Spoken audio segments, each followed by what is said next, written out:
maybe too late anyway. The noble lady Baroness Kidron has made an increasingly powerful case for the government to act in defence of the rights of copyright owners. We continue to call on the government to listen. We have, of course, discussed this at great length. The noble Baroness has tabled a new motion which would require ministers to make a statement and bring forward a draft bill. Given the noble Baroness, the Minister has expressed her sympathy for the concerns of your Lordship's House previously, surely this new motion would be acceptable to the government as a pathway toward resolving the problem, and we again urge the government to accept it.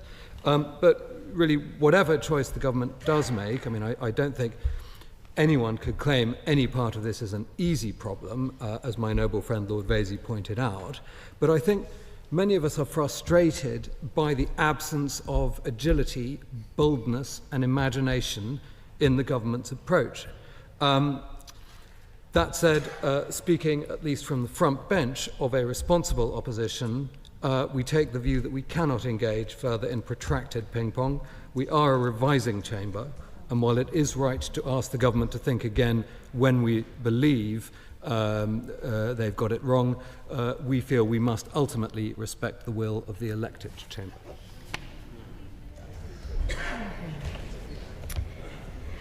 My Lords, I must once again thank all noble lords who've spoken during this debate, and of course I continue to recognise the passion and the depth of feeling on this issue.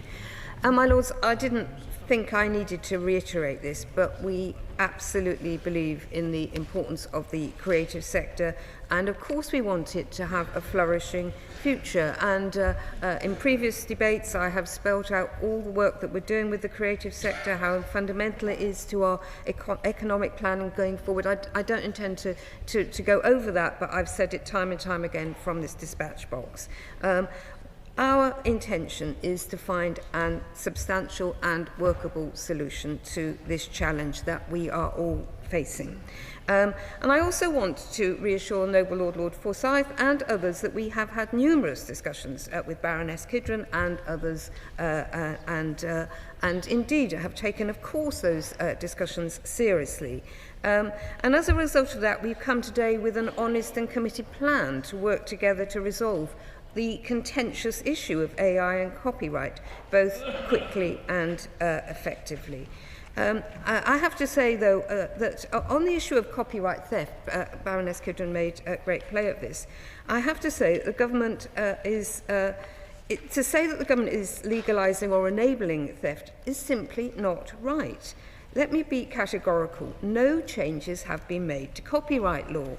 It's still enforceable. There are cases right now before the courts. No changes will be made until we've gone through the process that we have set out, and that will be transparent. It will be informed and subject to scrutiny in both houses. Now, I'm grateful to my noble friend Lord Little to say that we should read the Secretary of State's speech, which, and I've said that in my opening remarks as well, which was a balanced and thoughtful contribution to the debate, and I think it's been misrepresented by some people here. However, and I also don't believe that the Secretary of State said in that debate that it would be fair to privilege one sector over another. The views of the government are the opposite. He did say putting the interests of one sector above those of another would be the wrong approach. My Lords, I also resent the suggestion that the government are beholden to the big tech companies. The Secretary of State and all ministers in the department are in regular dialogue with tech companies. Of course we are. This is our job. I have regular meetings with the tech companies on online safety. As colleagues, and my colleagues, including my noble friend, Minister Bryant, of course are in constant dialogue with the creative sector. We have huge plans for them in terms of taking that work forward. And of course, we have a small and thriving UK tech sector, many of whom are working in collaboration with the creative sector. So this isn't one side against the other. It's trying to find a solution which will impact and enable all those groups to thrive, and that is what we are attempting to do. So yes, people say we haven't compromised. We have compromised, and we are trying to find a way through. The Secretary of State has said that we will convene the technical working groups and use those to work through the detail of how to address transparency and technical standards in practice in a way that supports the creative industries and the tech sector. I'm most grateful to the noble lady. Could you just deal with the point that was made by the noble Lord Rooker and others? Why, if the government are working and looking for a compromise, have they sent this back to the House without any proposal from the government? My Lords, when I set out my comments, I have made compromises, and I will reiterate those again. We are trying to find a way through about the detail of how we are going to find something that is workable and achievable and deliverable in the longer term. That's the real challenge here. We all agree that we need to find something that will support the creative sector. It's finding a way, a model that will work internationally as well. That is our real challenge, and that is what we're attempting to do. But I think noble lords feel it's simpler than it is, because this is a huge challenge for us and on a global basis. So let's not just think that there's a simple solution. I don't think for one second there is. To the noble Baroness for giving way. But would she also accept, though, that in order for these discussions to be fruitful in terms of the round table and the workshops that the government has proposed, that what all parties need is to know that they are entering into those discussions on an equal footing? And although the noble Baroness and the Secretary of State have made quite a lot of play about not wanting to favour one side or another, through the consultation process and through the way in which the government has demonstrated a favouritism to one side of that discussion, there is a lack of confidence amongst the creative sector in terms of their entering into these negotiations. And that's what's lacking, and that's what is needed in order to get those discussions to the point where they can be constructive and deliver the solution, which I agree with her will be very difficult to achieve. The Secretary of State and all the ministers in the department have made it absolutely clear how vital it is that the creative sector, their interests are protected in the discussions, and we will endeavour to make sure that of course they're going to be part of the working groups. Of course they're going to have a seat at the table. They will have their voice heard in all of that. And yes, we have got a job to do in reassuring them that this is going to be a workable solution. But they will see that it's in everybody's solution to have that long-term workable solution which we are attempting to achieve. My Lords, those working groups will of course address the issue of transparency and technical standards in a way that supports the creative industries as well as the tech sector. And those working groups, alongside the consultation responses, will inform the reports, the proposal and the economic assessment that the government has already committed to in this bill. And it may be that the working groups bring other benefits, such as interim voluntary arrangements, until longer-term solutions can be agreed upon and implemented. However, we have to see what comes out of the process, rather than imposing preconditions at this stage. My Lords, as I set out earlier, Her Majesty's Government have made 3 additional commitments on this matter. Firstly, these reports will be expanded to 2 additional topics: extraterritoriality and enforcement. Secondly, that the reports, proposals and economic impact assessment will be published more quickly, within 9 months. And thirdly, that if we've not completed these reports within 6 months, the Secretary of State will provide a progress report to Parliament. Now, turning to the first subsection of the amendment tabled by the noble Lady Baroness Kidron, I agree that the scale of unauthorised use of works as inputs to AI models and the impact of such use on copyright owners, AI developers and the wider economy are all things that should be considered as we develop our policy approach and put forward our proposals, as is the adequacy of the legislative framework to support copyright owners. I'm pleased to confirm that these aspects will be considered already as part of the impact assessment, and the government will report as it goes along and is committed to publishing that. As I've said, we intend for that impact assessment and report to be published within 9 months and to make a progress statement after 6 months if needed. So, my lords, I hope that gives absolute clarity to noble lords such as the Earl of Dundee that the government agrees that these issues are important and we are actively working on them. We only disagree with the part of the noble Baroness's amendment on the basis that an additional statement is not needed.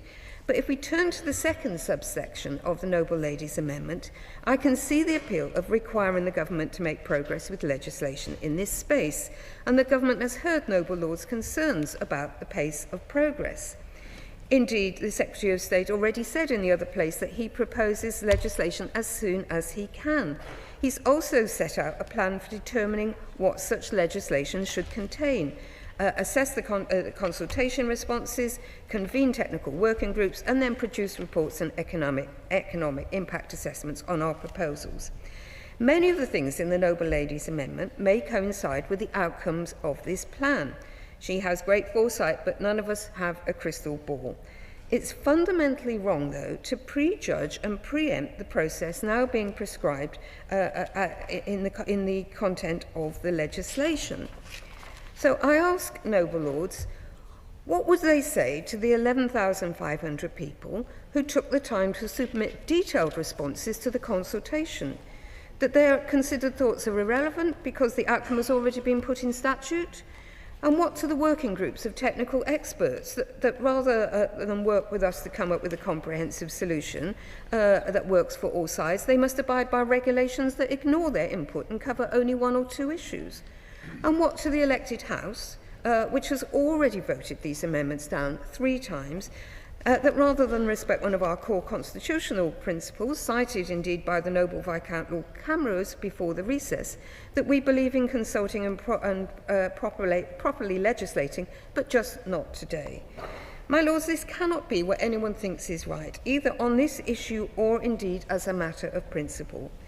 I repeat, the government has heard the concerns of your lordship's house and set out its plans to address them. This must be allowed to run its course. I urge noble lords not to insist on their amendment, nor to support the noble Baroness's new amendment. Doing so will further delay our plan for dealing with the issues at hand and delay all the other good that this bill will do.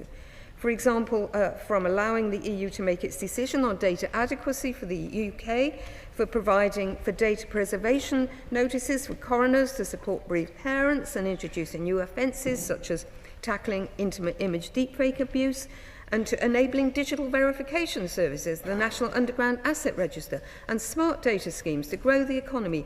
These are all things that are waiting in the wings for the data bill to become legislation. So, my lords, I hope noble lords will reflect on this. We are making compromises. We have made a compromise. We are trying to work quickly. Our only concern is with the wording of the noble lady's amendment, which we don't feel is going to give us the comprehensive and detailed solution which we know is necessary to make all sectors, or to reassure all sectors, the creative and the technology sector in the UK, that we can make this work. I beg to move.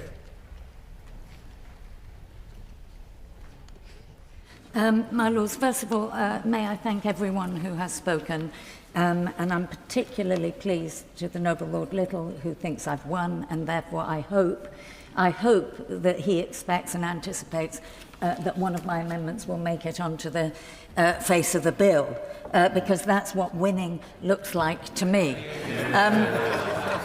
But I actually want to make a broader point about winning and losing.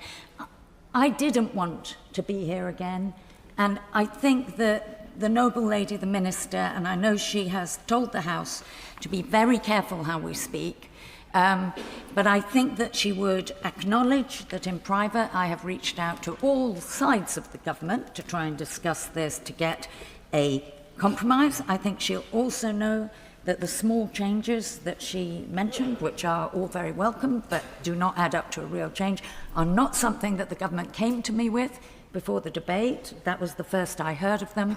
And I think that that is probably because she knows they are not profound and they are not significant. So, but I think that I wish she hadn't gone back on this issue of stealing. I just want to make it utterly clear. I hope my words were clear. I will reread Hansard. But stealing is happening, and standing in the way of transparency allows stealing to continue. That is the argument I have made. I have been very, very careful in making it. And as many people around the House have said, the previous amendment, you know, the government can't have it both ways. You know, you don't like my drafting, but you don't draft anything else. You don't like the comprehensive one, but this one's not comprehensive enough. You know, this is ping-pong in the round. The government is forcing ping-pong upon us.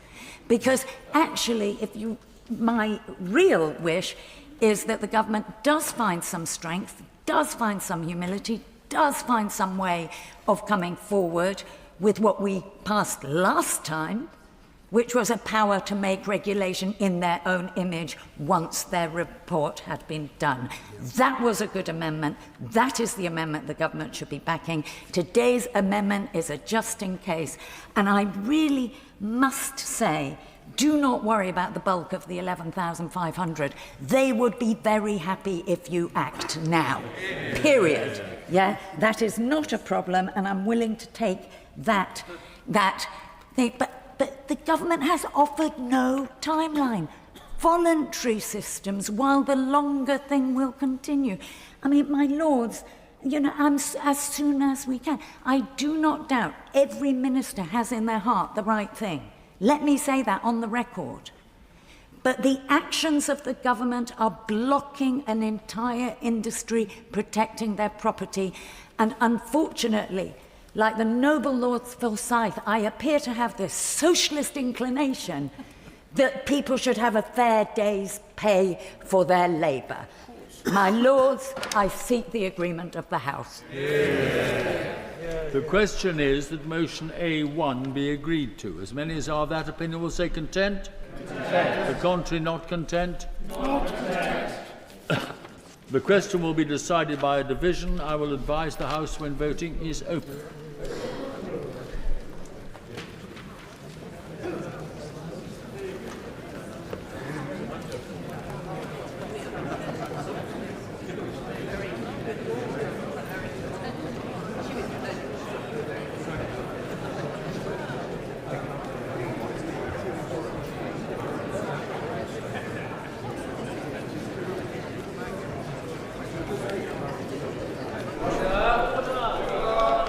Voting is now open. Clear the bar.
My Lords, the question is that motion A1 be agreed to. As many as are of that opinion will say content. Content. The contrary not content. Not content. The content will go to the right by the throne, the not contents to the left by the bar.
My Lords, the question is that motion A1 be agreed to.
My Lords, they have voted content 242, not content 116. So the contents have it.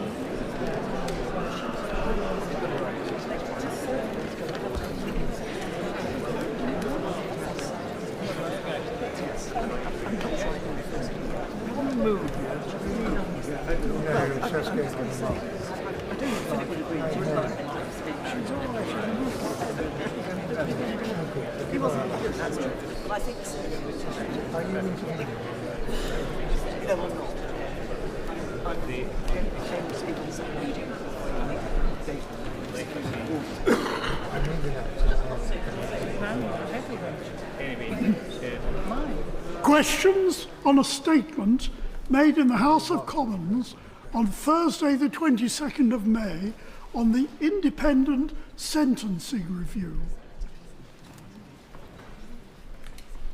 My Lords, the measures announced by the Government on the 22nd of May are presented under the guise of necessity, but they risk eroding public confidence in our criminal justice system. This country has always stood for a system of justice that is firm and fair and can be trusted by the public.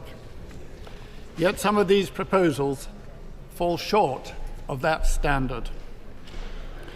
If the Government is truly committed to ensuring that violent and repeat offenders are properly punished, then it is entirely within their means to create the prison capacity required. Instead, we are being asked to accept a series of deeply troubling changes on the grounds that there is no alternative. My Lords, what do these reforms entail? A reduction in time served, including a proposal for many offenders to spend merely a third of their sentence in custody. Let us just consider one example. A burglar sentenced to 18 months and entering a plea of guilty might serve just 11 weeks in prison. My Lords, that is scarcely credible as a deterrent, let alone for a justice system. Such outcomes can only erode confidence in our penal system. and what is to replace custodial punishment. We've heard of an expanded use of electronic tagging. Now, my Lords, while we support the appropriate use of technology, let us be candid. Electronic tags are not a substitute for custody. As mentioned by my right honourable friend Robert Jenrick in the other place, the Ministry of Justice's own pilot scheme showed that 71% of tagged individuals breached their curfew. Is that the kind of protection that we're offering a law-abiding public?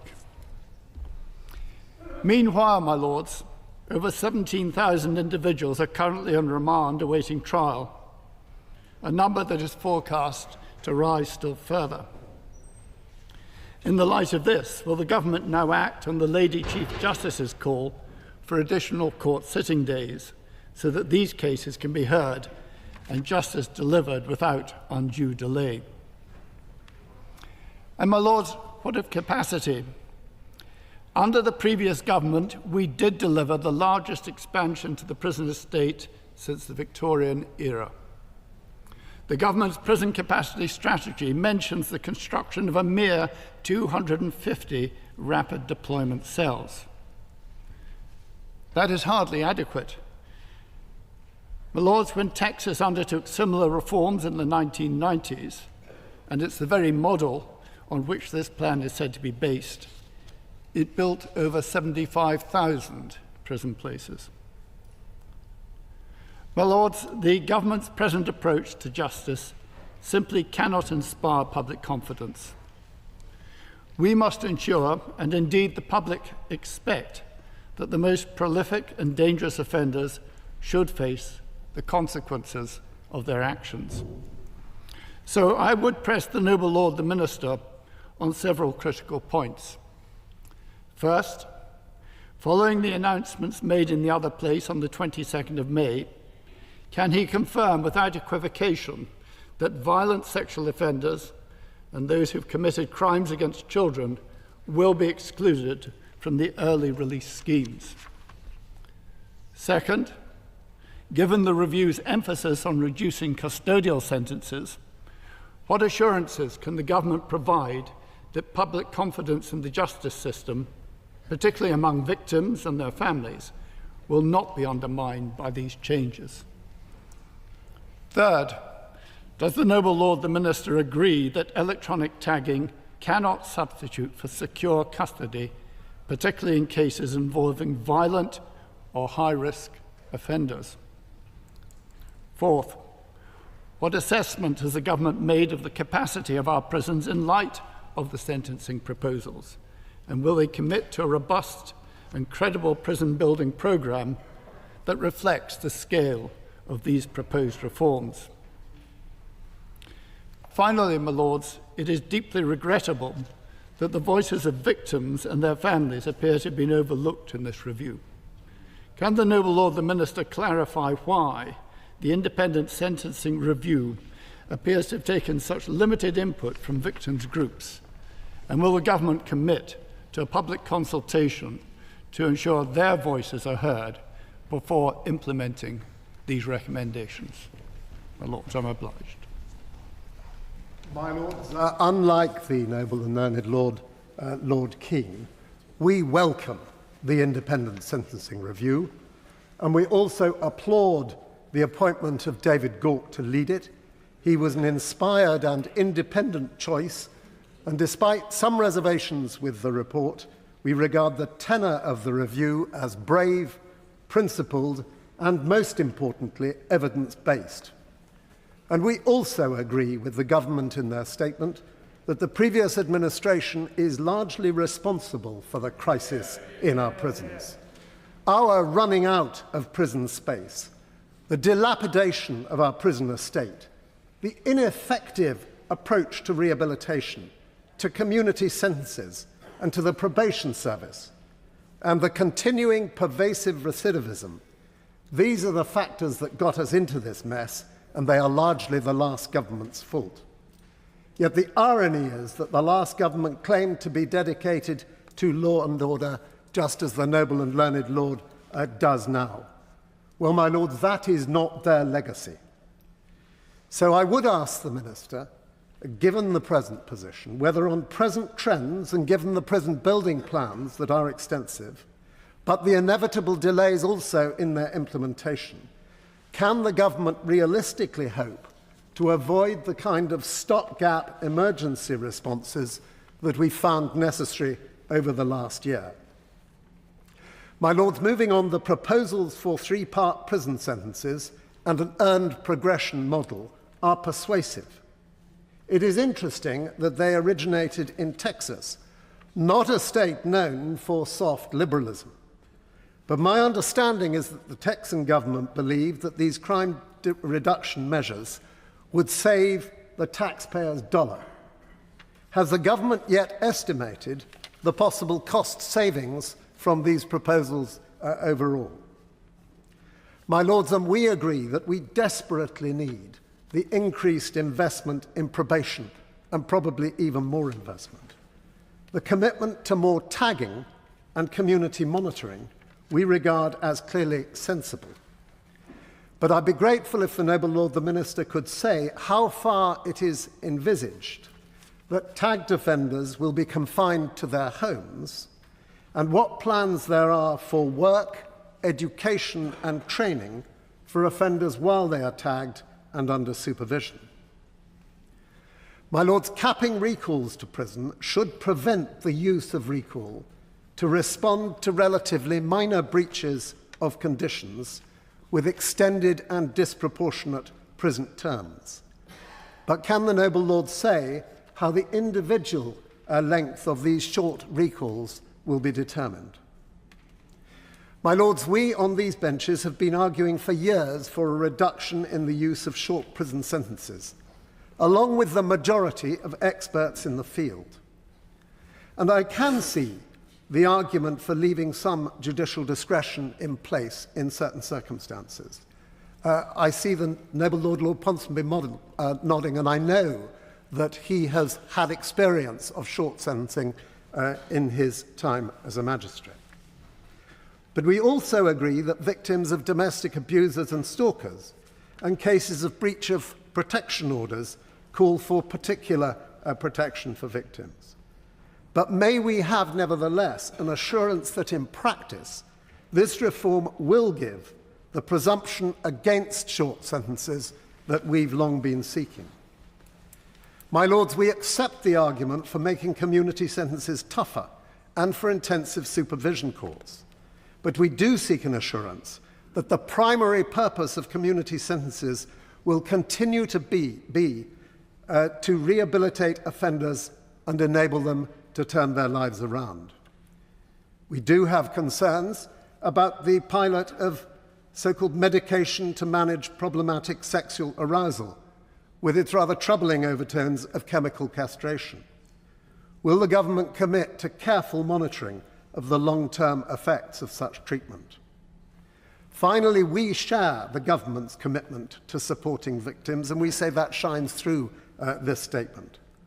My noble friend Baroness Brinton has been at the forefront of securing more compassionate treatment of victims, and exclusion zones as proposed will be an important new protection. But may we also have a commitment to making the criminal justice system more approachable and less traumatic for victims, particularly in the cases of sexual violence. We've had some progress in this area, but not nearly enough, and hence the loss of so many cases.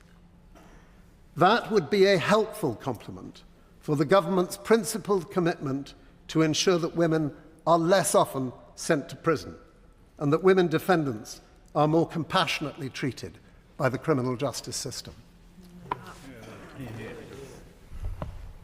My Lords, when this government asked David Gauke and his independent expert panel to conduct a review of sentencing, its task was clear. Our country must never run out of prison places again. I'd like to put on record my appreciation for all the panel's work, including that of the noble and learned Lord Burnett, who is well known and respected in this place. In considering its proposals, the Independent Sentencing Review has followed the evidence and looked at examples of good practice across the world. What is clear to me, as someone who's been searching for answers to these well-known problems for over 20 years, the panel has carefully and methodically approached the challenges head-on. This review sets out major reform. It is an important moment for the justice sector and one we cannot afford to ignore. As the Lord Chancellor has set out, once again, our prisons are running out of space. And let me be clear, we must always have space in our prisons for dangerous offenders. Despite building as quickly as we can, demand for prison places will still outstrip supply by 9,500 cells in early 2028. If our prisons collapse, courts must suspend trials, police must halt arrests, and crime goes unpunished. We face the total breakdown of law and order in this country. And yet the last government, over 14 years, added just 500 places to our prison estate. At the same time, sentence lengths rose. It now falls to this government to end this cycle of crisis. That starts by building prisons. Since taking office just 11 months ago, this government has opened 2,400 places. Last month, the Lord Chancellor announced an additional £4.7 billion for prison building, putting us on track to hit 14,000 places by 2031. This is the largest expansion since the Victorian era. However, the investment is vital, but it is still not sufficient. We need to do more. We cannot just build our way out of this crisis. This government has been clear. We also need to both reform sentencing and end the cycle of reoffending. The report's central recommendation, the move to a three-part sentence called the earned progression model, means that offenders will not necessarily leave prison at an automatic point. Instead, their release date will be determined by their behaviour. Under the new model, offenders serving standard determinate sentences with an automatic release of 40% or 50% will now earn their release. The earliest possible release point will be at the 1/3 mark, with an additional time added on for bad behaviour. For those serving standard determinate sentences with an automatic release point of 67%, their earliest possible release point will be at 50%, with an additional time added on for bad behaviour. If they follow prison rules and behave well, they will earn an earlier release. If they do not, they'll be locked up for longer. It's that simple. That behaviour-based approach echoes the model the Lord Chancellor witnessed in Texas. I've personally been fascinated by the Texan model for a number of years and have followed the outcomes achieved very closely, as has the noble Lord Marks clearly as well. If you are a prison geek like me, this is what you seek, examples of what works. And it clearly does work. Their reforms that started in 2007 have led to 16 prisons closing, to fewer victims and to lower costs of reoffending. And to address concerns from the noble and learned Lord Keane about these reforms applying to dangerous offenders, I can assure my lords that these reforms will not apply to those serving extended determinate sentences, which includes the most dangerous offenders. I also confirm that no sentences being served for terror offences or state threat sentences will be eligible for early release from prison.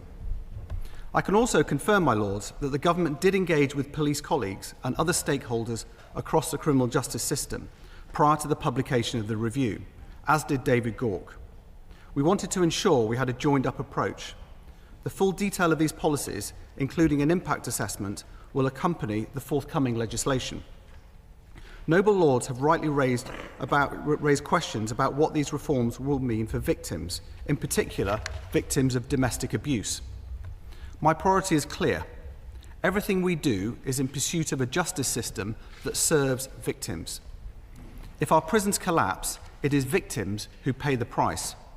Our first responsibility is to make sure this does not happen, and that is why we've consulted widely, as has David Gauke, with victims groups.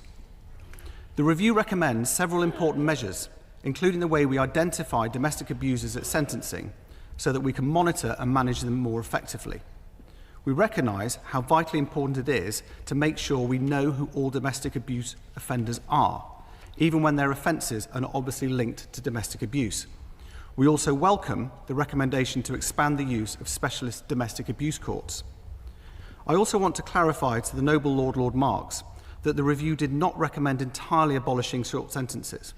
Under our proposed reforms, judges will retain the discretion to hand down short custodial sentences in exceptional circumstances. And I note David Gauke's review specifically references this, including giving respite to victims of domestic abuse. To improve transparency in the system, we will also be extending provision of free sentencing remark transcripts for victims of rape and serious sexual offences. All these are necessary steps that I believe show this government has recognised the unique harms caused by violence against women and girls. Further steps will be outlined when we publish our 10-year cross-government strategy on violence against women and girls in the summer. Noble Lords have raised important questions about public protection and the role of probation. My Lords, the government recognises the important role probation has. In fact, it's more than important, it's vital. That's why we're increasing funding for probation by up to £700 million by the final year of the spending review, an increase of 45%. That will allow us to tag and monitor tens of thousands more offenders, which the evidence has shown cuts crime and makes our streets safer. My Lords, if we are to see more punishment in the community, it is essential that it works. That's why we are looking at new, severe financial penalties, which would see offenders' assets seized, even if they are not knowingly linked to crime, and expand the use of punishments, such as travel and driving bans, that would curtail an offender's liberty. I would particularly like to draw Noble Lord's attention to the recommendation to expand intensive supervision courts. These impose tough conditions, including treatment requirements, that offenders regularly brought before a judge to monitor their compliance. If they don't play ball, the offenders get sent straight to prison. Intensive supervision courts work, especially with prolific offenders, and it remains the best day I've had in this job, visiting the court in Birmingham to see how it helps turn lives away from crime. I would also like to draw Noble Lord's attention to David Gauke's recommendations relating to female offenders. My interest in prisons started many years ago, when coming face to face with the realities of many women in our prisons. Too many women are victims of considerable trauma and abuse. They're vulnerable, addicted, and mentally ill. Many are also mothers, and their imprisonment has life-changing impacts not only for them, but for their children too. Around 2/3 of female offenders sentenced to custody receive short sentences, and around the same number are victims of domestic abuse. I proudly chair the Women's Justice Board, which we set up last year, with the aim of closing a women's prison and addressing the specific needs of this cohort. And I'm pleased to note that the review's recommendations on short, deferred and suspended sentences will reduce the number of women in prison. This is an important step towards that objective. Let me inform my Lords on some of the other areas of our focus to address the capacity crisis. The number of offenders recalled to prison has doubled since 2018, putting increasing pressure on the system. Today's figure is around 13,000. The sentencing review makes sensible recommendations to address this increase, and it is suggested that where offenders do not comply with the conditions of their release, recall to prison should be capped at 56 days. We have agreed to this policy principle and will be setting out the precise details of these changes when we legislate. In conclusion, in our response to the sentencing review, this government will take the steps necessary to end the enduring capacity crisis we inherited and end the cycle of reoffending. To do that, we must agree with others that we have to build prisons on a historic scale, deport foreign national offenders faster than ever, and speed up our courts. But we also must reform sentencing in a way that puts the justice system on a more sustainable footing. We now have the right ideas, the long-term funding, and a government determined to resolve this long-term crisis for good. I invite Noble Lords to engage with me as we pursue this much-needed reform. My Lords, I thank the Noble Lord the Minister for giving me some advance indication of the proposals in the government statement. But does he not agree that sentences of imprisonment, including short sentences, are almost invariably only imposed by the courts as a matter of last resort? And is it not the case that by seeking to curtail the use of short sentences of imprisonment, the government risks frustrating and demoralizing the magistrates who perform such outstanding public service and exacerbating the increase in crime which the Commissioner of the Metropolitan Police and others have said will be an inevitable consequence of the government's proposals. To be clear, courts will retain discretion to impose a short custodial sentence for offenders who have breached a court order. The 12 months or less is not banned, it's in exceptional circumstances. And this includes the breach of any VORG-related protective order, for example, a restraining order, or non-molestation orders and stalking protection orders. But courts will also be able to impose a sentence of immediate custody when there are exceptional circumstances which would not justify passing a suspended sentence. And there is a large amount of evidence that suggests that reoffending levels are higher for people who go to prison on short sentences rather than serve tough community sentences instead. I broadly support the Gork review. It's trying to address two major problems that have caused our prison population to get out of control. So one is increased sentencing. I can't remember a political party represented here today who's promised in any election that they would reduce sentences. We've all competed to give higher sentences, and I'm not sure it's had the effect that was desired, of course for some offences.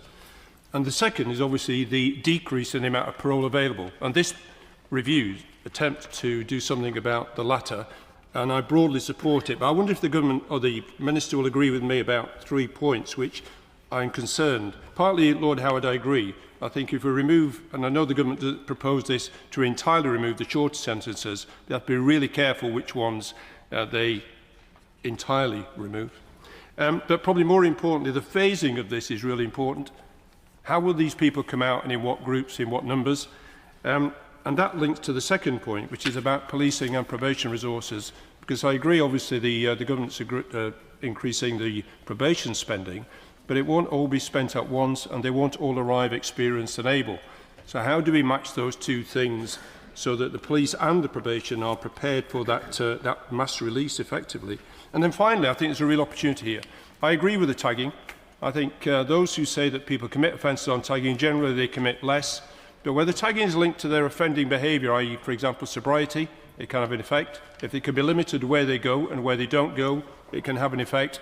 But the only final point I would ask the Minister to really look into, at the moment those tags go into a commercial company and they don't go into the police service directly. And surely the time has come to create a separate body to monitor those tags and react immediately to when there are breaches. And I'm not convinced at the moment there are. The Noble Lord's support to the general direction of travel of the sentencing review. We will continue to work with the police and others on any impacts on the wider justice system. I think that's very important. And the alternative, however, is we run out of prison places. And the last thing that our police want and need is no prison places. So it's very important that we make sure we have enough prison places that we can rely on so in the future the police have confidence that they can go about their job. So far as the short custodial sentences, MOJ research found that custodial sentences of less than 12 months were associated with higher reoffending rates compared to court orders of any length. And so that's why we need to make sure we get the balance right. And when it comes to tagging has recently been shown to cut reoffending rates by 20%. And what is also interesting about tagging is the future of tagging. And with the way that technology is developing, I envisage that the role of tagging and wrist-worn technology will mean that the role of probation becomes far easier, and we can do far more, not just to track offenders in the community, but also to check whether they are consuming alcohol, drugs, are they in the wrong place, and so on. So I think there is, so far as the electronic tagging question goes, I think we need to make sure that we support our probation staff, but I'm very interested also in the future of technology too. And I'm also strongly encouraged by this report. We welcome that the government has accepted that community sentences are far more effective at reducing reoffending than short sentences. But will the Noble Lord the Minister accept that if we want to further improve the levels of reoffending and to increase public confidence, then a community sentence programme will need to have far more investment than the very welcome £700 million to the probation service. And so can he assure us that funds will also be made available for support services such as housing, for mental health, for drug, alcohol and gambling problems? Will that money be forthcoming? The Noble Lord is exactly right that housing is a key factor in the potential for someone to reoffend and go back to prison. And what we need to make sure is that when people leave prison, they don't have the initials NFA against their name because they need somewhere to live. So far as community sentences go, there are very good examples of effective alternatives. For example, community sentence treatment requirements, and these tackle the root causes of offending. And recipients of a mental health treatment requirement were 9 percentage points less likely to reoffend compared to those on short custodial sentences. And it is the £700 million of extra funding that is absolutely vital, which will go an awful long way to make sure that we can deliver the service that our hard-working probation staff need, and they know exactly what to do, but they've often been restricted in what the opportunities they have are. But I am very, very determined to make sure that where we offer community sentences, they are sentences that work, so that when people start on them, they then go on to live a crime-free life. Is it correct that in the United Kingdom we have the highest rate of incarceration in Europe and are only exceeded by the United States? And when did officials at the Offender Management Unit at MOJ realise that we were definitely going to run out of prison places?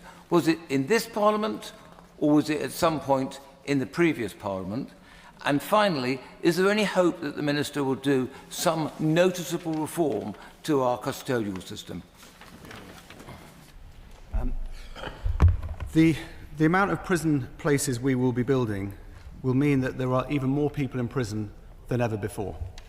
And if we build, and we will build, the 14,000 places by 2031, that will mean there are a large amount more space for offenders to go in. But what was very clear on the day that we arrived in the Ministry of Justice, and I thought it would sort of be a day of sort of celebration and I'd be home within an hour. I was there for about 6 hours meeting with officials who were very clearly concerned that we were about to run out of space again. So that is why I'm delighted that the review that David Gauke has done is now presented to Parliament, but also we need to understand that the review that Brian Levison is carrying out as well, which will hopefully be published soon, we need to make sure those work together, because it is not one or the other.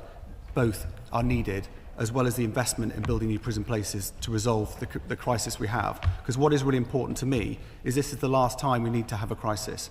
We need to make sure this is a long-term sustainable prison system. My Lords, from these benches, can I say, first of all, congratulate the Minister in particular for the difference that he's made since his time at the Ministry of Justice. It's been a breath of fresh air, and it's about time that a government of either party or all parties has had the courage to actually take on this issue. The danger, of course, always is for a party to take on this issue is that the other party or other parties will immediately seize on it and use it for populist effect. That has to stop. It's gone on too long and it ruins the system. What I'm particularly concerned about is the probation service, because I think the way in which the probation service has been treated over the last few years is frankly scandalous. It's been run down and not been able to do the very difficult and vital job that it's there to do. So my question to the Noble Lord the Minister is this: can he ensure, please, that a probation service, which is at the heart of this change if it's to be successful, is properly funded and is given every support and all the support that it's lacked for so many years? I thank my noble friend for his comments. It's been the biggest privilege of my life to be given this role and to be in your Lordship's House to debate these crucial reforms to sentencing. I've been involved in and around this sector for most of my working life, and I've seen too many great ideas get ignored, too many wither on the vine, and too many go unfunded. In fact, I counted up the number of prison ministers I've met before I was handed the keys to what was once their office. It's 14, and that's over just 20 years. And I'm not sure whether it was because they enjoyed the role so much they wanted to move on to another one, or that it was too challenging and they wanted to find an easy role elsewhere. But for me, this is the job I've come in to do, and I'm absolutely delighted that David Gork and the panel have come up with the ideas that they have. You are 100% right about the probation service. That is where the heavy lifting is done, and it is at the heart of the system. If you don't get probation funded and operating properly, the rest doesn't work either. And I've met so many amazing probation staff who know exactly what they need to do, but they feel that they haven't been supported enough over the years. They spend too much time on administration and not enough time face-to-face with offenders, helping them turn their lives around. And that's the job they signed up to do. Well, I very strongly agree with what the Minister has just said with respect, and I declare an interest that a close relative of mine works in the probation service.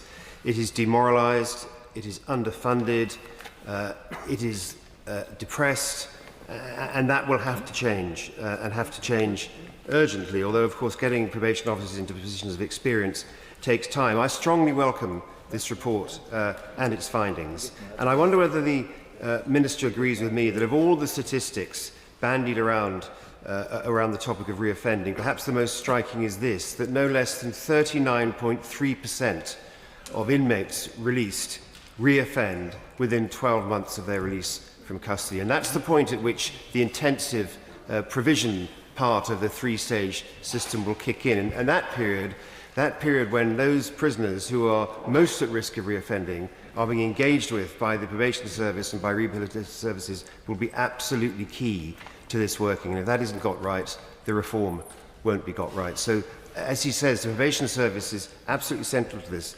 Is he confident that he's going to be able to secure sufficient funds to create the sort of transformation that will be required for this scheme to work? Well, I'm learning how this business works, and what you do is when you go to the Treasury, you ask for what you want, but in our case, we are happy with what we need to do the job. And the £700 million is significant and will make the difference. But on top of that, we need to recruit more probation staff, which we're doing. We need to train them really well, which we're doing a review into training. And we also need to support them, because you're right, 39% of people reoffending is far too high. That means more victims as well. And one of the things I learned is that employment makes a huge difference to people if they leave prison. And one of the things that I try to do is interview people when they were in prison, so they started working for me the next day. And when I first started the Employment Advisory Boards, 14% of prisoners had a job after 6 months. And with the work of so many local business leaders and the third sector, that figure is now well over 30%. And those people in a job are far less likely to reoffend. My Lords. My Lords. My Lords, I join my voice with other noble lords welcoming the publication of the review. My friend, the Right Reverend Prelate, the Bishop of Gloucester, regrets she's not able to be in her place today, but I know that she's been raising many of the points addressed in this review over several years. It's heartening that the review has looked at creative alternatives to prison that are rigorous and yet also address the root causes of why sometimes someone has committed a crime in the first place, and proposed effective ways of preventing people from entering cycles of criminality and reoffending, as well as strengthening and protecting communities, which is in the interest of victims on all sides. I've no doubt that my friend, the Right Reverend Prelate, the Bishop of Gloucester, will want to continue to engage with the Noble Lord and the Minister and others as the government responds to the review.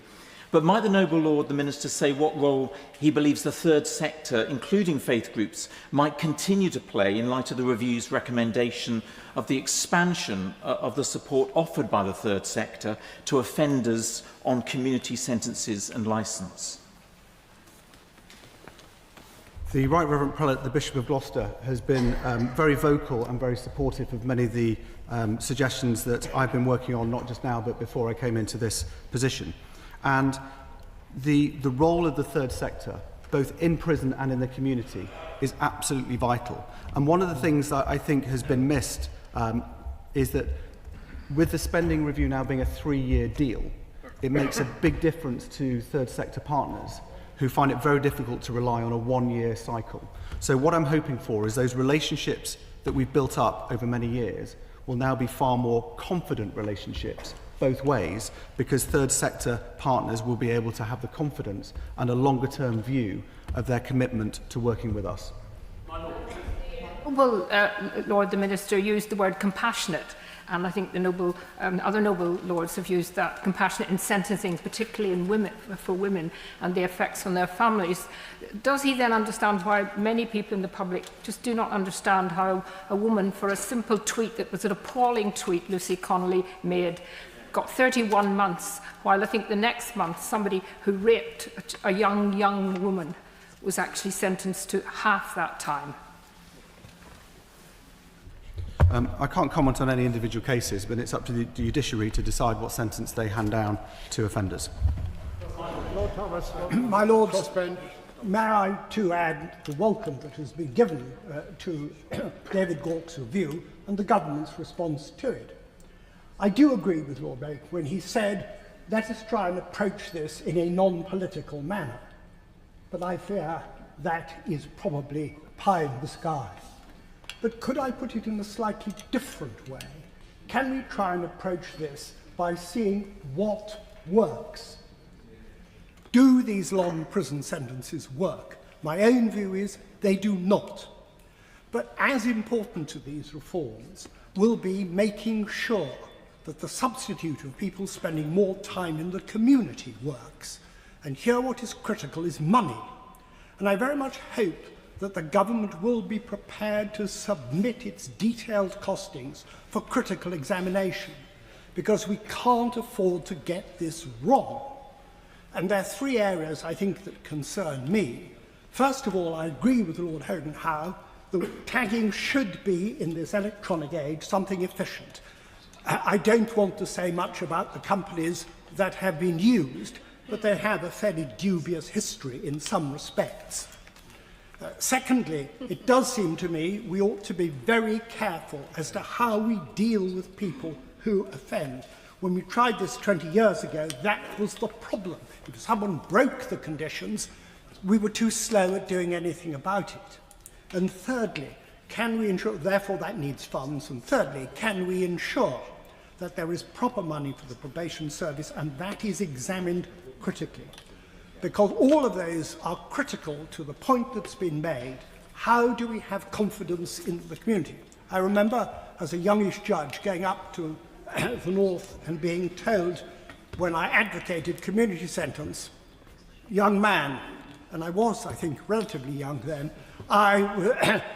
we don't believe in it up here.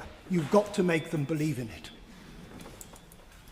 My approach to doing this job is exactly my approach to all of my working life, which is follow the evidence and make sure you can get some great people working with you who have a very clear objective of what needs to be achieved, and that is my plan here. And that's why, for example, with Texas, it's a very interesting example and one where the evidence is very clear, and I'm delighted that it's something we've taken on board.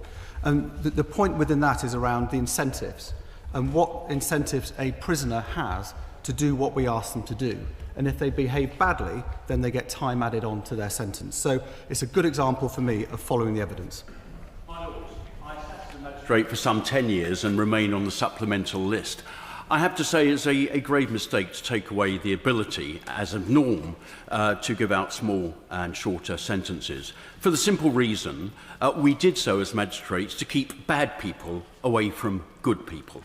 And it's as simple as that. But is the problem not more of what is happening within our prison estate, where you have people that may be drug-free going into the prison estate and actually getting onto a drug habit whilst inside our estate? And that in itself is a cause of not just some concern, but grave concern. And I'm not surprised that they then come out to a life of criminality thereafter. Surely that has to be the primary concern of the Minister. But in so speaking, can I pay tribute to his family's support to those on the prison estate, which has been truly exceptional over many years? Drugs are a problem in every prison, and the addiction that people come into prison with is often exacerbated by serious organised criminals who make money out of selling drugs to addicted people. This then turns to violence, and it turns to debt and the ongoing problems we have in prisons. I want people to be in prison to turn their lives around and not go out and commit further crime, and drugs is a massive problem. And that is why an awful lot of my time is spent dealing with ways we can tackle drugs, and it's not just about stopping drones coming in, which we are all aware of. Noble Lords is a big problem. It is also about the hard yards done by health staff on supporting people with addiction. So when they come out, they are off drugs and want to lead a normal, healthy life, and we then create no victims. Thank you. My Lords, it might be for the convenience of the House just to take a short pause to allow comings and goings before next business.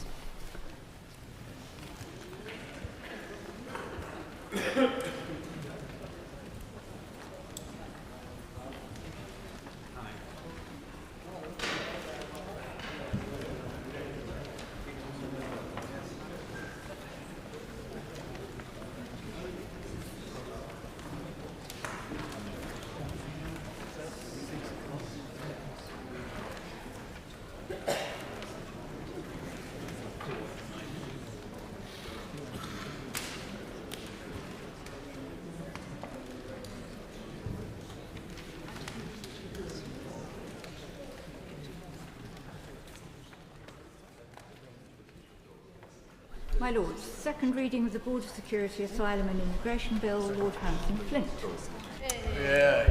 My Lords, I beg to move that this bill be read a second time. It's a pleasure to open this debate today on this important bill this afternoon, and to welcome the interest shown by so many noble lords in seeking to speak in the debate today. This is a key bill for the government and for the United Kingdom as a whole, and I want to set out why this government has brought forward the bill for the benefit of noble lords today. Immigration has always been an important part of the United Kingdom's story, but for it to be so, it must be controlled and managed so the system is fair and works for people in this country as a whole. Proper enforcement and respect for the rules is key to that. Now, the bill before us today addresses a number of those areas, and the recently published white paper runs parallel to this bill today, covering a number of other areas. This bill is predominantly about the issues of illegal and irregular migration, and it's clear, I think, to noble lords and any observer, that the current situation cannot go on. Criminal gangs have had 6 years now to take over the English Channel unchecked and to set up and run criminal enterprises which exploit people at their most vulnerable. There is, as a result, a massive strain on already overstretched immigration and asylum system supports, and it is in nobody's interest to continue as we are, and this bill seeks to make real change. The criminal gangs have no respect for the lives of those who they traffic. Often people are crammed into unseaworthy vessels of 50 people or more, sometimes facing threats and intimidation when they raise concerns, and as a result we've also seen individuals tragically die in the Channel. Make no mistake, my lords, this is part of a broader criminal enterprise which seeks to bring weapons, drugs and a wide array of items used to carry out criminal activity into our local communities, smuggled into the United Kingdom. And the government is absolutely committed to taking down the gangs who risk the lives of so many people to those in our communities. This government is taking the necessary actions to secure our borders, to bring immigration and asylum system under control, and to go after the dangerous criminal gangs that undermine our border security. And the legislation before us today is part of that plan for change.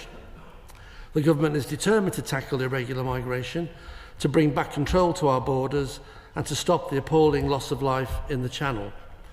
But it's important also that alongside this we have a properly functioning asylum and immigration system that delivers timely decisions for those individuals and for those with no right to be here to make sure they are removed. Now, the legislation before us today will, I believe, strengthen the UK's border security. It's part of a serious, credible plan to protect UK border security that sees the government working closer with our international partners upstream and in our near neighbourhood, enhancing operational activity nationally and internationally, and ensuring our law enforcement and operational teams have the powers and tools they need to identify, disrupt and dismantle this organised crime activity. So, my Lords, what are the key measures in the bill?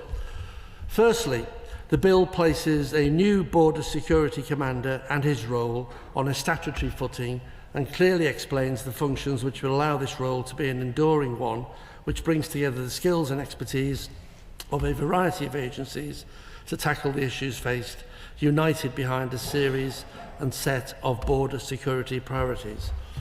Secondly, the bill, my Lords, establishes landmark new offences contained within the legislation, which will provide law enforcement agencies working across border security with stronger powers to pursue, disrupt and deter organised immigration crime.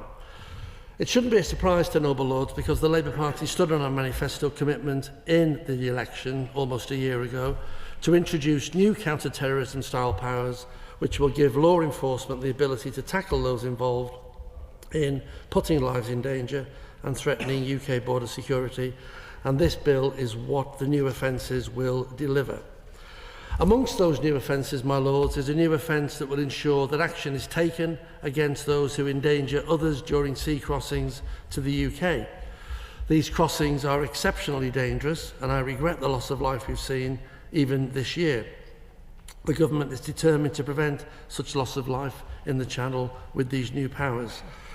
New powers will also be created in the bill to seize and search the electronic devices where there is suspicion of involvement in organised immigration crime activity. This will build a better picture for law enforcement agencies investigating the activity of gangs. The bill will also ensure that data sharing capabilities will be expanded to assist in developing the intelligence picture of organised immigration crime and other threats, and make it easier for public agencies to share information and enhance the ability to act.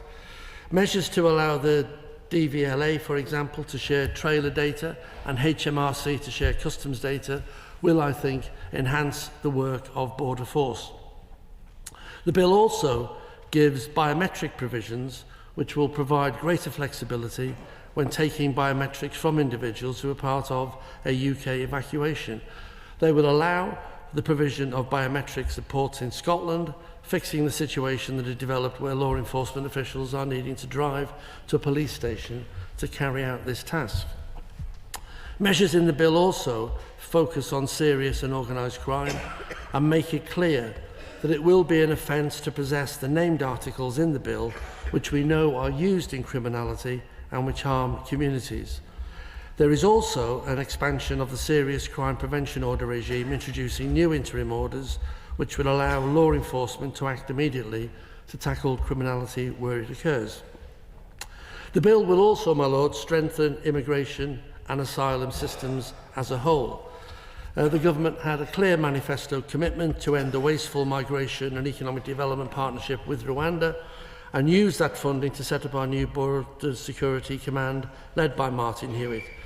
And let me be completely clear, the government's plans in the last Parliament to deal with Rwanda were wholly unworkable. They were going to cost the taxpayer billions of pounds, would never have dealt with the sheer numbers of migrants that we're seeing in the Channel. £700 million was spent to date, and it's time to close it down. Only 4 people left the United Kingdom under the Rwanda scheme, and they left voluntarily. This legislation before us repeals that costly and unworkable measure as a manifesto commitment introduced by the previous government, and introduces new provisions to start to address the real challenges faced, to tackle harm and to build a more efficient and robust asylum and immigration system.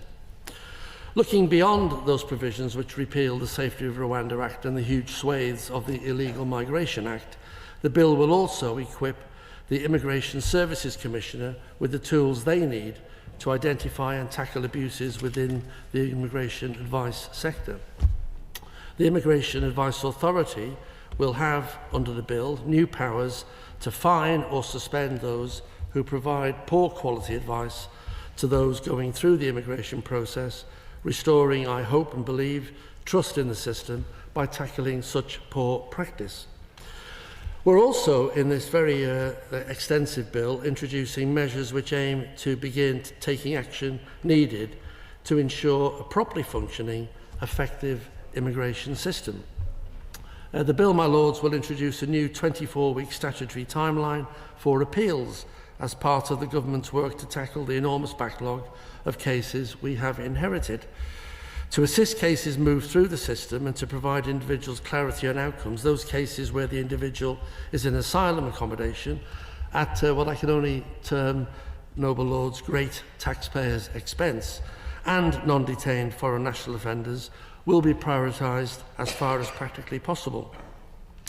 The bill also provides for greater protections against harm in our communities, supporting, which I know noble lords will also support, the removal of foreign national criminals and ensuring that sexual offences are treated with the seriousness they deserve.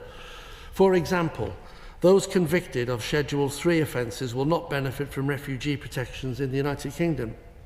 We recognise the devastating impact these offences have on victims and our communities, and we as a government are determined that individuals who commit them cannot benefit from our protections. There will also be stronger conditions placed on those who pose a threat pending their removal from the United Kingdom. These measures mean that those who do not qualify for asylum or protection under the Refugee Convention but cannot be removed due to obligations in law can have certain conditions placed upon them if they pose a threat to the public, and this again is another measure to try to keep our communities safer. We're also strengthening the detention powers available to the Home Office when an individual is subject to deportation on the basis that their presence in the United Kingdom is not conducive to the public good. This measure removes ambiguity around when powers may be used. We're also extending the right to work scheme to those who fall under working relationships, which currently will help crack down on those working illegally, many of whom are being exploited for cheap labour, and it is an objective of the government to try to drive down that cheap labour market, which is an underbelly in our communities at large. Finally, which I know again will be welcomed by a number of members in the House, the changes to the EU settlement scheme will confirm as a matter of UK law what the UK has sought to do in practice since the beginning of this scheme. That is to ensure that all EU citizens and their families with status under the scheme have equal rights in the United Kingdom. The main priority of this bill, however, is to protect the UK's border and make changes to enable a properly functioning immigration and asylum system. We are ensuring that those with a genuine right to be here are properly supported, while those who have no legal right to remain in the UK do not abuse the system and undermine the protections the UK has a long history of providing for those in need. My Lords, we have a responsibility to the British people, who rightly expect our borders to be secure and our laws to be enforced. And we have a moral duty to prevent further tragedies at the hands of criminal gangs. The plan before us is a clear, impactful plan for change. This bill will restore order, restore trust in our immigration and asylum system, and provide law enforcement with the tools that they need to be able to tackle people smuggling gangs who exploit individuals and place them in perilous situations in the Channel. This government is committed to a fully functioning system, and we will debate migration in the White Paper in due course as a whole. But this bill is about protecting those who need it, swiftly removing those with no right to be here, and cracking down on criminal gangs. To date, the National Crime Agency, since the government was elected, has seized 600 boats and engines, taken down 18,000 social media accounts, ensured 30,000 people have returned since the election, including a 23% in enforced returns in foreign national offender removals, and is taking action on illegal working visits and arrests by increasing them by 40% and 42% respectively. But the government needs more powers to improve its performance in this question of illegal migration. And this bill before the House today gives those powers to the agencies to make that difference. And my Lords, I beg to move. The question is that this bill be now read a second time. My Lords, Can I thank the Noble Lord the Minister for opening this debate today. It promises to be both interesting and, I'm sure, an informative debate. And I also look forward to the maiden speech of my noble friend Lord Harper, who of course I had the pleasure of working with at the Department for Transport and who I know will make a considerable contribution to the debates in your Lordship's House. The Noble Lord has previous ministerial experience in the area of immigration, and I look forward to his contribution later. Let me begin by welcoming the fact that after years of opposing measures to improve border security and clamp down on illegal migration, the Labour Party has finally realised the importance of greater control over our borders. My Lords, there are some positive noises coming from the government's actions. Clause 41 grants the Secretary of State the ability to detain a person whilst they are pending a deportation decision. Clause 48 reinterprets the United Kingdom's construction of Article 33 of the Refugee Convention to include conviction of an offence under the Sexual Offences Act 2003 in the list of offences that constitute particularly serious crimes for which refugees may be removed. This is of course right. No person who enters this country and commits a crime, regardless of their method of entry or their status, should be permitted to remain. Unfortunately, my Lords, that is where our agreement with this bill ends. Whilst, as I have said, the government has begun to move in the right direction, this bill does too little, too slowly. It does nothing to deter illegal crossings. It does nothing to expedite the removal of illegal migrants, and it does nothing to reduce the scale of illegal immigration. On that last point, I'm very pleased to see the latest figures from the Office for National Statistics, which show that net migration to the UK for 2024 was 431,000, half the level of the previous year. And this is all thanks to the efforts of the previous Conservative government. As the ONS has acknowledged, last year my Right Honourable friend James Cleverly strengthened the immigration rules, raising the minimum income for those on skilled workers visas and family visas and imposing a limit on the number of foreign students able to bring their dependents. My Lords, it's clear Conservative policies have delivered. Now let us look at what this government has promised and what it has delivered. The 2024 Labour Party manifesto promised to turn the page and restore order to the asylum system so that it operates swiftly, firmly and fairly, and the rules are properly enforced. And yet the government has presided over the highest asylum figures recorded in a single quarter, with 31,276 people claiming asylum between September and December 2024. And the number of people being given a grant of protection has increased to 17,477 in quarter 4 of 2024, up from 7,185 in quarter 2 of 2024. They have reversed the progress made by the previous government in reducing asylum claims.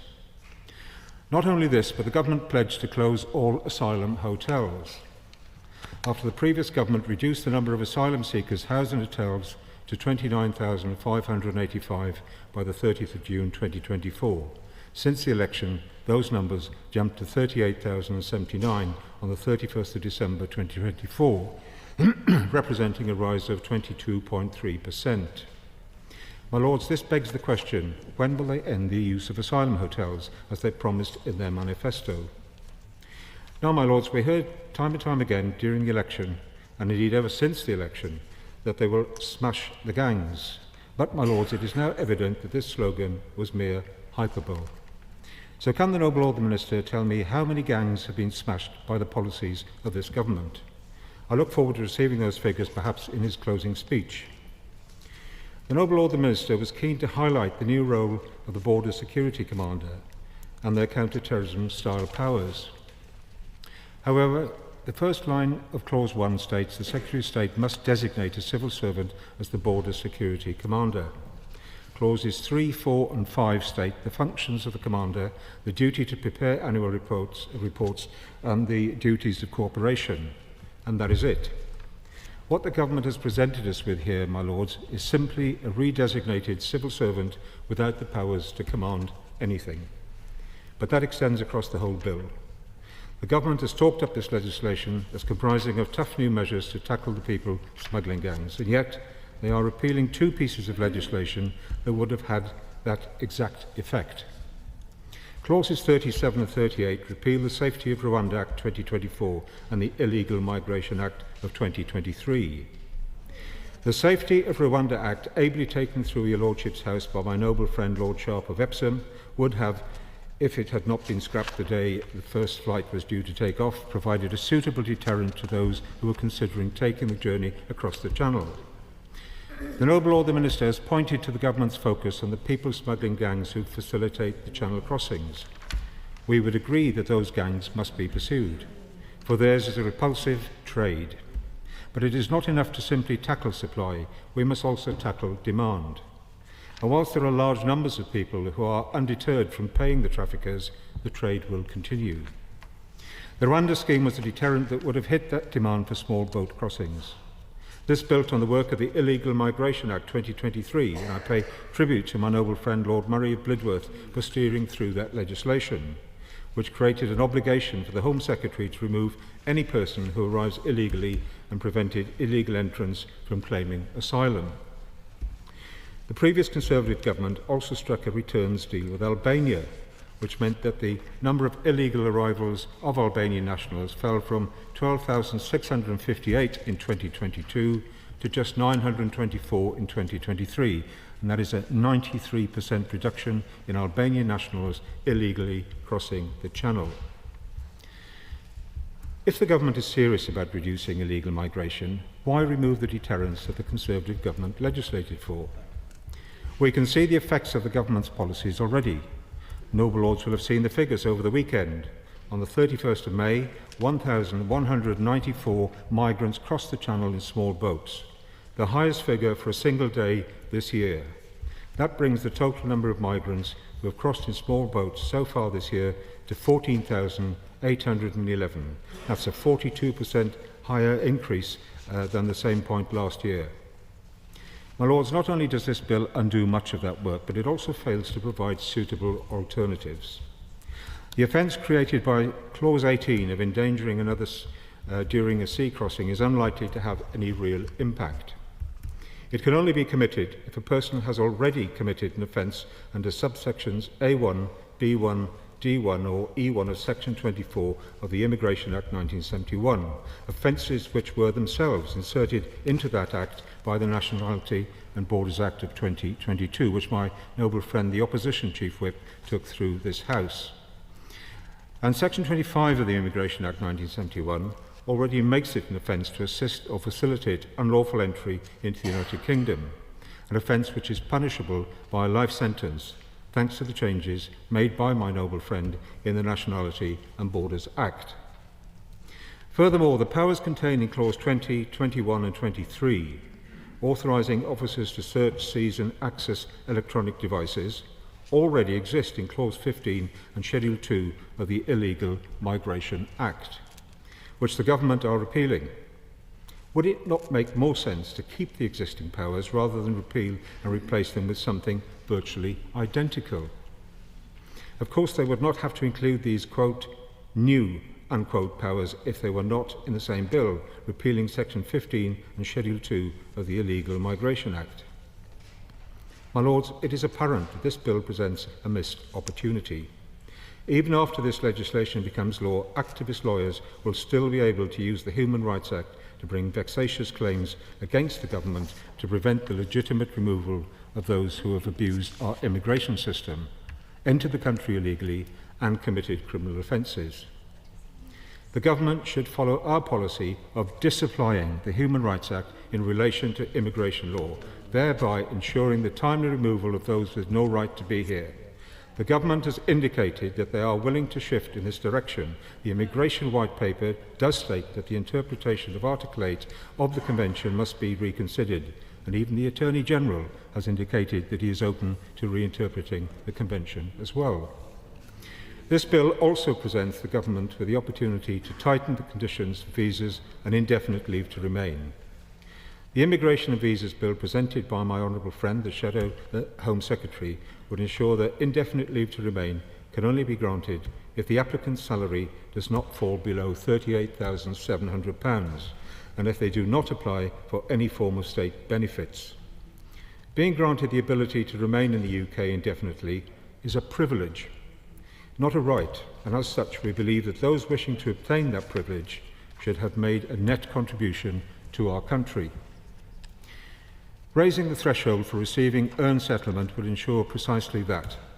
Given the government's newfound vim and vigour for more stringent controls of legal migration, I am sure they will be amenable to such policies. Let us not forget that reducing the level of net migration to the UK is overwhelmingly backed by the British people. Polling by More in Common has found that 65% of the public believe that immigration should be reduced, and my Lord, that stretches supporters of all political parties, might I add, given that 57% of Liberal Democrat voters and 49% of Labour voters support cutting immigration. And 62% of the public agree that it is too easy for people to live here illegally, including 61% of Liberal Democrat and 50% of Labour voters. My Lords, we would all do well to remember this. This is the voice of the British public, and it is precisely what they are demanding of their parliamentarians. My Lords, this bill does not deliver what the British people desire or deserve. Where are the powers to prevent vexatious legal challenges being used to thwart legitimate removals? Where are the powers to ensure the deportation of all foreign criminals? Where is the deterrent? Where are the measures to bring down the level of net migration? The answer is, of course, that they are simply not there. These are glaring omissions that could and should be fixed by your lordships as the bill progresses. We on these benches will be seeking to strengthen this bill, to deliver on the British people's priorities, and I hope the government will want to follow suit. My Lords, I thank the noble Lord the Minister for introducing this slightly uneven bill. It's a bill which is both heavy and light at the same time. It's heavy on the supply side, taking strong measures to deal with the smugglers and gangs, but it's light on actions to support asylum seekers on a safe journey to the United Kingdom. So I start with an initial question to the noble Lord the Minister, and it's this. Is the intention of this bill to stop dangerous journeys by boat or other ways, or is it to stop people coming to claim asylum? The answer to this question is critical to our understanding of its intention, the intention of this bill. We on these benches support a controlled, humane, ordered and planned migration system, both stopping dangerous journeys and also creating a safe route to asylum, and those who do not qualify for asylum removed swiftly and humanely. For those in the margins, there are some who may be persuaded by the measures in this bill, but our concern must surely be for those also who satisfy the grounds for asylum in the United Kingdom, but currently have a negligible or non-existent way to enter this country safely. Those who travel here by small boat, 74% are successful with their asylum claims, and that's not taking any appeals into consideration. So the answer to that initial question is fundamental to understanding the government's intentions. We welcome the measures in the bill aimed at tackling criminal gangs and reducing deaths in the Channel. We support the scrapping of the Safety of Rwanda Act and significant parts of the Illegal Migration Act. However, we are concerned that this bill's purely punitive approach will not achieve its aims. We must be honest about the range of interventions needed to bring change. Voters are tired of tougher talk on immigration that fails to deliver promised outcomes. And as a country, we cannot afford the consequences of more government-broken promises on this issue. So whilst prosecuting criminal gangs is essential, as long as desperate people seek refuge in the United Kingdom without alternative routes, demand will persist and criminals will profit. Given the strong push factors for those fleeing persecution in countries like Sudan, Eritrea or Iran, we need interventions that change an individual's calculation. Currently, paying a smuggler to bring them to safety is seen as the best or the only option available. We propose building on the successful UK resettlement scheme, already referred to by the noble Lord the Minister, and family refugee reunion, along with a capped pilot for a humanitarian visa. Using the services of United Nations bodies in country or in close to in country, this would allow those with the basis for a successful asylum claim to travel safely to the UK for their application to be considered. If the government aims to reduce dangerous crossings, this would help. The government would control an ordered, planned process and create an evidence base to evaluate such an approach. Safe routes are not an alternative to enforcement. They complement efforts to target criminal gangs. Both approaches must work together. We are rightly concerned at the expenditure costs of maintaining and accommodating the nearly 250,000 people, which includes those going through appeals, in the processing backlog. And the government, in our view, has missed the opportunity to include in this legislation permission to allow asylum seekers to work after 3 months. Whilst we welcome the 13% decline in the asylum backlog, the proportion of people waiting 6 months or more for a decision has risen sharply over the last decade, from 25% at the end of 2014 to 59% at the end of 2024. When the current working ban was introduced by the Labour government in 2002, the argument about processing times was identical. 6 months target to process applications, and those granted asylum were then able to work. But the 6-month target was not met then and has not met now. As allowing asylum seekers to work would help reduce the asylum support budget, the use of hotels and child poverty. It would assist local authorities in supporting newly recognised refugees. If someone has a job, they are more likely to support themselves quickly, reducing homelessness and state benefits claims. It would also improve cohesion between host communities and asylum seekers if they are seen to be paying their way. Visible delivery is what the government needs, and this policy could contribute to that, especially if communities saw hotels being closed. The government has never produced any evidence which suggests that employment rights play a role in determining people's choice of destination when seeking safety. The evidence is, however, that employment rights are largely unknown to asylum seekers before they arrive in the United Kingdom. And we have one of the most restrictive working policies compared to our European neighbours. Lifting the ban on work would align the UK with other OECD member states. In countries like France, Spain, Italy and Germany, asylum seekers gain the right to work much earlier, after 6 months, 3 months or even less. Faster application processing and enhanced working rights should be complementary policies. So that's why we also seek a 3-month service standard for asylum decisions. We welcome the government's repeal of sections 31 to 35 of the Illegal Migration Act. But if integration is the ultimate goal for us as a society, then we should not choke off the chance to become a British citizen simply on the basis of how they arrived in the United Kingdom. Recent updates to the Nationality Good Character Requirement guidance limit access to citizenship for refugees who enter the UK irregularly. This is counterproductive to integration and cohesion for those settled in the United Kingdom. The unclear policy guidance deters refugees from applying for citizenship due to the risk of wasting thousands of pounds if the application is produced out of hand. We also have deep concerns over the expansion and retention of Section 59 of the Illegal Immigration Act. This relates to the safe country list. The list is problematic when decision makers must declare asylum claims inadmissible from countries listed even where there is evidence of persecution. For example, Georgia, where members of parliament are being locked up because they have taken offence at the current government. And that has been sanctioned, that country has been sanctioned by the UK for human rights abuses. And what this means is that individualised assessment of asylum claims is essential and necessary. Countries may be safe for some people, but not always for all people. We are concerned that the bill retains and expands detention powers in the Illegal Migration Act without implementing safeguards recommended by the Brooke House inquiry. We remain deeply concerned about immigration detention.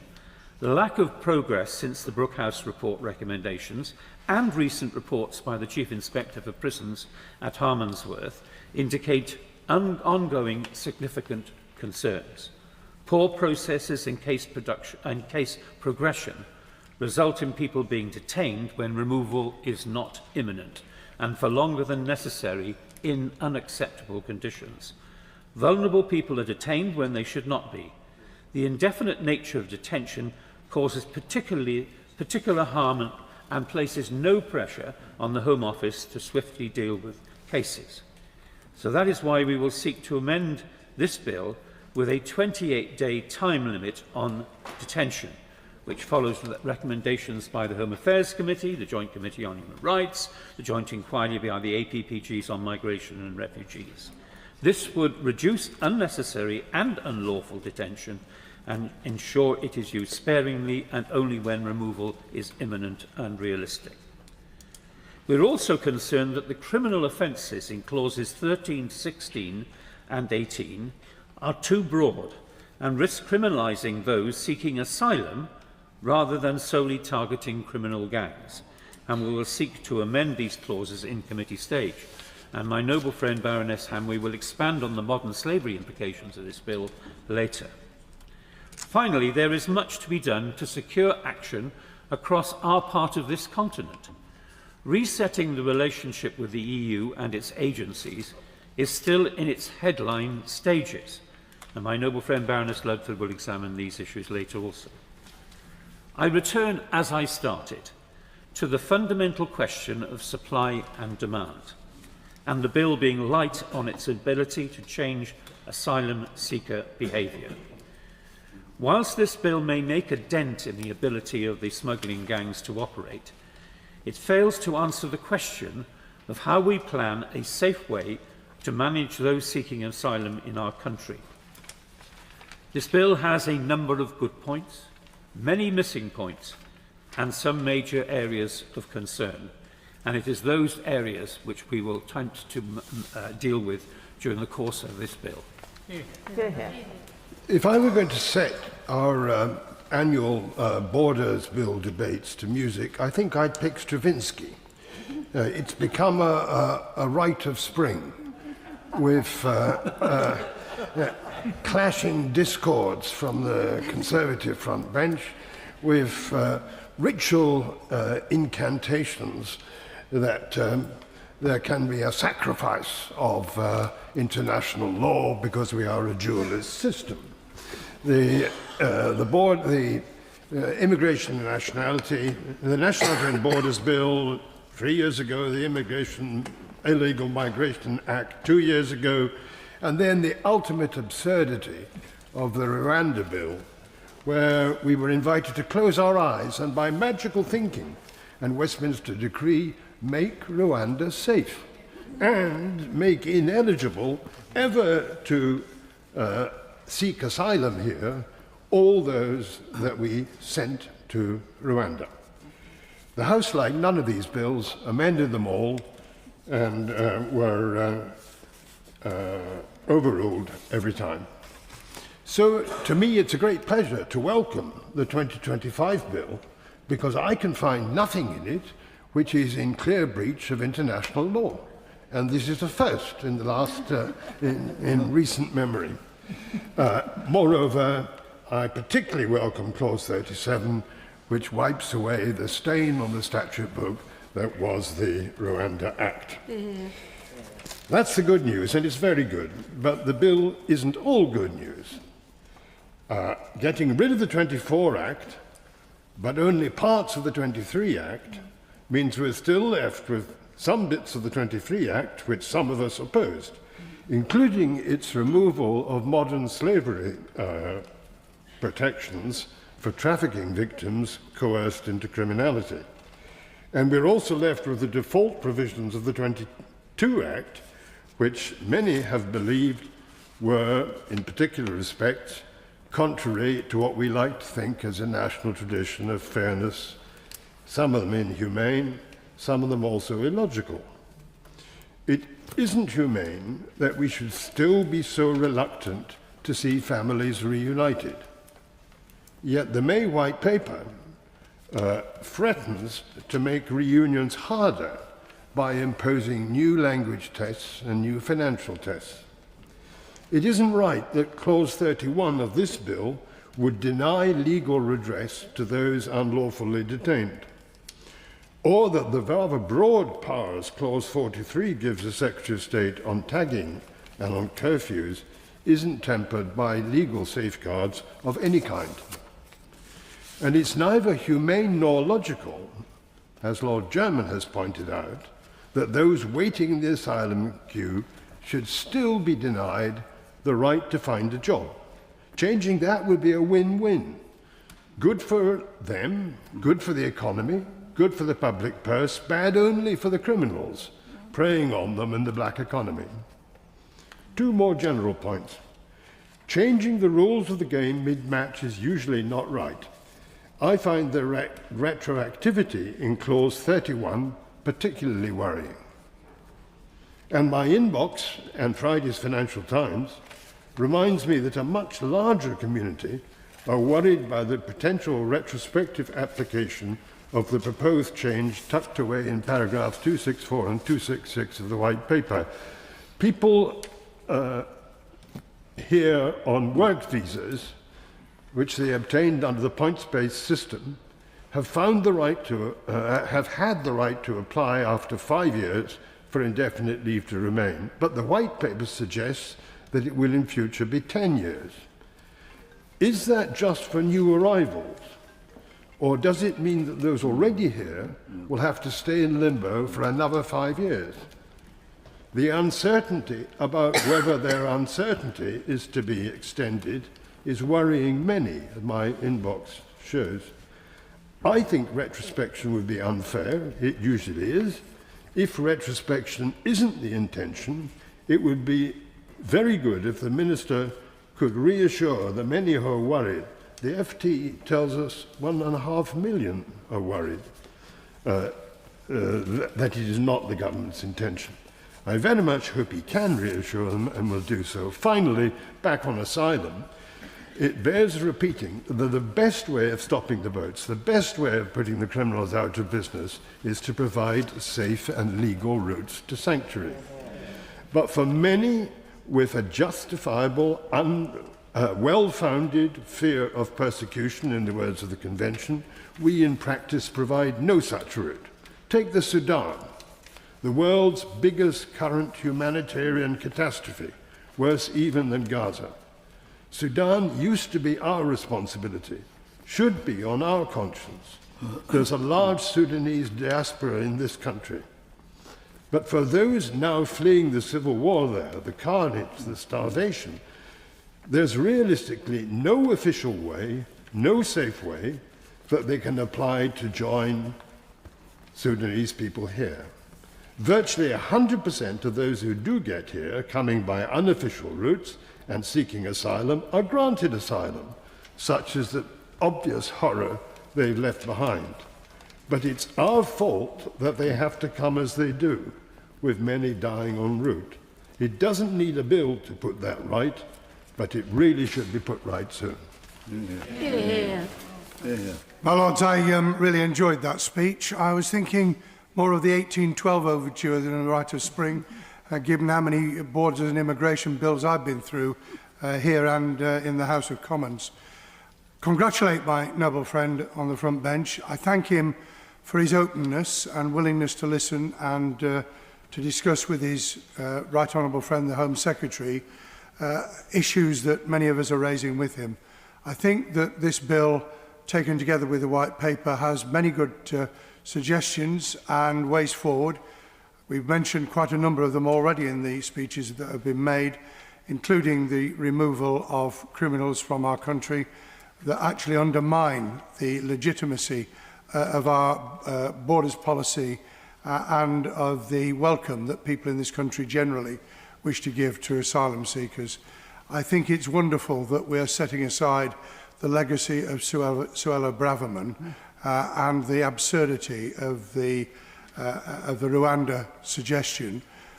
Now it's gone. Of course, the government have been able to stop processing at some real speed. The government have started to use this terrible civil service phrase that has crept even into speeches as well as written material and letters, which is that they're working at pace. It's a terrible phrase. I really hope that people will stop using it. It's a bit like stand ready, which means we're doing absolutely nothing. We've really got to talk normal language, but the speeding up of the processing has been quite remarkable, as has the removal of people from the country who had no right to be here, and the government deserve real credit over the last 11 months for achieving that. Yes, asylum has now fallen substantially, which gives us a chance, I hope, to have rational and sensible debates about what needs to be done. Mention's been made of More in Common, which is now the favoured political polling company. The truth is, and anybody who goes and speaks to people in communities like the one that I live in and I used to represent, knows that it's the crossing of the channel in small boats that is worrying people. By its very nature, it's going to worry them, not just because of the daily count and the reporting in the newspapers, but because of the danger and the worry that people have legitimately for what is happening with organised criminality. My suggestions, which have not been yet taken up, are twofold. One, that the new relationship with the President of France that has been developed by the Prime Minister could lead us to develop a licensing scheme for boats, parts of boats, so that they couldn't be purchased, transported or sold to people in France, and that would immediately have a major impact on the ability of the French to intervene in the warehouses and the transportation. The other would be that we build on clause 45 of this bill, which provides for electronic visa and documentation.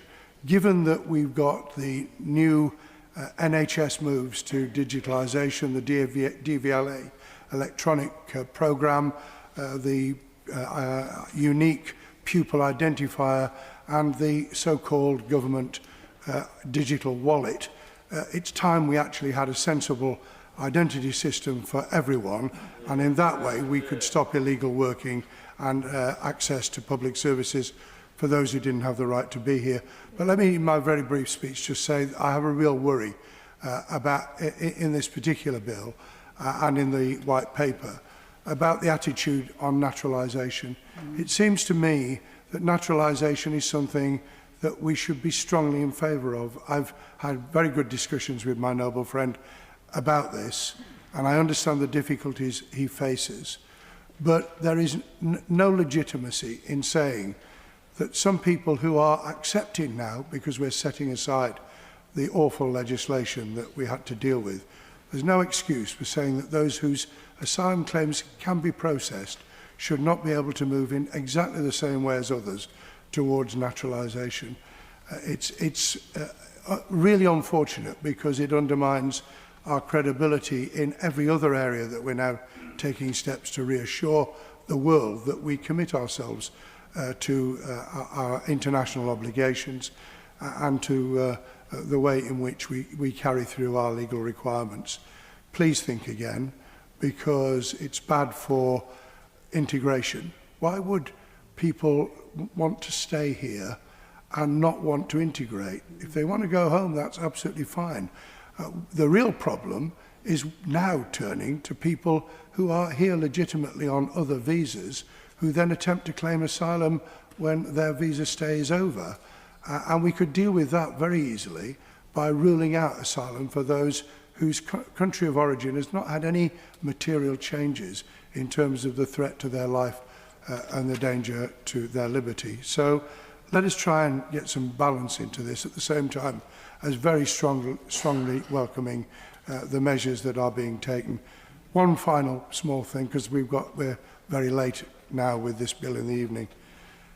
Please go back on the white paper and set aside the notion of a surcharge on overseas students. It's a particularly pernicious, unpleasant measure, and unless the Home Office and the Education Department get their act together and understand that when people pay for a service, when that service is provided at full cost, when those costs allow us to cross-reference into research, when those costs allow us to maintain our university system, we retain our reputation across the world. When we start to pull the plug on it, we do ourselves damage for no good reason whatsoever. I haven't met anybody, even a reform voter, who think it's a bad idea to encourage overseas students to pay large sums of money to receive a service and then to go back home and tell the world what a wonderful place the United Kingdom really is. My Lord, it's a great privilege to follow the Noble Lord Blunkett, who's the person on those benches I have most respect for when speaking about these subjects, which he does so without cant and with a great deal of knowledge and credibility. It's important to remember that though illegal immigration attracts most public attention, it's only a fraction of total immigration. Legal immigration is continuing at a rate which dwarfs anything we've known in our history. Indeed, it dwarfs all previous waves of immigration put together. And it will transform our country by the middle of this century or soon after. It could mean that the indigenous population will be in a minority, strangers in their own land, to coin a phrase. And I think that will be as much regretted by those who've come to live in this country, who wanted to come here because of the traditions that had grown up over centuries and didn't really want to see them dwarfed into minority status. The case for mass immigration was economic. When made by Tony Blair, he claimed it was necessary to promote growth and fill vacancies. Over the 2 decades since then, we've experienced the highest influx of migration in our history, the slowest rate of growth since the Middle Ages, and vacancies have doubled. So the thesis was absolutely discredited. But illegal immigration raises moral rather than economic issues. And I want to ask a question about the moral basis which appears to underline this bill. The Noble Minister explained that this bill does 2 main things. It purports to strengthen the measures to smash the gangs, which, if successful, would presumably prevent migrants reaching these shores. And it removes from the statute book the Rwanda bill, which aimed to deter migrants from coming here. Why is it morally acceptable to try to prevent people leaving the beaches of France to come to the UK, but immoral and unacceptable to deter them from leaving France to come here? We know prevention doesn't work. Saturday saw nearly 1,200 people arrive by boat in a single day. Most measures in the bill, supposedly designed to beef up prevention, appear trivial. The Border Security Commander is going to be made statutory, but he'll have no troops to command, only the power to convene existing operational agencies, which I would have thought was the duty of the Minister. He will have to produce a strategy, a frank admission by the government that it doesn't itself have a strategy. But even if these measures do have some practical impact, it's clear that tens of thousands of asylum seekers will continue to cross the Channel. Unless, that is, of course, the government does succeed in smashing the gangs. Then what happens? Does that mean that no asylum seekers would be able to reach this country? There'd be no one to facilitate their journey? Or would they be able to come without the help of the gangs, in which case why don't they do that now, if these gangs are so cruel, vile and horrible? There is a clear conflict within the government's policy. Either their policy will work, in which case it will stop people getting here and claiming asylum, or, as we know, it won't really work and will have precious little effect. By contrast, we know that deterrence can work. Once it was made clear that Albanians would be returned to Albania, the number of arrivals from that country, or at least purporting to be from that country, plummeted. When Australia demonstrated the certainty of being returned to Indonesian waters, the influx into Australia ended. At present, given the choice between staying in France and coming to England, many migrants are prepared to take the risky crossing. But if they knew the choice was not between France and Britain, but between France and Rwanda, does anyone believe that they would opt for Rwanda? They'd stay in the EU, if not in France. So prevention won't stop illegal immigration, which means lives will continue to be lost, whereas deterrence has the potential to work and will therefore save lives. So I repeat my question. why is prevention morally acceptable but deterrence immoral and unacceptable? Now, the Noble Lord the Minister asserted that the Rwanda scheme was unworkable. He didn't explain why or in what ways.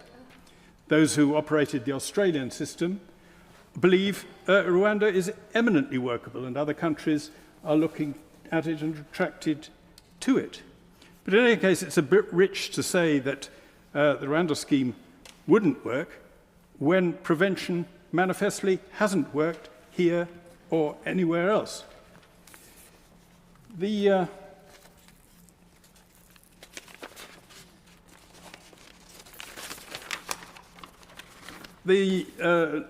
Noble Lord German for the Liberal Democrats argued that we should create safe and legal routes. That's often presented as if it's largely going to solve the problem of migration. So did, of course, the Noble Lord Kerr. It is indeed a springtime tune from him, all seasons from him. He advocates safe and legal routes. But the suggestion is that somehow the people who would have come by boats will come by these safe and legal routes. Some of them might, but many of them would not, and many of them would be refused to and would then still want to come via the boats. But many other people who at present don't attempt the crossing or consider attempting the crossing, once these safe and legal routes are established, will apply for them. So the total number of people coming is bound to increase significantly. What I'd like to know is whether those who are advocating this as if it's a soft option would be happy to see these additional people coming by safe and legal routes ending up in Liberal Democrat constituencies, for example. I suspect they'd find that their voters, who are never told it at the local level that this is Lib Dem policy to increase the number of people coming to this country, would be very unhappy by what is proposed. Time's up. You're right, I shall stern. My Lords, the diocese in which I serve covers one of the most diverse parts of the country. Indeed, arguably, South London is one of the most ethnically diverse places in the world. This diversity is often represented in our churches, which have benefited, as has the rest of the country, from the great human fact of migration. It would be good to hear some recognition of this in government and Home Office statements. I think it is worth stressing, my lords, that the vast majority of migrants to this country come here properly under the immigration rules, and thus there is no proper sense in which their arrival and settlement can be described as uncontrolled. The government of the day may, for good reasons of public policy, wish to alter the rules or introduce fresh primary legislation, but that does not mean that a system and process is not in place, that applications are not assessed, fees paid, and the results match what Parliament has sanctioned. My Lord, should this bill pass, it will be, I think, the 13th piece of primary legislation on immigration since 1997. No one should doubt the interest of successive governments in this subject. Indeed, I wish to congratulate His Majesty's government in that it has recently published a white paper on its further intentions in this area, something that happened only once after 2002. The return of more regular engagement on major issues of policy is to be welcomed. The repeal of provisions of the Safety of Rwanda Act is also welcome, though I note with concern what has been said in this debate about the weakening of the provisions of modern slavery legislation. My Lords, I wish to make a point about resources, which I believe is relevant to this bill and its impact. The bill is concerned to a significant extent with enforcement, not least with the effectiveness and statutory footing of a new border security command. But the business of managing migration into the UK is a resource-intensive activity, and, my Lords, I fear that attempts to substitute more draconian sanctions in a concertina of legislation down the years is no substitute for the resources needed to train and staff border control, casework, intelligence and enforcement. The result, my lords, is backlogs, asylum accommodation, which in some instances resembles a dystopian novel, and a detention estate which repeatedly fails inspection. No conceptual framework sketched out in explanatory notes will compensate for an absence of staff or mitigate hurried and arbitrary decisions where more nuanced consideration is required. I appreciate, my lords, that such comments are unwelcome in the closing days of a spending review, but please consider this. The pressure of those who wish to come to Europe is not mitigated by the abandoning of our commitment of 0.7% of GDP to aid. The allocation of billions of pounds of the aid budget to support asylum and refugee costs in this country is to an extent not matched by any other G7 country. In 2024, it was just over £2.8 billion. The Prime Minister has recently, in announcing a reduction in aid spending further to 0.3% of GDP, stated that the Foreign, Commonwealth and Development Office is no longer to be the spender or saver of last resort. That at least is welcome, as is the announcement that it will no longer be expected to meet unpredicted in refugee costs during the year. But, my lords, these benches have never welcomed diverting humanitarian and development aid to other purposes.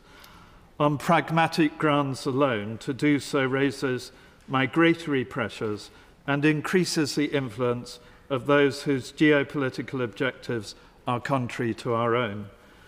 Might there be, my lords, space in this bill for something addressing safe and legal routes and the nexus of humanitarian crises, if the government is minded to do so at this point? My lords, the bill references powers to detain. I end by drawing the Minister's attention to the Refugee and Migrant Advice Services Alternative to Detention pilot, a community-based alternative to detention sponsored jointly by the Home Office and UNHCR between 2020 and 2022. The cost was significantly less than that of detention, more congenial to participants, and I understand that the absconding rate was low. I believe that ministers at the time decided not to pursue it further. May I ask the noble lord, the minister, whether the current government might revisit the pilot and consider the greater use of this approach? I look forward to the minister's summing up. My lords, may I thank the minister for the very open way in which he's approached this whole subject, not just today, but in weeks and months gone by.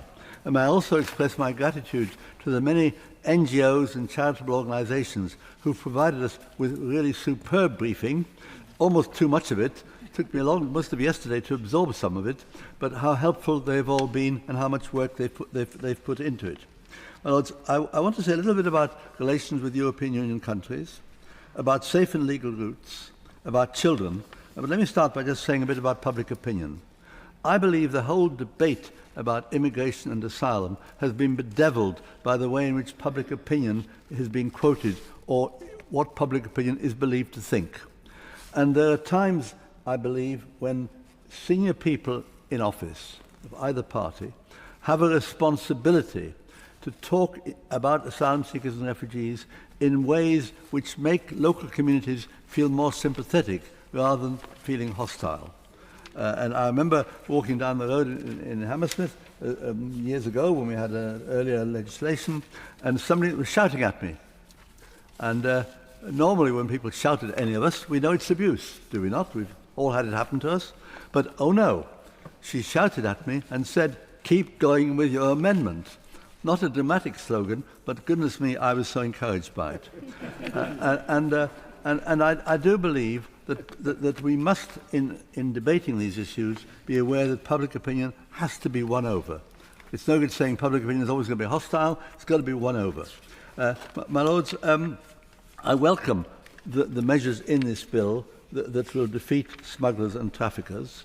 There are things about the bill I'd like to see changed, and no doubt the committee stage will give us many opportunities to do that. My Lords, may I turn to cooperation with EU countries? I understand the government has tried very hard to have better arrangements with EU countries, and there have been numerous discussions, I believe, with France. It's a little bit concerning that we see on television, or we hear reports on television, that the French police haven't got the power to deal with the boats once they're just offshore.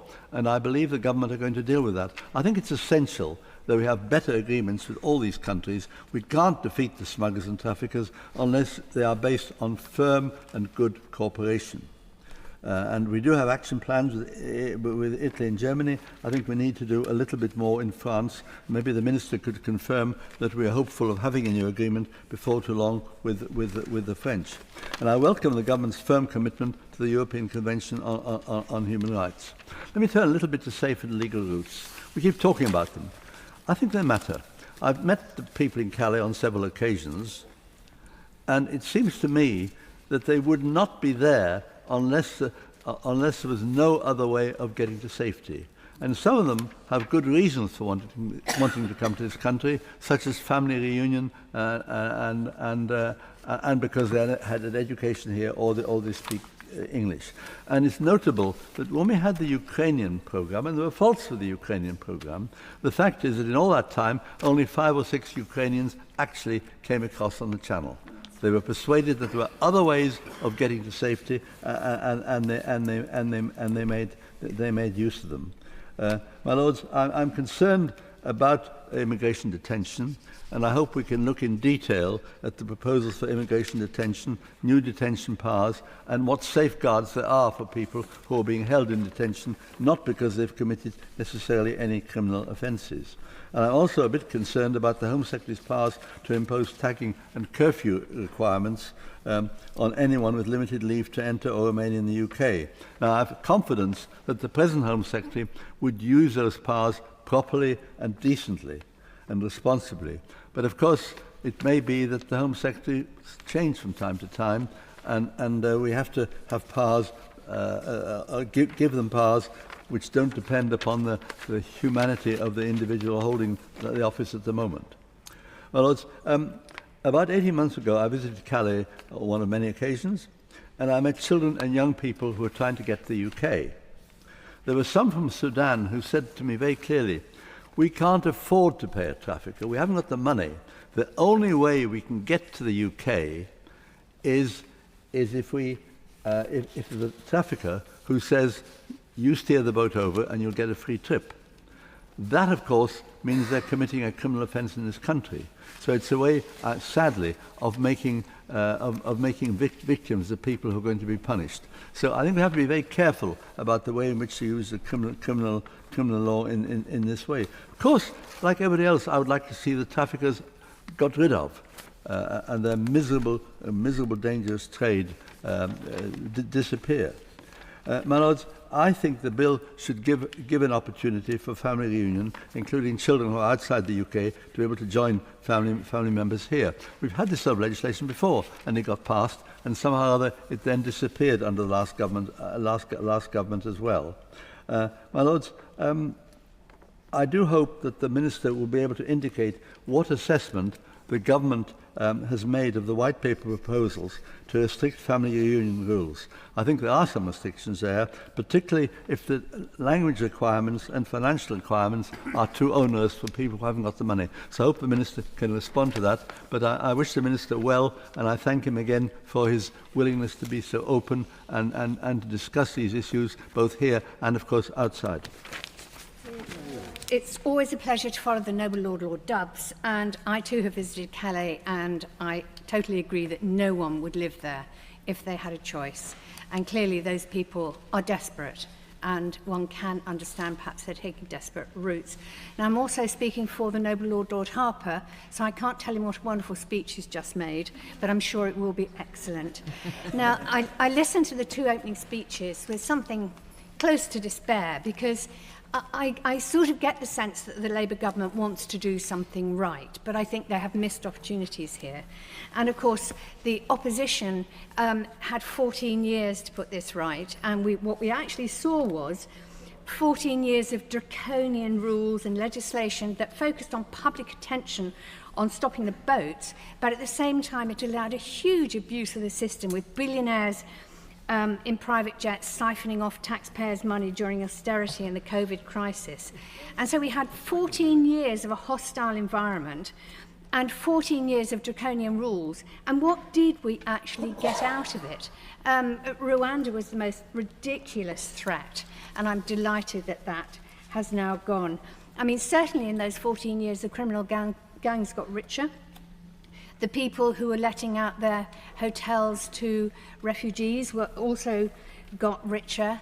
But of course, the number of people arriving by small boats has kept on climbing.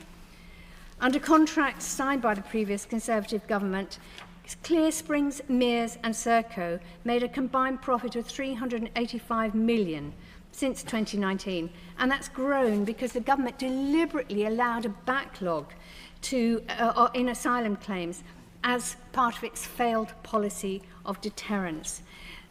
And again, of course, the Bibi Stockholm refugee barge was yet another failed deterrent, with the taxpayer picking up the bill for things like the high-cost docking fees at Portland Port. So, in fact, the last government tried deterrence, and they didn't work. It led to much higher bills for taxpayers, but not to any real advantage. Refugees don't want to live on ships, they don't want to live in hotels, they actually want to become citizens and build new lives for themselves, in the same way that previous waves of immigrants did exactly that. And whether you're descended from the Huguenots or German Jews or Ugandan Asians, or other families that have fled persecution and war to make a good life here for hundreds of years, the vast majority want to contribute to society. They're grateful to be taken in and allowed to live without danger. Most of today's refugees want to earn a living, not rely on handouts, but our government won't let them. Most want to contribute and benefit our economy, but our government makes them a problem instead of part of the solution. The problem is not the refugees, it's the government's failed attempts to deter them, which has not worked and has just made things much worse and created bigger problems. I know that Labour want to sort out the huge delays in processing asylum claims and to cut down on the use of hotels, but it is keeping most of the draconian rules passed by the previous government. Clueless government, actually, it says in my notes. I'm so sorry. Clueless government. Past clueless government. So why is this Labour government retaining provisions of the Illegal Migration Act of 2023 and the Nationality and Borders Act 2022 that, when in opposition, it actually condemned as immoral and destructive of human rights commitments? They even voted alongside the Greens and the Lib Dems to defeat the past government 19 times on those draconian rules that they regarded as unacceptable. So my big question is, why has His Majesty's government failed to make any provision for safe routes to this country for people seeking asylum, including people with close family and other connections here? The government is expecting us to pass a law that says if you arrive here via a small boat or in the back of a lorry, you are not regarded as a person of good character and therefore ineligible to settle.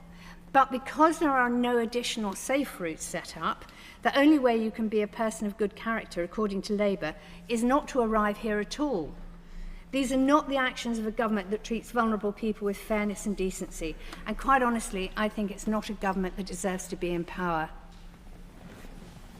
My Lords, it's a great pleasure to follow the noble lady. She started off her speech so well with her kind remarks about a speech that I hadn't yet given. And when I listened to the rest of her speech, I fear this is one subject on which she and I are destined not to agree, I fear. My Lords, it's a great privilege to be a member of this House and have the opportunity to continue in public service. And I should start by thanking Black Rod and her team, the doorkeepers, the clerks, the Lord Speaker's team, who all made me very welcome from actually before my introduction and subsequently, and also to the catering team who looked after my guests so very well. And I should also thank my noble friends who supported my introduction, the noble Lord Young of Cookham and Lord Taylor of Holbeach, as well as my noble friend, the noble Viscount, the Lord Younger of Lecky, who is, whether he thinks this is an honour or not, he's been assigned as my mentor to keep me out of trouble.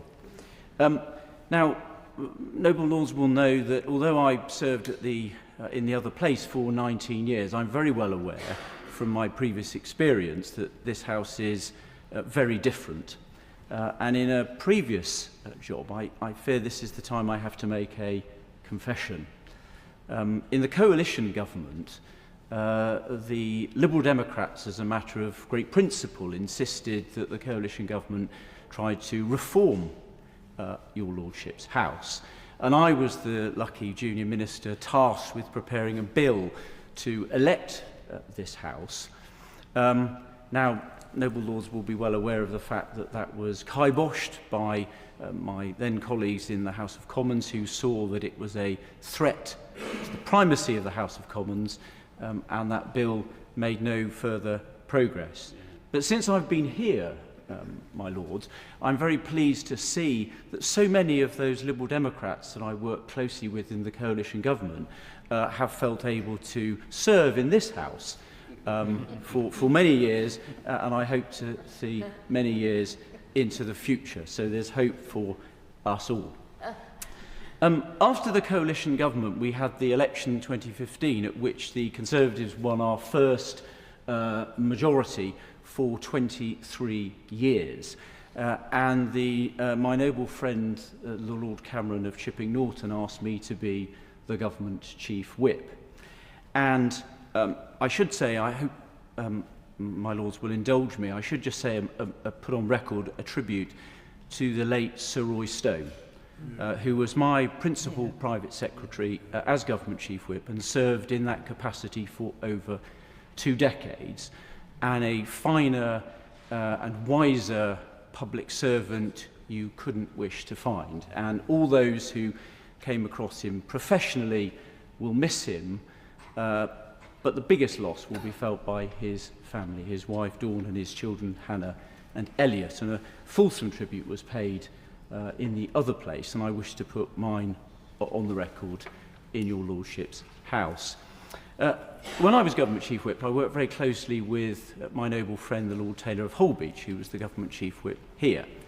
And he made it very clear to me that whipping in your Lordship's House is a much subtler art than it is perhaps at the other end of the building.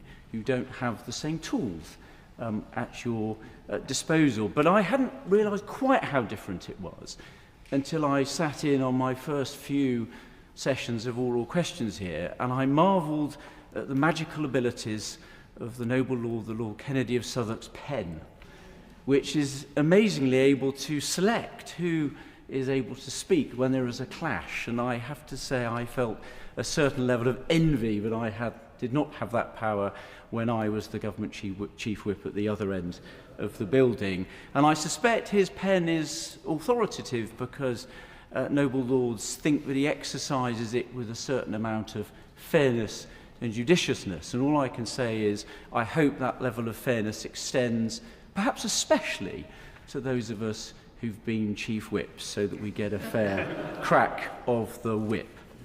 Now, turning to the subject matter at hand, I have some experience in this. I served as Immigration Minister when my noble friend Lady May was a Home Secretary, and the noble Lord the Minister shadowed our Home Affairs team for a number of years. I have to say, he, a couple of weeks ago, referred in this House to the fact that he said Labour had always had a very robust policy on migration. And I have to say, I think both my noble friend and myself were a little surprised. We hadn't spotted that enormous amount of support when he was in opposition. And I hope it's always nice to see a sinner repenteth. But just on this bill, there's a couple of things I would say. First of all, when I was the Immigration Minister, and I know that my noble friend Lady May did this as well, we tried to put in place tough measures, but talk moderately and reasonably about this subject. The government, I fear, is in danger of doing the opposite, talking tough, but I think not having sufficiently tough measures. And I'll just draw out a couple. First of all, we've seen illegal migration for small boats rise by 30% since election. And secondly, the government have removed the deterrent that was in this bill, the Rwanda scheme, but without replacing it with an alternative. So there isn't time now to dwell on these matters, but I just give the noble Lord the Minister notice that I will be doing so during committee and report stage on this bill, and I look forward to our clashes perhaps across your Lordship's House in due course. I warmly congratulate my noble friend Lord Harper on a very deft, excellent and accomplished maiden speech, and it's a pleasure and a privilege to follow him. My noble friend was introduced to this House, I think, as recently as May the 10th. So in speaking so soon, he has, I think, helped to prove an important point, which is that if one is of sufficient seniority and knowledge, one shouldn't be afraid here to get stuck in. And my noble friend is of great seniority and knowledge as a former Minister for Disabled People, as a former Minister for Constitutional Affairs, and he referred in his speech to some of his travails in that duty, as a former Secretary of State for Transport at Cabinet level, and of course as a former Chief Whip, where he always conducted himself with the discretion that we associate with those who have held that office. But above all, of course, he is a former Minister for Immigration under the leadership of my noble friend Baroness May, who's in her place. So he knows how the nuts and bolts of the system work, and I look forward to the Minister responding to what he said. I congratulate him once again on his maiden speech, and we look forward to hearing from him many times in the future. However, today I want to follow a slightly different path, because his speech was focused on what the bill will seek to do. I want to address rather whether in fact it is capable of doing it. I want to ask at the very start, how much do we really know about migration into and out of the country? How many migrants are in Britain today? Where do they come from? For how long are they entitled to be here? What are they doing while they're here? How many overstay and how many are removed? And finally, are they making a net contribution to the economy, or are they a cost to the taxpayer? I ask in the wake of data uncovered by my Commons colleague, Neil O'Brien, who has discovered that benefit claims by households with at least one foreign national have doubled to nearly £1 billion a month in the past 3 years. Now, finding answers is made no easier by the absence of systemic exit checks and the asymmetry of entry checks. On exit checks, we rely on advanced passenger information from carriers, selective border force checks and administrative data, council tax information, DVLA data, NHS records and so on. On entry checks, the bedrock of the system, the International Passenger Survey was designed to monitor tourism, not migration, and the databases used by different departments to record migration often define it differently. Furthermore, published ONS statistics only break down migration data into EU, non-EU and British categories, but not specific nationalities. And anyone coming to the country on a visitor visa, to see family or for tourism, for example, is excluded from migration statistics by default, as is anyone on a temporary work visa. So I ask what this bill will do in its sharing of information provisions under Part 1 or elsewhere to, on exit, increase the number of exit checks and standardise the information received from them, and on entry ensure that the databases used by government use the same definitions of migrant and can talk to each other. Additionally, what will the bill do, if anything, to break down migration data into specific nationalities so that we can find answers to some of the questions I posed at the start of this speech? Furthermore, what impact will the bill have, if any, on the Interdepartmental Task Force on Migration Statistics, set up as long ago as 2006, to improve the quality, coherence and accessibility of migration statistics? Returning to those who overstay on visitor visas and temporary work visas, how many of the roughly 2.2 million people who arrived last year on visitor visas and the 78,000 people who arrived on temporary work visas overstayed?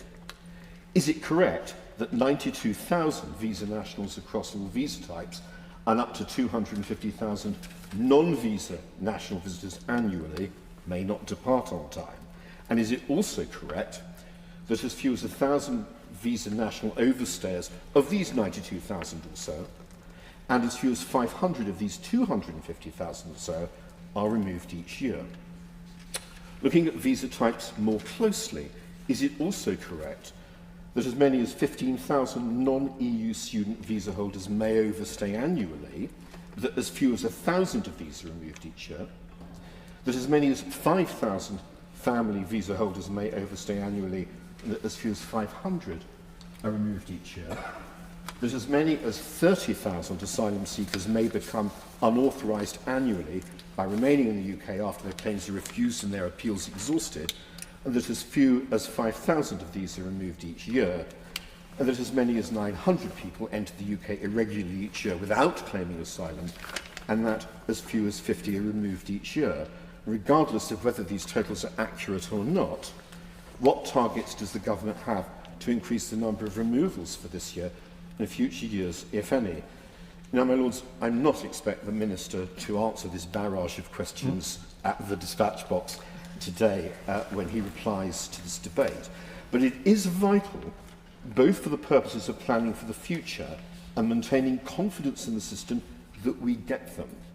Will the bill enable us to craft a more selective and efficient, as well as a more restrictive immigration system?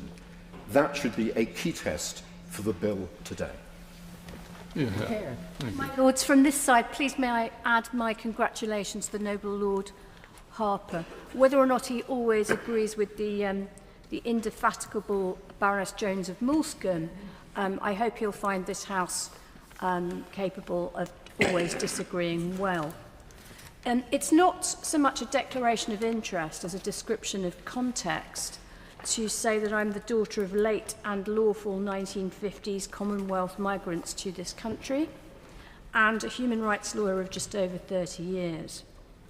For the avoidance of doubt and at possible risk of confounding some potential expectations, I accept this bill's underlying premises of both border security and immigration control. A democratic political community is of course defined by its borders as well as its values and laws. It has a prerogative to assess and balance its social, economic and cultural needs, including some desire for reciprocal international work, study, trade and tourism on the part of its own citizens. So as a matter of logic and international law, it retains considerable discretion on the question of how many and what kind of visas to grant to non-nationals seeking to enter its territory for various purposes. This should be exercised, I would suggest, with considerable care, given the often competing interests of different economic actors in particular. Some employers, and even, dare I say it, government departments, may have a strong instinct towards importing large amounts of skilled and even unskilled workers. This may be laudable and at times even vital to fuel innovation or fill gaps in services or the labour market.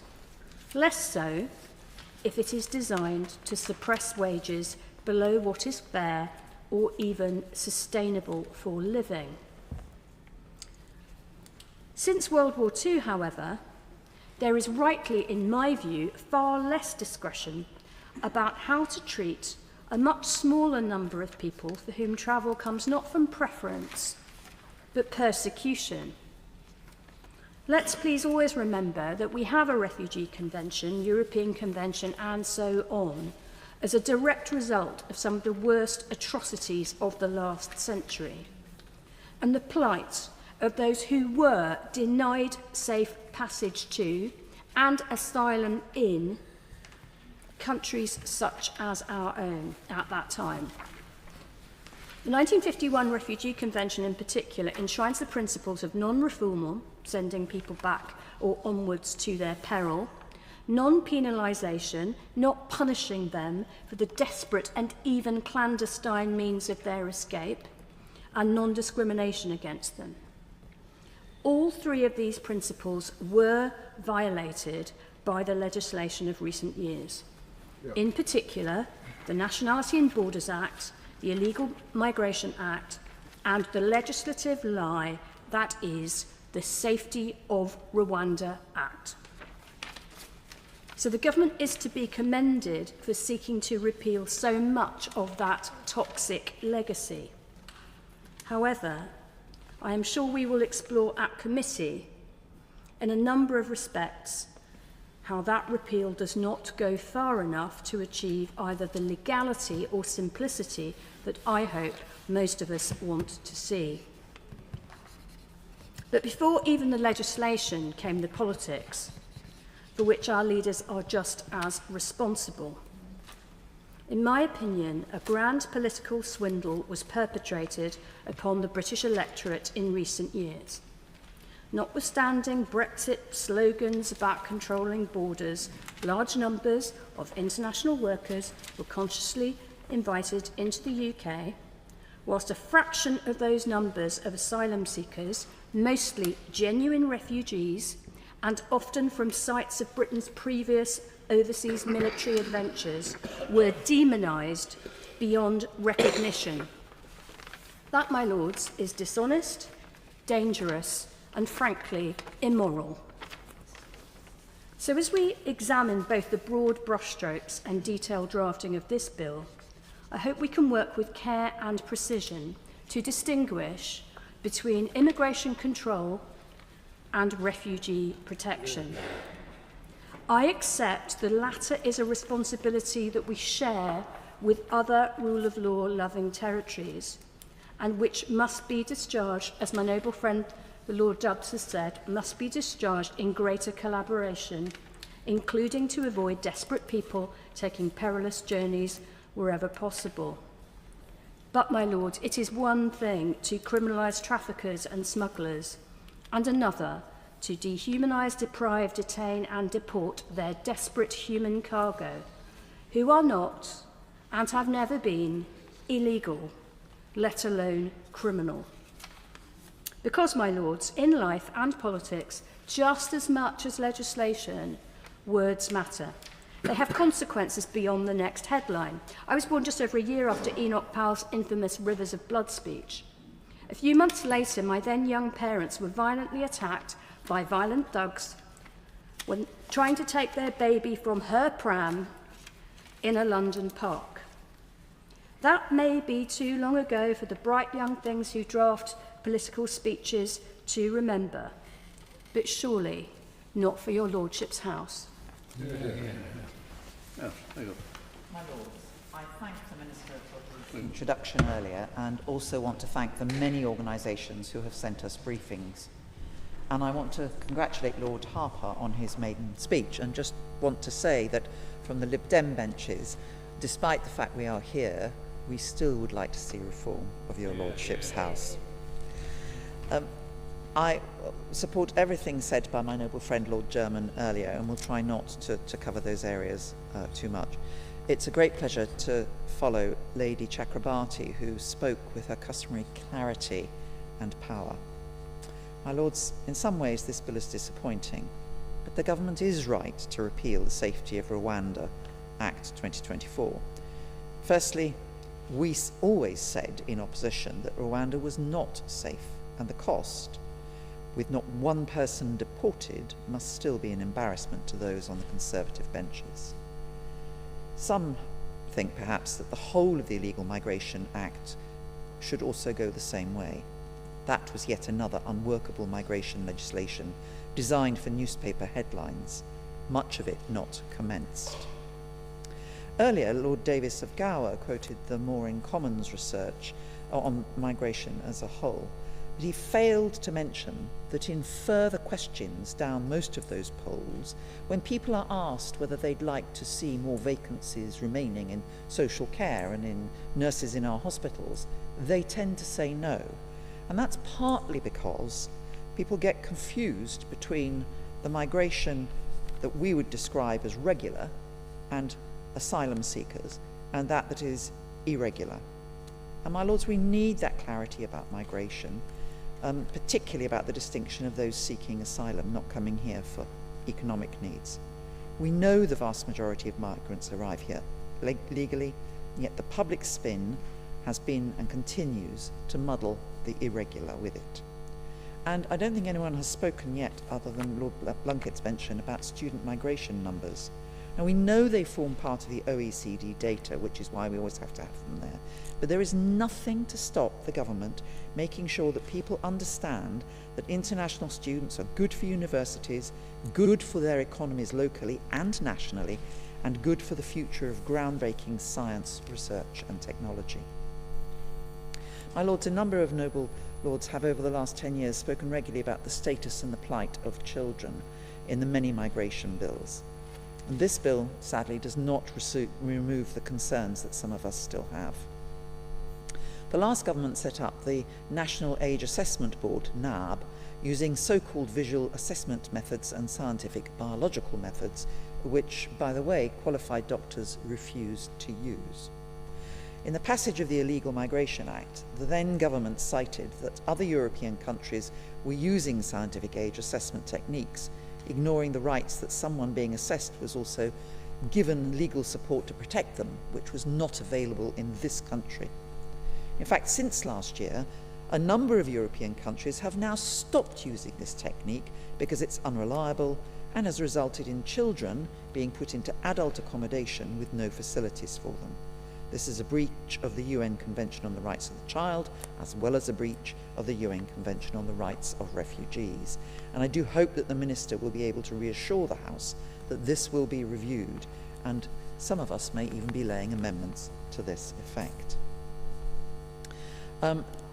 We need change because of those errors, but there's a further issue about how to safeguard children who are assumed to be adults and are then charged under the bill with an offence of illegally entering the country, or any of the other offences cited in this bill. Now, at present, a child refugee mistaken as an adult is automatically treated as an adult under criminal proceedings. We do not do that for children in our domestic criminal justice system for a very good reason. So can the Minister say how these age-disputed children facing criminal proceedings will be protected? Along with other noble lords, I'm concerned that this government's proposals, especially the new financial burdens on asylum seekers, will limit and reduce the number of refugee families to travel safely to the UK to reunite with a family member. For children, this is particularly traumatic. Clauses 34 to 35 have sensible provisions on flexibility in taking biometric information. And I think we remember the success of op-pitting during the emergency evacuation of Afghanistan, how the British government was able to make change happen very quickly. But there are concerns about the proposed extensions to use these biometrics, but in practice it can be impossible for asylum seekers, especially women and children, to achieve. Given the example of Afghanistan, they might have to travel over a border into Iran to try and get to a British consulate to get the biometric data sorted, and then get back to their back to Afghanistan where they wanted to leave. My lords, we'll be raising this in committee because we're concerned that this is a problem where the government's intention is a good one, but how will it work in practice? My noble friend Lord German, and in another place my honourable friend Lisa Smart MP, have raised the important issue of those seeking asylum being allowed to work after more than 3 months. and, very importantly, to pay their way in this country. On the plus side, for asylum seekers, the right to work will be giving them the chance to use their skills, restore their confidence and morale as they build their new lives. But these people will also help our economy, especially in shortage areas of skills. Earning wages will also mean contributing to taxes and national insurance and paying for their own food and accommodation, and thus reducing bills. My Lords, I look forward to the committee stage where I think there are going to be many different issues raised. My Lords, it's a pleasure to rise in support of this bill. Excuse me. To follow a characteristically comprehensive and persuasive opening speech from my noble friend the Minister, as well as the well-informed and forensic contribution by my noble friend Baroness Chakrabarti and the excellent speech of Baroness Lady Brinton. My Lords, it would obviously be impossible in 6 minutes for me to engage with any substantial amount of those issues which have been alluded to or discussed, everything that has been said thus far in today's proceedings, which have been wide-ranging and reflective of the broader debate on these questions. So, mindful of time and of the specificity of previous contributions, I plan to restrict myself to one or two observations about this bill's provisions, as well as the broader challenges they seek to engage. My Lords, given the nature and tone of other contributions, I don't intend to belabour the point about the inheritance my noble friend, the Minister and the Government were bequeathed by the party opposite. But it is worth emphasising that the measures we are debating today are necessitated by 14 years or thereabouts of largely ineffectual policy with occasional performative harshness here and there in that period. I'll depart from my script here, my Lords, and to congratulate the noble Lord Harper on his excellent maiden speech, and I look forward to debating with him and hearing him debate in future. My Lords, I welcome the commitment in the bill to cross-agency working under the aegis of the new Border Security Commander. It's unquestionably true that previous efforts to reduce illegal arrivals in the UK were hamstrung by a lack of coordination and a tendency for government departments and agencies to work in silos. But under the provisions of clauses 3 and 5 of the bill, partner authorities in their activities must only have regard for the strategic priorities document produced by the Commander. In thinking over the strength of these provisions, I read the second reading proceedings in the other place, and while picking my way through the comments of the Shadow Home Secretary, I realised, peering through a mist of disbelief and astonishment on some occasions, that I found myself responsive to one, but only one element of his remarks. He suggested something supported by a briefing from the Law Society of Scotland, which other noble lords may have received, that the title Border Security Commander is something of a misnomer, given that these provisions presuppose a system based on cooperation rather than compliance. What precedent has the government drawn upon in coming to the decision that the Commander and partner authorities should have regard for rather than complying with the priorities in the strategic document? Clause 37, my Lords, repealing the entirety of the Safety of Rwanda Act is, of course, entirely welcome. I cannot help but be struck by criticism levelled at the government by the benches opposite in this context. We've been told on a number of occasions already that we are removing a deterrent that could have a transformational effect on the inflow of illegal migration. But in order to take this critique seriously, which frankly I don't, we have to accept that having finally found a silver bullet for a problem that has bedevilled this country for years, the previous government did not discharge it or receive a consequent wave of acclamation from a grateful nation by calling a general election before the first flight had taken off. This repeal only confirms what we already knew, that this scheme was performative rather than substantive in conception and intent.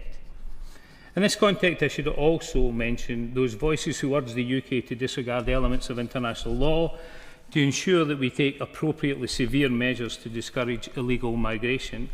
Apart from comments already made, my Lord, in the speech, although this is a national problem, it can only be solved with international cooperation.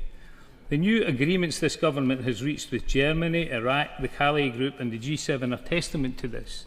Displaying a disregard for international law before asking for cooperation with international partners would, to say the least, represent a somewhat quixotic approach.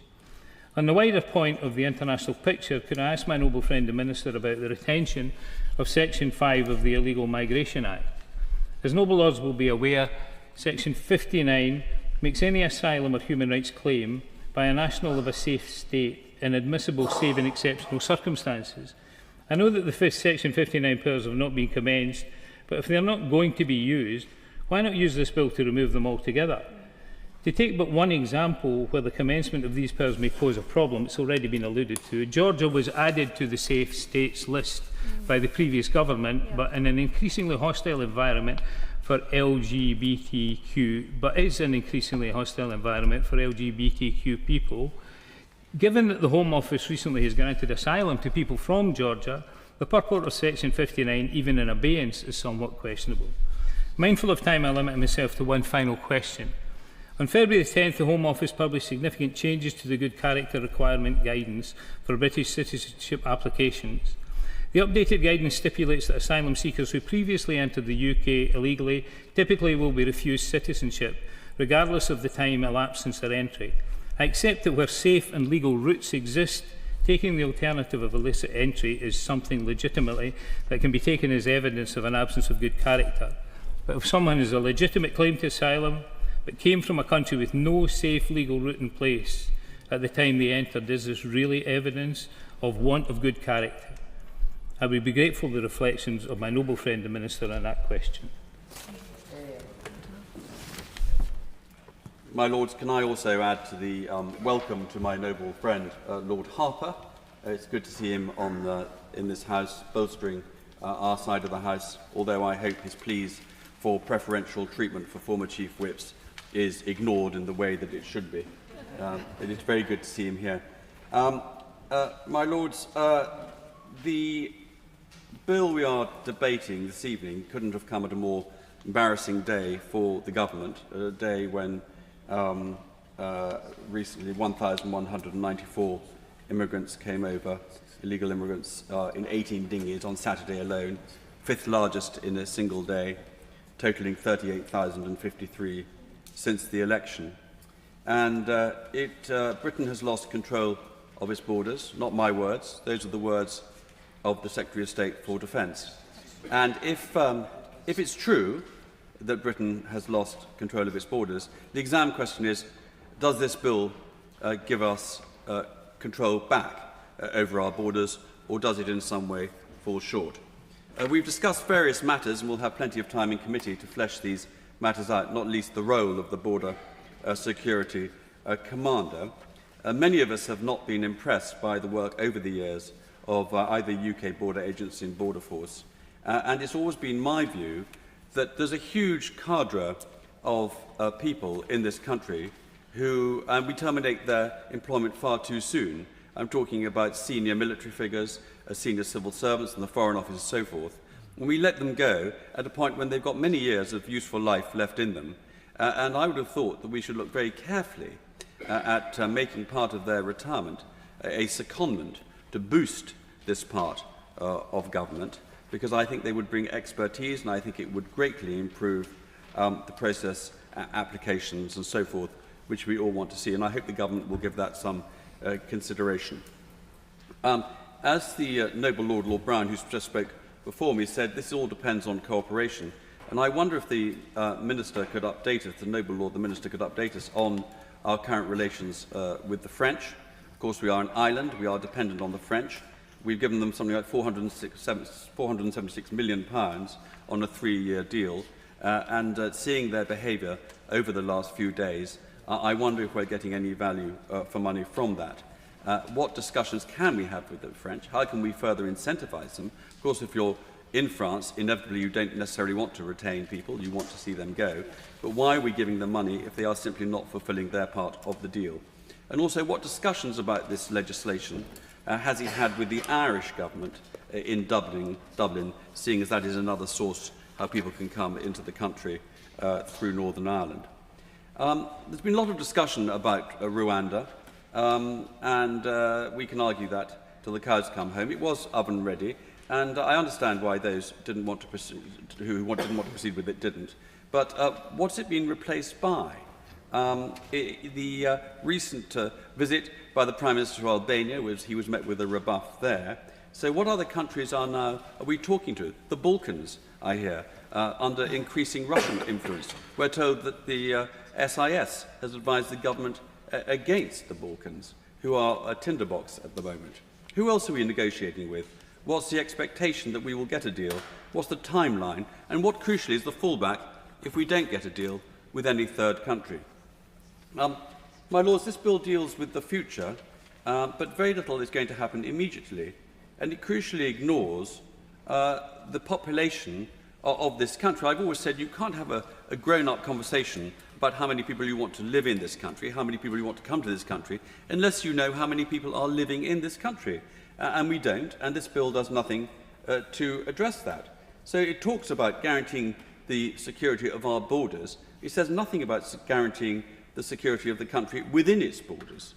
Can the government guarantee those who have come here over the years illegally wish the country well and do not present a credible threat at times? So it brings me to my conclusion, which I shall be raising in committee, and follow on from what the noble Lord Blunkett said about the introduction of biometric ID cards. This moves towards that. The noble Lord the Minister is falling into the trap because he's going to raise again the fact that I was in a government which voted under the Identity Document Act in autumn 2010 to get rid of it.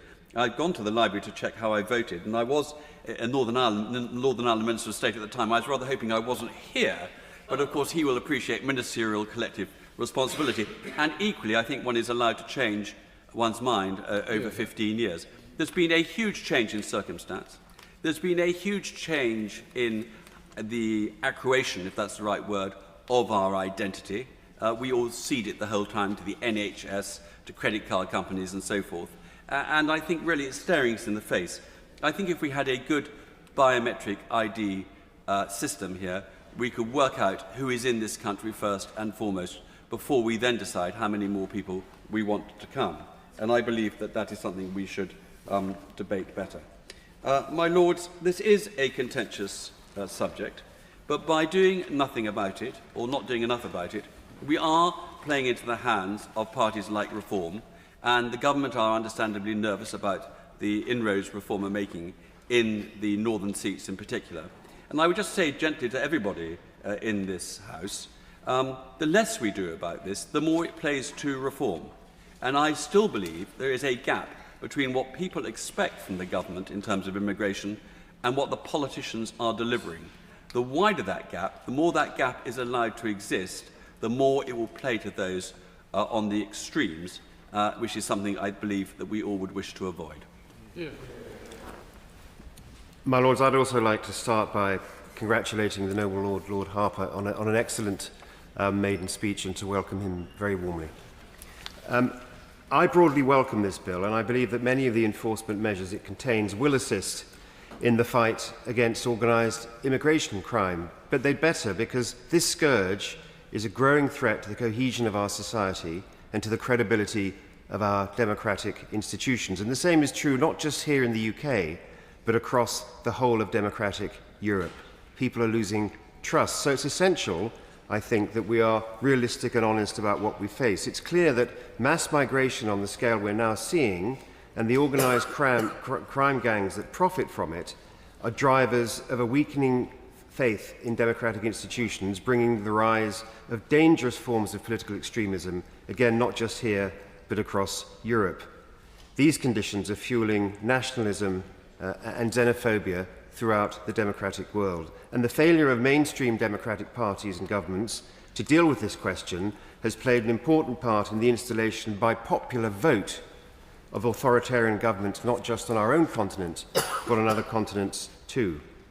It should be clear to everyone that if parties of the centre, centre-right and centre-left do not deal with this issue, and with all that flows from it, there is no shortage of parties on the political extremes who will be happy to do so. and if they are ushered in by discontent over migration, they will do much else besides. My Lords, the reason I believe this bill can only begin to touch the hem of the problem is that the policy challenge is broader and deeper than a simple question of law enforcement. It's the context created by the United Nations Refugee Convention of 1951 and its Protocol of 1967. The Refugee Convention was created in the shadow of the Second World War and was generally understood to be a response to the horrors of that conflict, and in particular to the barriers faced by Jewish people seeking to flee Nazi Germany in the 1930s. The 1967 Protocol broadened its terms to include within its compass the entire world. Let me make just one point to illustrate the historical context of the Refugee Convention and its striking contrast to the world of today. At the time of its enactment in 1951, it was considered that there were around 2.1 million refugees under the mandate of the United Nations High Commissioner for Refugees. In 2024, according to the UNHCR, there are no less than 122.6 million internally displaced persons around the world and no less than 43.7 million refugees. In addition, in the 74 years since the adoption of the Convention, the world has become smaller, knowledge of conditions in developed countries more broadly available, and travel over distance across seas and whole continents far easier. My Lords, in the light of this, why wouldn't millions of people seek better lives, more opportunities, and to escape with their families from violence and oppression? What could be more natural? And why wouldn't millions of people avail themselves of the services of organised criminal gangs, promising a better future in some newly reachable, unimaginably rich country?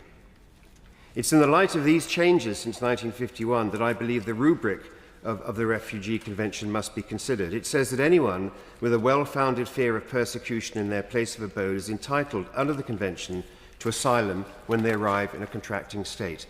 But this is a characterization that applies to literally tens of millions of people worldwide and may plausibly be claimed by tens of millions more. So what are we to do? It's no answer just to shrug. Again, we have to be realistic, because at some stage we're going to have to deal with this. And my own view is that we may have to revisit the Refugee Convention to make it fit for the modern world, to create an architecture that allows, for example, for the application of quotas between nations, the admission, of course, of those grievously at risk, so that we may fulfill our humanitarian function without damaging our own social and political cohesion. Discussions are already taking place across Europe about how arrangements under the European Convention on Human Rights may be reordered to allow countries more effectively to define and regulate their borders. As a strong supporter of the European Convention on Human Rights and the Strasbourg Court, I urge the government to become an enthusiastic participant in these discussions.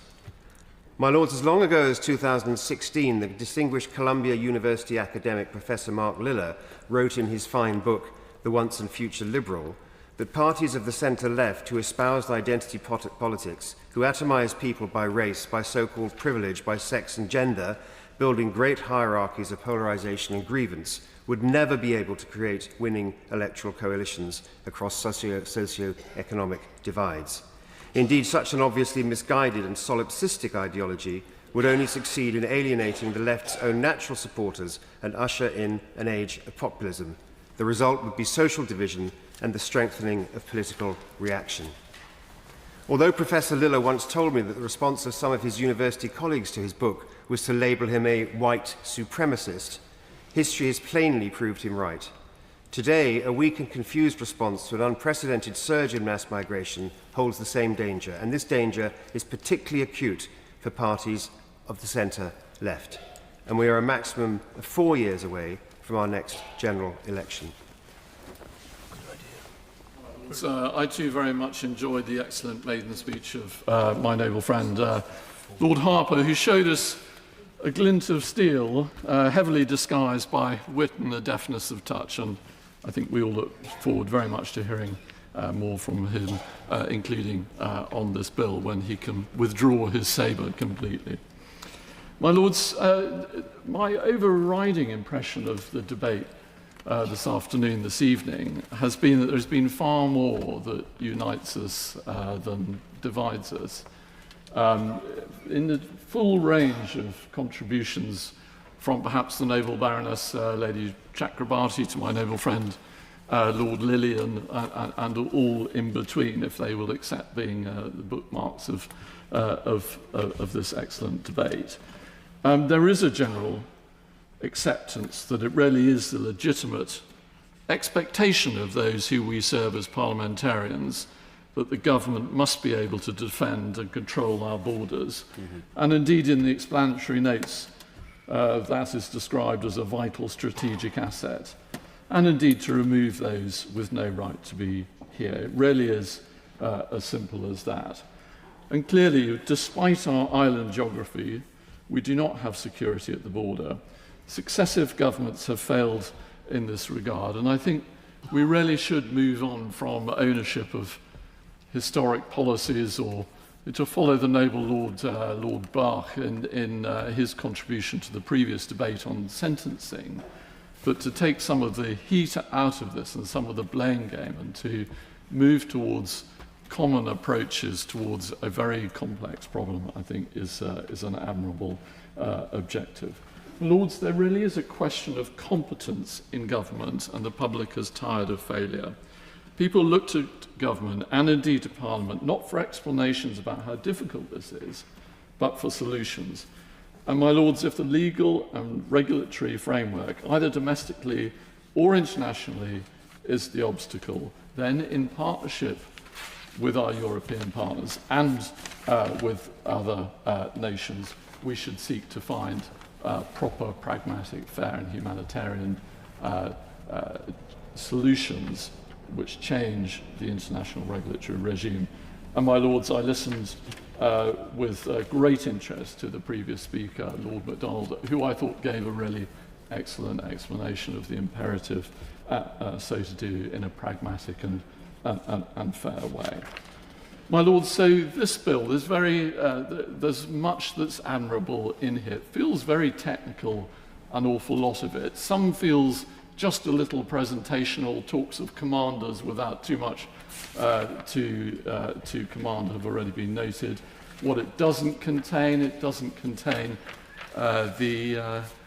some of the ID card proposals that my noble friend Lord Swire, noble Lord Blunkett and others talked about that would, of course, be very much greater technical and policy moves than there is contained within the bill. So I suspect, my lords, that much of our debates at the committee stage and thereafter in report will be about what isn't in the bill more than what is in the bill. But I would certainly welcome the pragmatic and sensible measures, many of which I was surprised aren't already available to the law enforcement authorities. But, my lords, I would like to know, I would like to ask the Minister what level of impact he believes that the package of measures that he's bringing forward in this bill will have. There is a wealth of data on the situation. No doubt the government has undertaken detailed analysis on the projected efficacy of the combination of these initiatives.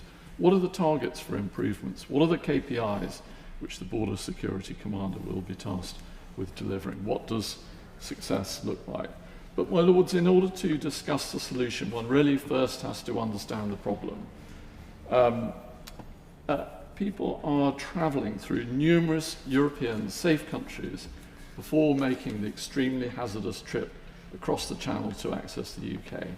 Could I ask the Minister to respond in detail, and if he doesn't have time this evening, then perhaps he'd be kind enough to write to me, as to the factors, the intelligence which the government has, which they believe drive people to risk their lives and those of their children and families to come to the UK rather than to stay in another safe country, namely France, in terms of how they're treated when they arrive, opportunity to remain in the UK, benefits when they settle, and any other factors that he considers are relevant.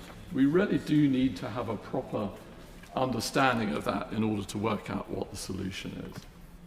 But, my lords, the biggest issue is clearly the perverse incentive which rewards those who come here through illicit means. And, my lords, until we can make a statement backed up and supported and compliant with international law, that if people come to the UK through illegal means, they will extremely prejudice their chances of staying in the country, then we are not going to win. We will undoubtedly fail. My Lords, much has been made of the Australian example and the efficacy of their deterrent measures, and I note a statement made by Rear Admiral Justin Jones, then Commander of the Australian Maritime Command, in a public video in 22. Australia is resolute. Our border protection policies will not change. No one who attempts to travel illegally by boat will be allowed to settle here. No matter who you are, where you're from, our borders are closed to illegal migration. The only way to Australia is with a valid visa. You have zero chance of illegal migration.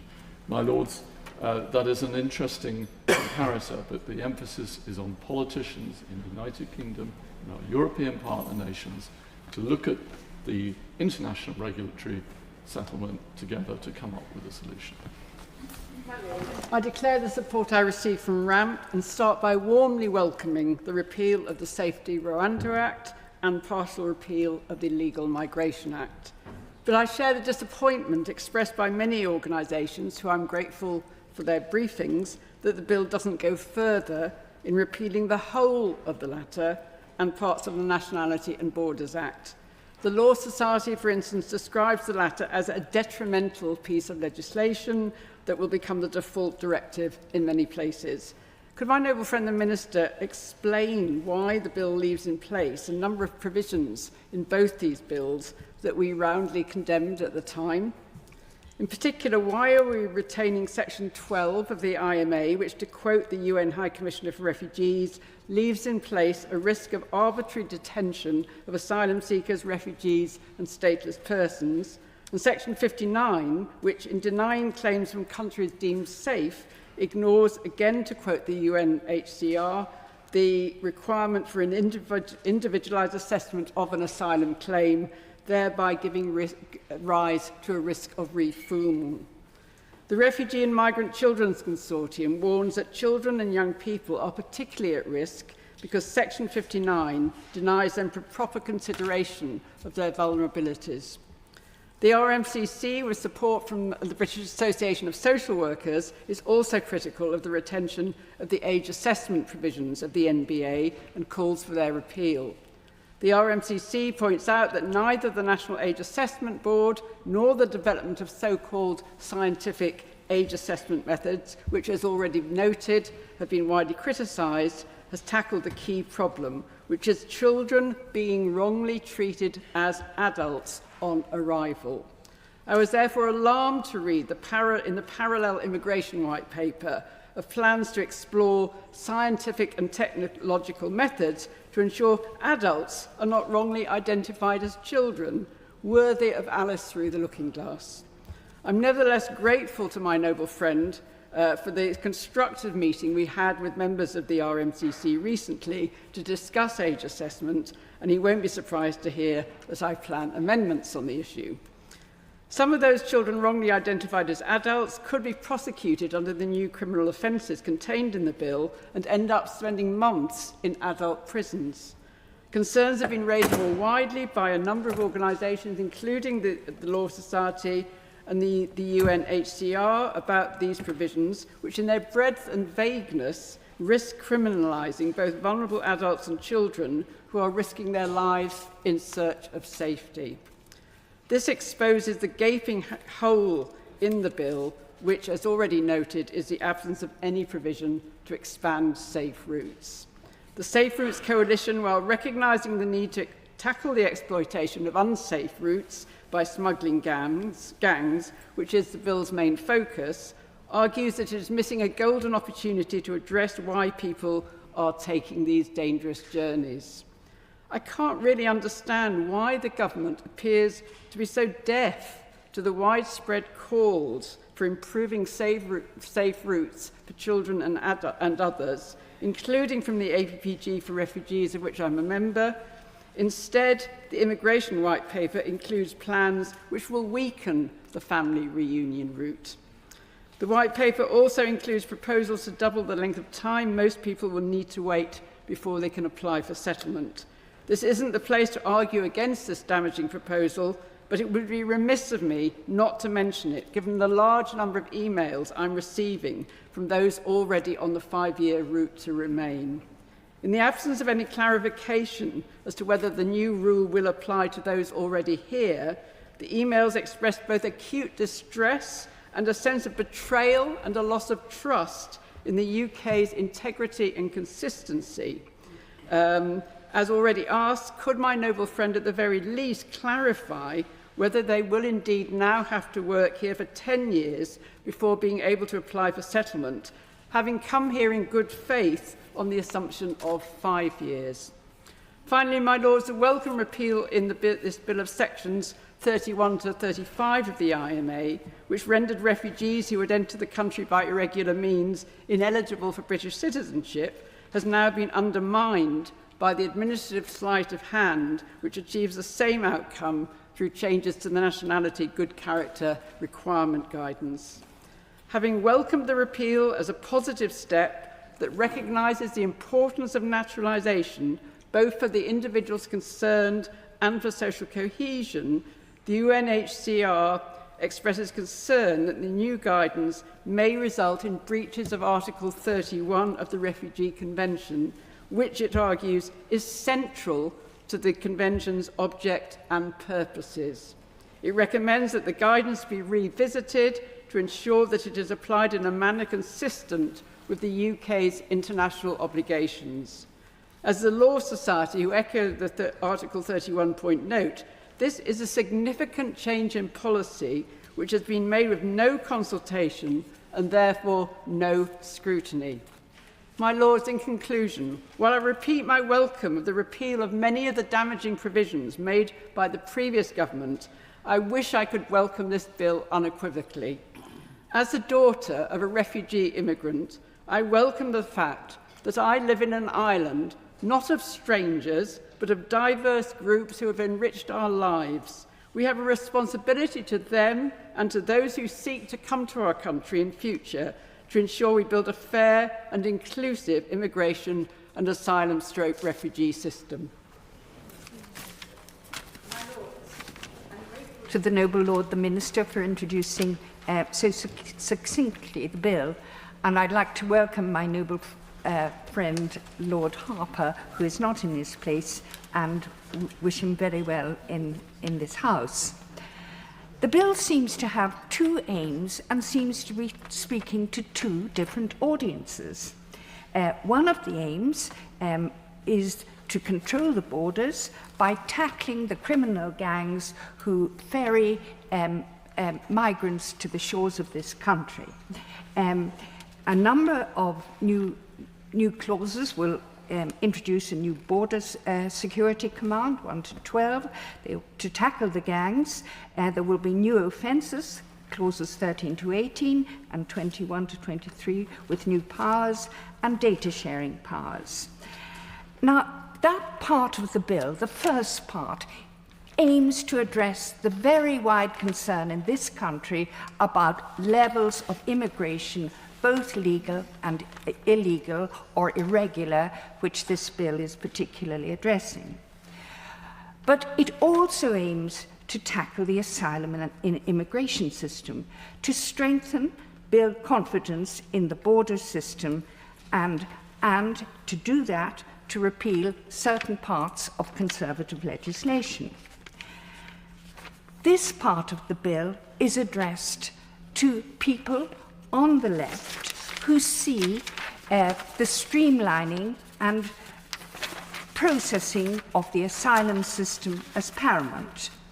It is not a matter of tightening the rules, and I welcome the Minister's outlining some of the more peripheral ways in which these will be strengthened, in clauses 41, 43 and 45, for example, nor of reviewing the international agreements from the post-war World War II period for Europe to protect people who were displaced by the war, by the defeat of Germany, and by the new arrangements with the Soviet Union to give it some sphere of influence over Eastern Europe.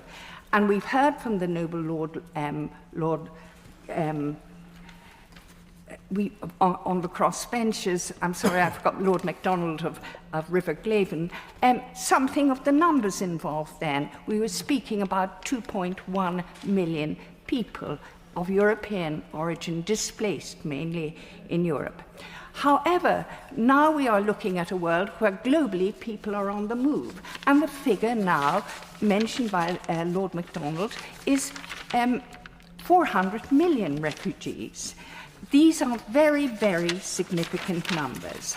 And he rightly alluded to the Refugee Convention of 1951 and some of the international framework of law, which so many people like to poo-poo, those of us who feel it needs to be reviewed because it is totally unsuitable for today's global world with people on the move. Millions. Therefore, I would like to concentrate on what kind of figures we are dealing with in this country alone when we're looking at immigration and asylum. And I fear streamlining and processing the system is not enough to help reduce the overall numbers. In the year in which the new government came to power, there were 224,742 asylum cases in 742 asylum cases in the system in June 2024. And this year in March, for the year ending March 2025, around 50% of claims had been granted at an initial decision, giving 45,084 people refugee protection, according to Home Office figures. 40% of asylum claims were granted between January and March. This is a significantly higher rate now than we look at it historically in the period from 2001 to 2018, when the rate was 29%. And it was 18% more than in 2023 and 5% more than in 2022, and it includes almost all small boat immigrants who tend, by and large, to be granted. Their claims tend to be successful, 77% of them.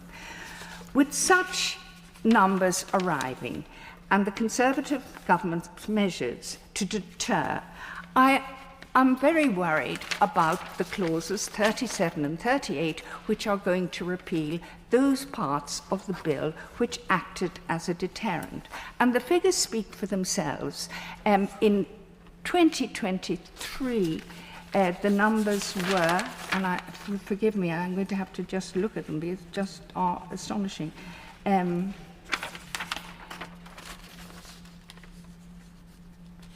In 2023, the numbers of people arriving fell to 36,699, which was a figure substantially lower than the 54,702 the previous year.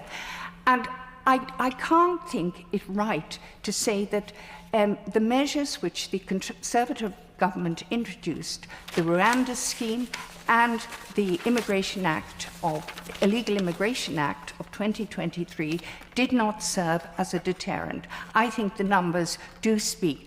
Rwanda, I agree, is too late, but certainly the Immigration Act, the Illegal Immigration Act.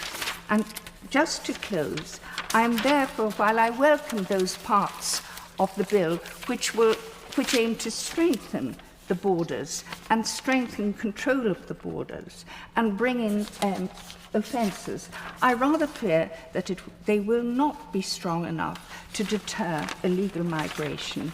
And I fear that trying to speak to two different audiences, we will end up with pleasing neither those who want a more streamlined immigration system, which will allow more asylum and applications and more claims to be granted, and those in the country who, by and large, want immigration, legal and illegal, drastically cut. And in this House have raised concerns about this bill, from the impact it may have on the victims of human trafficking and undermine the work done and progress made in that area, much of it led by my noble friend Lady May, to concerns over the provision that that may criminalise asylum seekers rather than those that seek to exploit them, the expansion of counter-terrorism measures and the lack of an attempt to deal with the vexed issue of no safe routes for those fleeing persecution. Much of these and other concerns around the bill, I am sure, will be debated in detail during committee stage. But today, my lords, I want to focus on how we debate this policy area and the consequences of what we do in Parliament and in government and its real impact on people's lives. I don't put forward an ideological position on migration. I'm neither for open borders nor for ever increasing draconian measures that seem not to achieve their stated aim, instead often raising the temperature on this issue and then agitating further a disappointed public. In a former life, I have represented both the Home Office and applicants in immigration proceedings. I am, however, pragmatic enough to acknowledge, as I presume most in this House would, our demand for a constant supply of a labour force over decades to underpin our economy. It's meant we have tolerated the numbers. Like most in our country, I simply want a system that works, one that doesn't oversell and underdeliver, one that ensures we meet our international obligations and is in line with our stated values. Migration, the movement of people, which both in the UK and around the world is overwhelmingly legal, has always existed.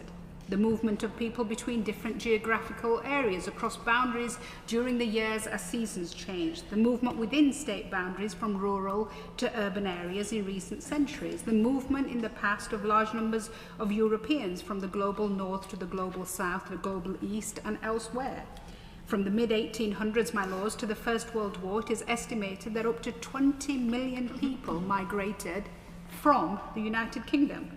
Over a period of 80 years, nearly 50% of the British population moved, travelling to parts of the British Empire, colonising lands and establishing settled communities. This was not unusual. The same pattern was seen across most European nations. 48 million indigenous, the description used by my noble friend Lord Lidley, indigenous Europeans left Europe to become permanent communities across the globe and now rightly call themselves indigenous there. These numbers and percentages far exceed the subsequent migration back from many of our old colonies, many, like my grandfather, who some 70 years ago arrived in the UK, starting his on these islands relationship with Britain, his actual relationship having started many decades before that as a subject in British colonial India, which included over 2 decades of service in the British Indian Army. He was the embodiment of what the now Foreign Secretary David Lammy passionately said in 2018 in the other place when he said, "We are here because you were there." Indeed, it was only after the Second World War that Europe started to stop becoming the source of most migration to starting to become a migration destination. I raise these issues, my lords, for context, for proportionality, and for us to consider the statements we make and will make as these changes are introduced and this bill passes through both houses. Statements such as those suggesting, as many have done already, including in the explanatory notes to the bill, that what we are seeing is so unusual or unprecedented. My lords, it is neither if we look at history. Facts, stats and language matters, as my noble friend Lord Harper said in his excellent maiden speech, tough measures in moderate language. It matters because it leads to better debates, better policy making, and ensures that migration policy remains just that, and not a cloak for culture wars and division. We need to be mindful of the impact on all communities in the UK and how what we say in positions of power can green light dangerous behaviours in those with malign intent. It has consequences for cohesion and can become a platform for extremist views. and how we have developed our policies in the past haven't necessarily worked. The race riots post-Southport showed us how quickly people from racial minority communities became migrants, became asylum seekers, became illegals, became security risks, and our fellow citizens, British Muslims, became fair game. And how after all the sloganising during the Brexit decision, we neither took back control of our borders nor reduced the numbers coming into our country, with legal migration increasing from around 500 to 700,000 annually to 1.3 million in 2022 and 1.2 million in 2023. However passionate and at times inflammatory the rhetoric, not only did the policy of restricting and reducing numbers simply not happen, in reality the opposite did. So I urge noble lords, in conclusion, to be careful in the language we use during these debates, to be accurate in our facts, to base our arguments on evidence, not ideology, to focus on outcomes, not political posturing, to tell the full story on migration, to speak of numbers and needs, not composition and culture, and to find a way to talk about migration that is inclusive of all of our fellow countrymen and women. We owe it to all of them to get this right. My Lords, I rise to speak on this bill as someone who spent much of my political life focused on home affairs, justice and border security, including as a former immigration minister and as a spokesman in the European Parliament. But I begin by welcoming the government's renewed focus on these vital matters. But I would urge ministers to draw a clear and consistent distinction between immigration and asylum. They're two very different issues, each requiring its own approach and solution. Our immigration policy must be rules-based, fair to those who follow the system, and firmly rooted in the national interest, supporting our economy, our public services, and the social fabric of our country. But please remember, immigration, as opposed to asylum, is entirely in the hands of governments. They set priorities and categories and numbers. And please do not be deceived by the term net migration. Regardless of numbers entering the country, if more people leave, the figures come down. If fewer leave, they go up. Too many valuable people leaving is also surely not in our interests. But asylum must be firm but fair. We must honour our international commitments and offer protection to those who flee from persecution. But we must also be resolute in removing those whose claims have failed, swiftly, humanely, and without unnecessary delay generally. Justice must be seen to be done, and public confidence depends on it. Immigration, when managed responsibly, is a source of strength for our society. But long-term success requires more than border controls. It requires integration, communication, and trust. That is why I would encourage the government to return responsibility for community and race relations to the Home Office, so that it sits alongside immigration policy and supports a more coherent and coordinated approach and ensures, as I tried to do, better integration and acceptance of those who are admitted to our country.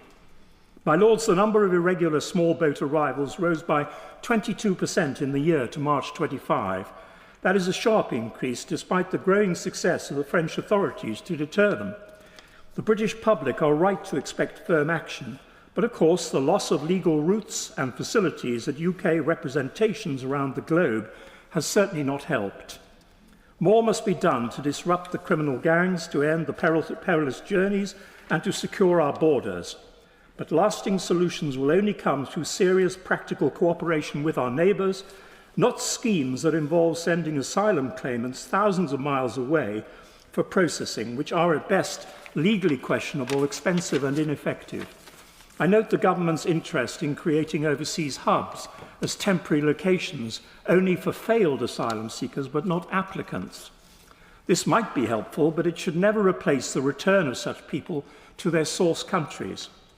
Applying pressure on the governments of those who are reluctant to receive back and protect their citizens is an appropriate and at times necessary action.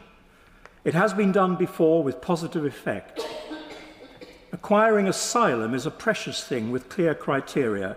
Over the last few years, we seem to have been extending improperly those criteria, leading to far greater numbers being granted asylum than I think is correct under the terms of the 1951 Convention on Refugees.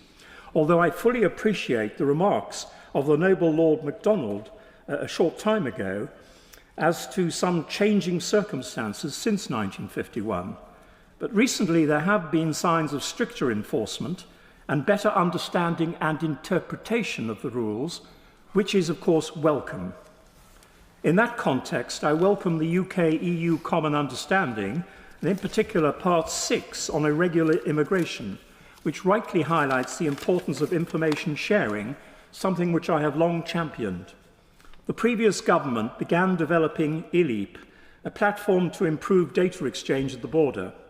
That work must continue and accelerate, and I urge ministers to prioritise and, crucially, to pursue renewed cooperation with our European partners to restore UK access to the Schengen Information System, where I played a part in its introduction. SIS-2 is the most widely used and largest security and border management information sharing system in Europe.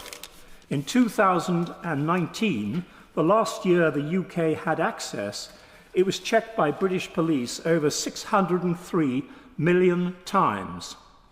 That level of operational intelligence is essential to protecting our citizens and securing our borders. Its loss with real-time access was one of the many negatives in our leaving the EU. My Lords, we now have an opportunity to modernise our systems, to act with purpose and to rebuild trust in how we manage our borders. That means processing and removing failed asylum seekers in a timely manner. It means stopping dangerous crossings, and it means working in genuine partnership with allies. If we are serious about border security, we really must be serious about the tools and the cooperation that makes that possible. Yeah.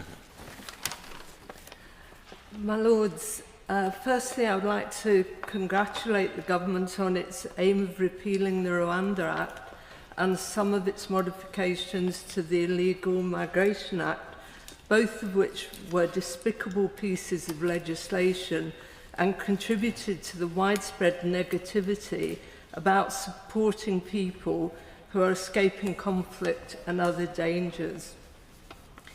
If we want a model for how to treat people fleeing from war zones, we have it in the way we supported Ukrainian nationals seeking refuge in the immediate aftermath of the Russian invasion.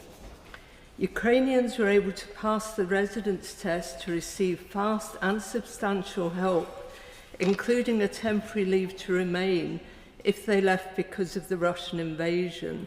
They could work here and apply for universal credit if they didn't have a job, could not work, or were on low income.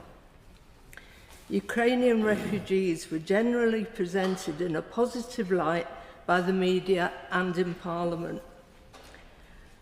What we see here is the humanity that we should expect from a relatively wealthy country giving support to people whose lives are in danger.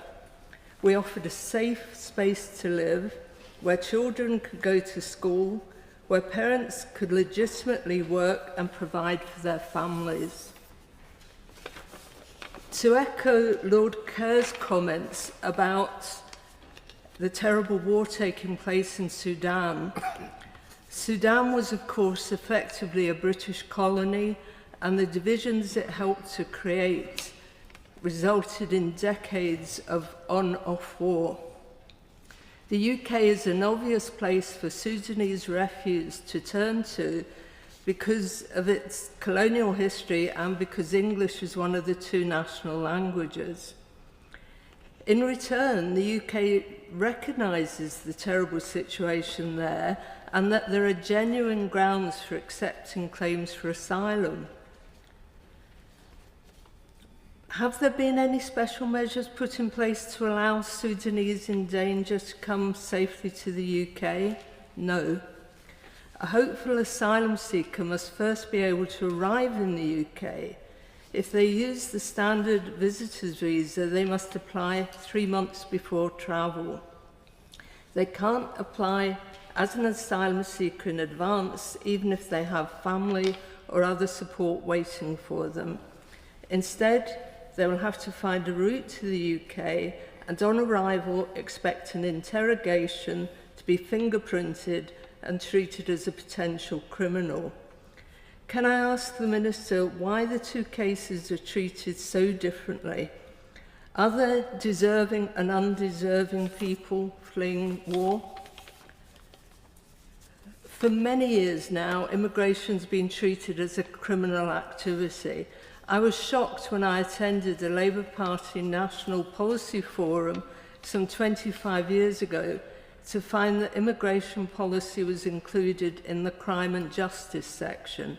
No one could tell me why that was the case. Unfortunately, this bill is reinforcing the idea that people coming to this country are a threat and a danger, rather than the part of centuries of movement of people around the world described so eloquently as by Baroness Varzi. Many of our predecessors came here in that way.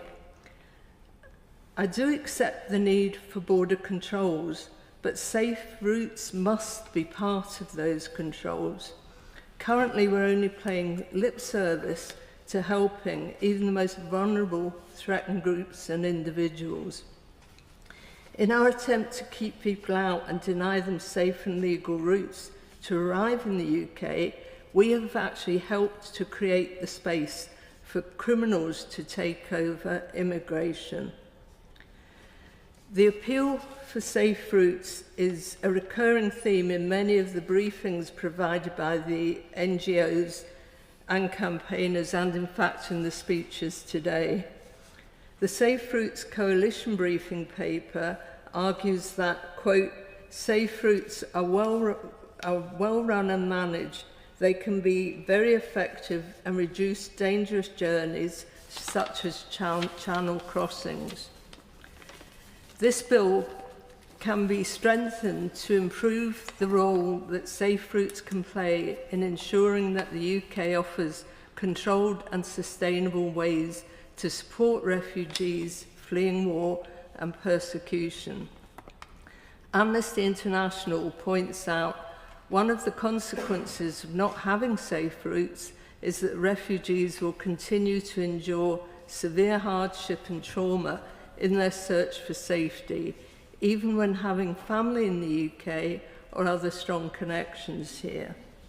We must look closely at this bill with a view to including provision for safe routes, not only because this is fair and humane, but also to stop the need for genuine asylum seekers having to deal with criminal gangs and put their lives in danger to have access to what surely we all believe is a human right.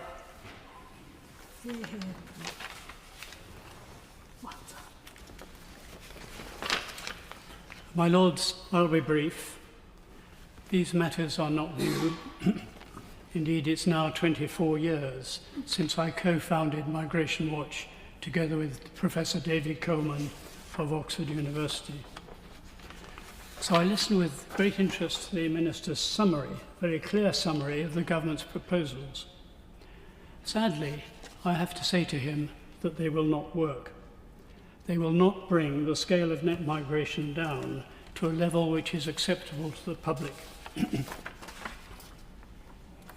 Indeed, this bill barely scratches the surface of the massive problems that our country now faces as a result of the enormous increase in immigration over recent years. We now know that net migration was approaching 1 million in 2023 and was about 400,000 in 2024. These massive numbers are completely without precedent in our history and will have very serious consequences for public services such as health and education, as well as demand for housing, as indeed Lord Lilly pointed out earlier today. More importantly, these numbers also point to the prospect that within the foreseeable future, the white British will become a minority in their own country. It's already the case that all of our population increase is a result of immigration. Meanwhile, births to the present white majority have been very low for some years. They could increase, of course, but there's currently no sign of that. Birth rates of the immigrant communities vary, but are usually higher than those of the white British, sometimes much higher. So that said, the major factor by far is now net migration. Even if it is held at the current 430,000 a year, we can expect the white majority, the white British majority, to become a minority in the UK in about 30 years from now. About 30 years from now. Now, of course, that number 30 is crucial. It depends on what other numbers you take in your calculation, but this is a central and likely outcome if no serious measures are taken. My Lords, the Prime Minister recently had the courage to put his toe into this delicate water when he spoke of the risk of our becoming, quote, an island of strangers. He was right, and the public feel in their bones that he was right. My Lords, we now need serious consideration of the policies required to put the brakes on this process. These include the political courage to set a clear target for net migration backed up by specific measures. My Lords, I regret to conclude that the bill before us today will achieve virtually nothing of the kind now needed. My Lords, I rise to offer qualified support for the bill, but I do so in the firm belief that unless we seize this moment to regain credible control over all forms of migration, we shall betray both the national interest and the public trust. Regrettably, my own party failed to properly deal with the issue in government and honour the pledges made in general elections between 2010 and 19 to lower immigration, a policy currently supported by over 80% of the public in polls, and hence net migration massively increased in the last 3 parliaments. And we did nothing to address the pernicious misuse of the Human Rights Act and the European Convention of Human Rights. The bill does, in fairness, give Parliament a coherent framework, new powers for intelligence-led interceptions, faster inadmissibility decisions and tougher criminal offences for those who facilitate irregular entry. Yet legislation alone is not enough unless we confront the scale of the problem with unflinching candour. 764,000 was the net migration figure in 2022, which was the peak. But even last year, 431,000 people represents a city the size of Bristol. And yet we built only 218,000 homes in England last year. 81% of those migrants were from outside Europe, presenting major problems of integration and challenges in respect of shared identity, values, culture, history, and the way of life. Only 14% came to work, whilst 149,000 were family dependents. Figures released over the weekend show that over £900 million is claimed by foreign national households, 1 in 6 households, each month in universal credit. That's barely 2 months' worth of winter fuel allowance. My Lords, mass uncontrolled migration is bad for the economy. It's astonishing that per capita GDP at $49,464 in 2023 is less than it was in 2008, 17 years ago. No civilised country can absorb such numbers year after year without acute pressure on housing, healthcare and social cohesion, particularly in the very towns and cities that feel least heard by liberal metropolitan opinion formers who are of course well represented in your Lordship's House. At the illegal end of the spectrum, the Channel crisis persists. More than 36,000 people arrived by small boat in 2024, up a quarter on 2023, and the death toll tragically reached 77, the worst year on record. On Saturday, as we heard, over 1,200 people crossed the Channel. So much for smashing the gangs. Because behind every dinghy is an organised crime business model that mocks our sovereignty and imperils vulnerable lives. The key question is, will the bill be a real, effective and significant deterrent for people traffickers? The government's pointless and performative repeal of the Safety of Rwanda Act, whilst begging last month for the support of the Albanian Prime Minister in vain for a resettlement hub, was entirely unnecessary and predictable, and destroyed such a deterrence. Meanwhile, the fiscal costs mount inexorably.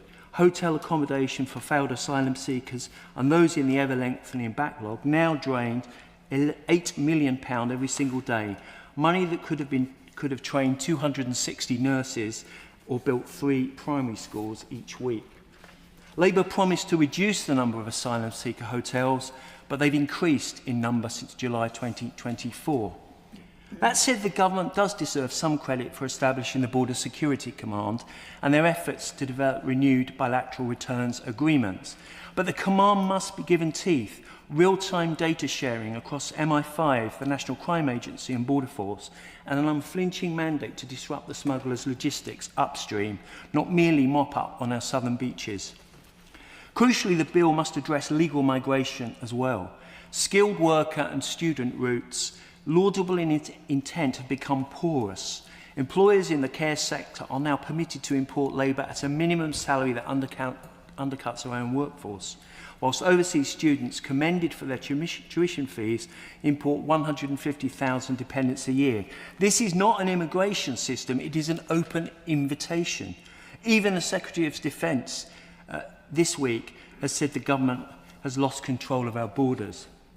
We need to insert a statutory annual cap on gross immigration set by affirmative resolution of both houses for work and study visas allocated by auction to ensure they are allocated to the areas that need them most. A new system of sureties for visa holders which ensure a financial penalty if they do not leave the country when their visas expire. We should require the Migration Advisory Committee to publish full displacement and wage suppression effects, not just labour market shortages. And we need to disapply Section 3 of the Human Rights Act and Article 8 of the ECHR, where they would thwart deportation of serious criminals or those who have entered clandestinely. My Lords, the Times editorial was quite right on Saturday to excoriate the Attorney General's ill-judged and intemperate comments on those questioning the workings of the ECHR, and to point out that many European countries are seeking sincerely to reform the Convention to eject illegal immigrants and strengthen the asylum rules. I wonder why, if the Minister will answer the question, the UK has declined to support such an effort. For what reason? These measures are not draconian. They are proportionate, democratic and entirely consistent with our obligations under the 1951 Refugee Convention, properly interpreted, notwithstanding the fetishisation of international law by the Noble Lord Kerr and others. My Lords, this is a necessary start, but without the amendments I've referenced, it will be neither sufficient nor credible. We have a brief window, perhaps the last in a generation, to restore a balanced immigration policy that is fair, lawful and above all trusted by the British people. In conclusion, I therefore commend in principle the bill, but I give notice that I and other noble lords will table amendments to deliver the effective border control and the sustainable legal migration regime that this country both expects and deserves. My Lords, I rise to speak on this bill. I wholeheartedly agree with the government's aim and the purpose of this bill, which is primarily to stop people from crossing the channel from France in a dangerous boats. Since this route was exploited by the criminal gangs a few years ago, almost 100 men, women and children have tragically lost their lives attempting to cross the English Channel. In the Mediterranean Sea, thousands have perished over the years trying to reach Europe. These organised criminal gangs who profit from the desperation of vulnerable people must be stopped by whatever means necessary. My Lords, this is one of the most tragic aspects of our times. People fleeing poor countries, seeking a better life for their families and escaping authoritarian and corrupt regimes. I speak as the son of an immigrant who in the 1940s left his country and moved from place to place before finally settling in UK in 1957. I know the first-hand feeling of these refugees. I cannot help but feel empathy for them. This refugee crisis is not new. Throughout history, thousands have fled their own country to escape prosecution and mistreatment. It saddened me to say that some politicians in Europe have used the misfortune and desperation of these refugees to advance their own political careers. They have stirred up hatred and xenophobia to win votes rather than showing understanding and compassion. They should be ashamed of themselves. They have used these unfortunate people as a political football instead of treating them with dignity and humanity. However, as I have often said in your Lordship's House, the UK remains one of the most tolerant, inclusive, and welcoming country in the world. I am proud that my father settled here and that his great-grandchildren are now part of the great British society. Returning to the substantive issue of this debate, my lords, while I support the core intent of this bill, we must be mindful of unintended consequences. As your lordships know, I'm not a solicitor. I usually leave such matter to your lordships' great legal minds. However, here are some of my observations as a layman and as a long-standing supporter of Amnesty International and a staunch believer in the European Convention on Human Rights. I always place great value on human rights and well-being of the underdogs. I would therefore like to ask the noble Lord, the Minister, to clarify some of these points I'm going to point out now. One of my concerns is that some of the new offences in this bill could inadvertently criminalise the genuine asylum seekers and deter victims of the modern slavery from coming forward. Does this bill comply with the UK's international obligation under the 1957 Refugees Convention regarding the rights of the individual seeking asylum? Secondly, what consideration has been given to expanding safe and legal route for genuine asylum seekers as an alternative or complementary approach to the enforcement measure in this bill? Thirdly, what provision are there to ensure that genuine victims of modern slavery are not inadvertently disqualified from protection or deterred from engaging with authority due to the new immigration offences or powers? Fourthly, does this bill ensure robust judicial oversight of detention decisions, and does it prevent the disproportionate detention of the individual seeking asylums? Finally, can the noble Minister assure me that the sharing of the custom information by HMRC and the sharing of the trailer registration information from the DVLA to catch organised immigration criminals will not result in a snooper's charter affecting the wider public? My lords, while we all want to stop the ruthless smugglers' gang and save lives, we must also uphold our proud tradition of compassion and human rights. A just and human approach alongside firm border security is the only way forward.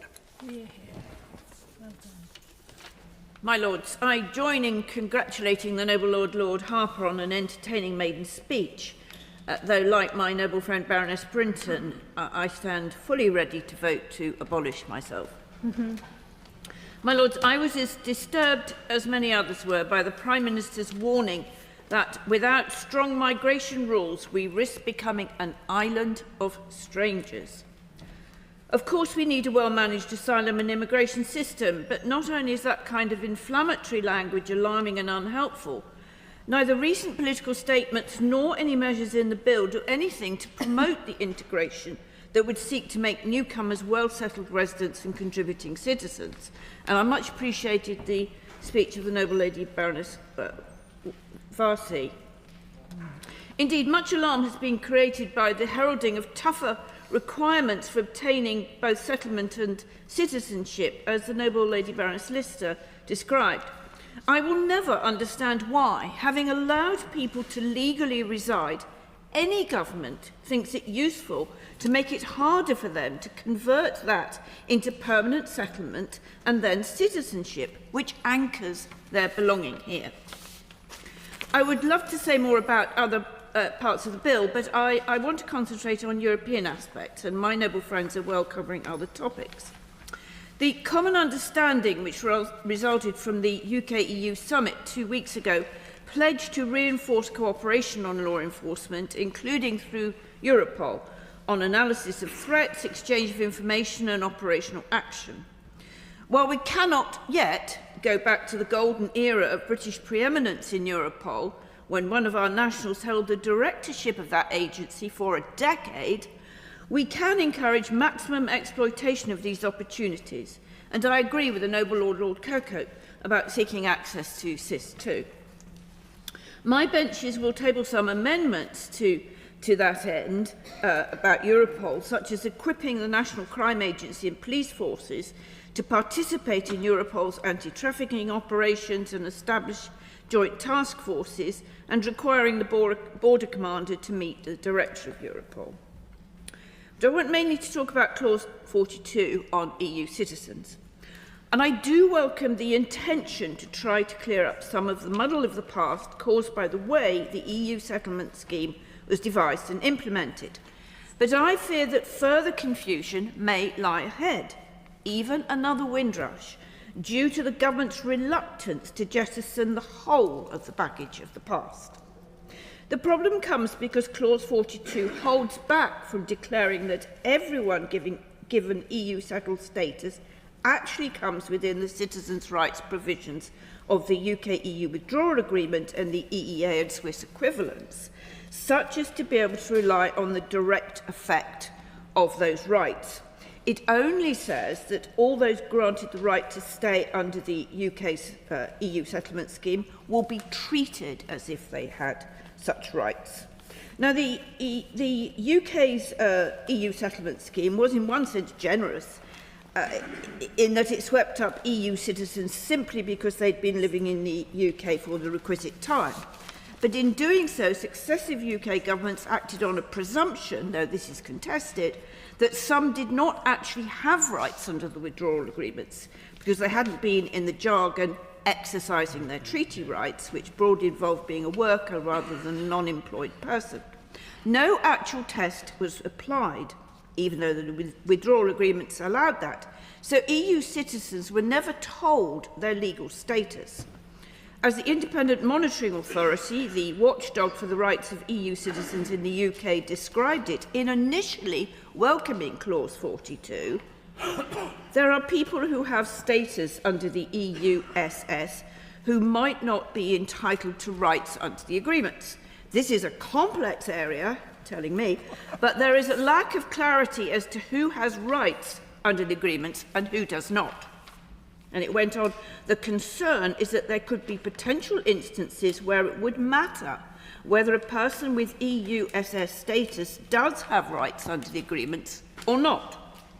In these situations, citizens who are within the true cohort, I think you gather what that means, might need to reprove that they were residing in the UK in accordance with EU free movement rules at the end of 2020.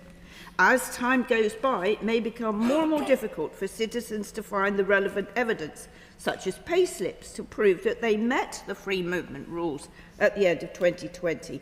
We do not know what implications this could have in the future for these citizens or future generations of citizens. Are you getting echoes of another scenario? I imagine the IMA thought that Clause 42 would wash away the relevance of this distinction and the possible need to go back and establish rights from years ago. But the absence of legal clarity identified by the IMA still remains. Despite good intentions, past gremlins could pop up in the future and catch people out precisely because the legal position has been left as unclear as it was in 2020. And this is no doubt why the Independent Monitoring Authority now seems to have had a bit of a rethink, commenting 10 days ago in regard to the Immigration White Paper that the vast majority of the proposals that the government is consulting on should not affect the majority of citizens with EU settlement scheme status who have rights under the agreements. Quite a few caveats there. So I have to finish, but I would advise that, as Sir Humphrey might have put it, it is not only unwise but brave, Minister, to risk recreating the Windrush miscarriage of justice. So I suggest that the government should take the wiser course, even if it goes against every instinct of the Home Office, to junk past practices and start with a clean sheet. Hence, my benches will be tabling amendments, which I hope might be signed by others, to try and get the government to do just that. My Lords, I add my congratulations to Lord Harper on his maiden speech.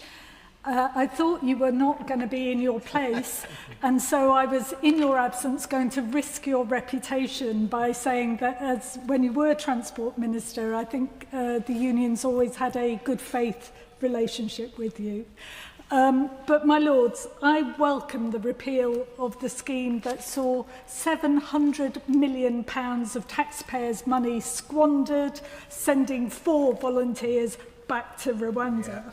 We should also commend the government's determination to crack down on organised crime, which trades in human desperation. Those gangsters aren't the only ones who have raked it in. The likes of Serco have also profited hugely from past failures to process asylum claims quickly and effectively. So I'm pleased to see this government tackling the backlog, which not only racked up hotel bills, but left traumatised refugees in limbo, barred from work and unable to contribute to society. Labour's approach must be clear. We punish the villains, not the victims. We need a system that is not only firm, but fair and humane too. This bill focuses primarily on people who come across the channel in small boats, but as we've heard, that is a small part of the immigration picture. In the second half of the 20th century, Irish, Caribbean and Asian immigrants helped build our NHS and our transport system, often facing racism and discrimination for their trouble. This century, we face the challenge of an ageing population and falling birth rate. We face unfilled vacancies, not least in health and social care and construction, and universities which critically rely on international students' fees. We do need to tackle the root causes of people's concerns about migration. There are radical right forces, well organised and resourced, which seek to scapegoat migrants for all of Britain's ills. But migrants, of course, did not slash funding for skills training, schools, hospitals and youth services. They did not sell off our utilities and abandon whole towns to rot. They didn't neglect council house building in favour of luxury flats or jack up private rents. The blame lies elsewhere, and the remedy, including urgent investment in our public infrastructure, is clear. Alongside this bill, the government needs a strategy to ensure we are welcoming to newcomers and that we are all good neighbours to each other. For example, let's remember that before funding was cut, free classes in English for speakers of other languages helped build community cohesion and friendships. There are 3 specific issues I very briefly want to raise. The first is modern slavery. This bill repeals many of the most harmful provisions contained in the Illegal Migration Act 2023, But the bill retains provisions, notably section 29, which would disqualify modern slavery victims from support, safety and protection because of detention or convictions which were a result of their exploitation. This could place the UK in conflict with its duties under the European Convention on Action Against Trafficking and put vulnerable people at risk of re-trafficking. As well as repealing those provisions, will the Minister also consider granting modern slavery victims who are in the National Referral Scheme the dignity of a right to work? Secondly, this bill makes no mention of safe routes for asylum seekers, yet people only risk their lives taking dangerous journeys to reach sanctuary and loved ones when safe routes aren't available. Also, the current family reunion rules are complex and for many unaccompanied children almost impossible to access. To break the people smugglers' business model, will the Minister at least consider, as we've heard from Lady Bryan, my noble friend, building on the success of the humanitarian scheme for Ukraine to create more safe routes? Thirdly, workers, those who genuinely care about stopping those employers who abuse migrant labour to drive down wages, should back the Employment Rights Bill, including fair pay agreements, so that everyone, wherever they were born, gets a fair rate for the job. But in the wake of extreme exploitation scandals, including in social care, domestic service, food production and the fishing industry, can the Minister commit to ensuring that there is a proper risk assessment of employer exploitation before visa sponsorship licenses are issued, and that, as in Australia, workers who are on visas have the right to report bad employers without needing to fear that as a result of that they would risk destitution or deportation? My Lords, as we've heard already today, there are serious concerns in the country about the security of our borders. Of course, this is motivated by keeping ourselves safe, but I think it's also motivated by wanting to make sure that those who deserve to claim asylum and our refugees who want to travel here are able to use a fair system and that they have a good reception when they arrive and that we're able to plan for a larger population. And I'm afraid at the moment I'm not at all clear that we are managing migration in such a way that we're able to plan for that migration in any great way. I just want to say a couple of things at the beginning about examples of where this really matters. I get growingly frustrated in this place. Almost every day we hear of a government, this or the last, being blamed for things. Now that's the nature of politics. But I think that last week somebody who's been accused of needing 9 more reservoirs, and this was someone's fault. We hear regular complaints about lack of housing, lack of electricity. There are many other things that we don't seem able to cope with. Now, one of the reasons I suspect is because our population has grown so quickly. When I took over the Met in 2011, the population of London was about 7.4 million.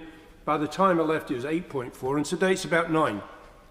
So a significant amount of the people who have come to the UK have actually ended up in our major economic centres, like London. And this is a very significant shift. And some of the symptoms of that growth were that in places like Newham, around 50,000 people were living in what are called beds and sheds. These were places that were not designed to hold people. They were garages that had things added on. And the fact that people are living in such conditions, you're only waiting for epidemics or other things to happen.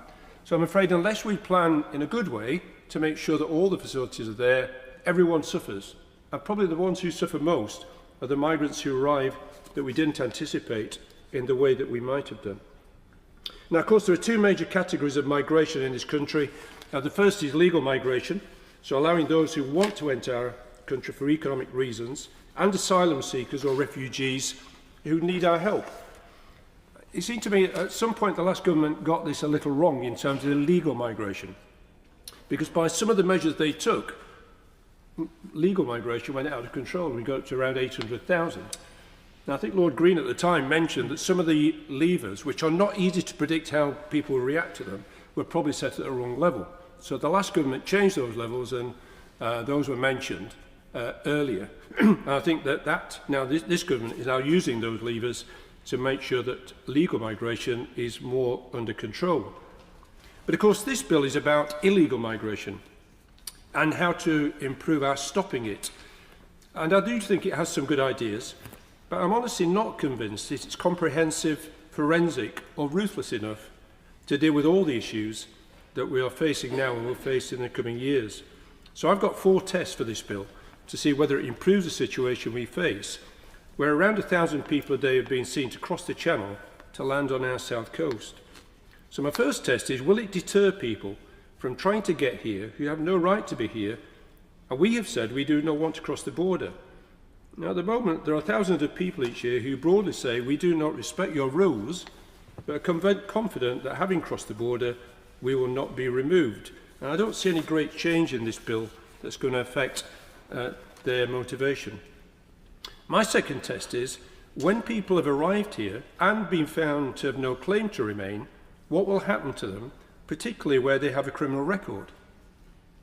And I've got no confidence that those we wish to remove will be removed, even where they have a criminal record. And often in this country, we don't always know the backgrounds of the people who are here, because we don't know their identity. And consequently, we're not very familiar with some of the things that they've achieved in the past, or they've actually got involved in. My third test is, will it deter and detect those who commit organised crime by arranging for people to bypass the rules for profit? And I see very little in the bill that shows me the government will ruthlessly and massively go after the assets of the criminals. If we can take the profit from the business, we can exert some control. There are some incremental steps in the bill, but I don't think it convinces me that we'll see more than marginal improvements in the seizure of criminals' assets. My fourth test is there anything in the bill that will allow the courts to distinguish better between valid and invalid claims for asylum? And in particular, how are they going to either change the European Convention on Human Rights or its interpretation, which presently seems to give precedence to the failed asylum seeker or the convicted criminal against the rights of people who are properly using the legal system and the victims of crime? So in closing, can I highlight just one particular concern I have about this bill? And it's been mentioned already by Lord Swires and also by Lord Brown on the Labour benches. The Border Security Commander is, as Lord Brown said, a misnomer. It has no people to command. And the people who have, or the organisations that have people to command, are not commanded by it. At its best, it tries to coordinate those who have a duty to manage our borders. Now, those include the Border Agency, the Immigration Service, the National Crime Agency, security services, and local police forces. And each of those organisations is accountable for their own actions, but the commander cannot order them to take any particular action. And I'm not persuaded the commander having a board, which is what the proposal in the bill is, will actually make any difference to that. My final point is this. I think the government's really found its leadership voice today in defence. It's made an excellent announcement about our future for defence and sent a very clear message to our enemies. And my challenge is, does this bill send the same clear message to the organisers of illegal migration? And I'm not convinced it does. It needs to speak clearly about the profit they're making and the fact that if this should continue, there will be a very serious penalty. And if you don't, at least 2 or 3 people have mentioned people like reform benefit, which I don't think benefits many people at all. But unless we get some better answers to some of the things that I've identified and others, I think that's the way that it will go. This has been a very interesting debate, listening to different views, and it sort of makes me think of basically saying, here we go again. And since I came into the other place in 1989, I thought I would ask the library just how many bills there had been up to now which had the word immigration or asylum or migration in it. And I thought, well, I remember a number of those debates, and I was astonished to find that there's actually been 14 bills, all since 1989, all called either National Immigration and Asylum Bill, Immigration, Asylum and Nationality Bill, Each government and the coalition government brought in different bills.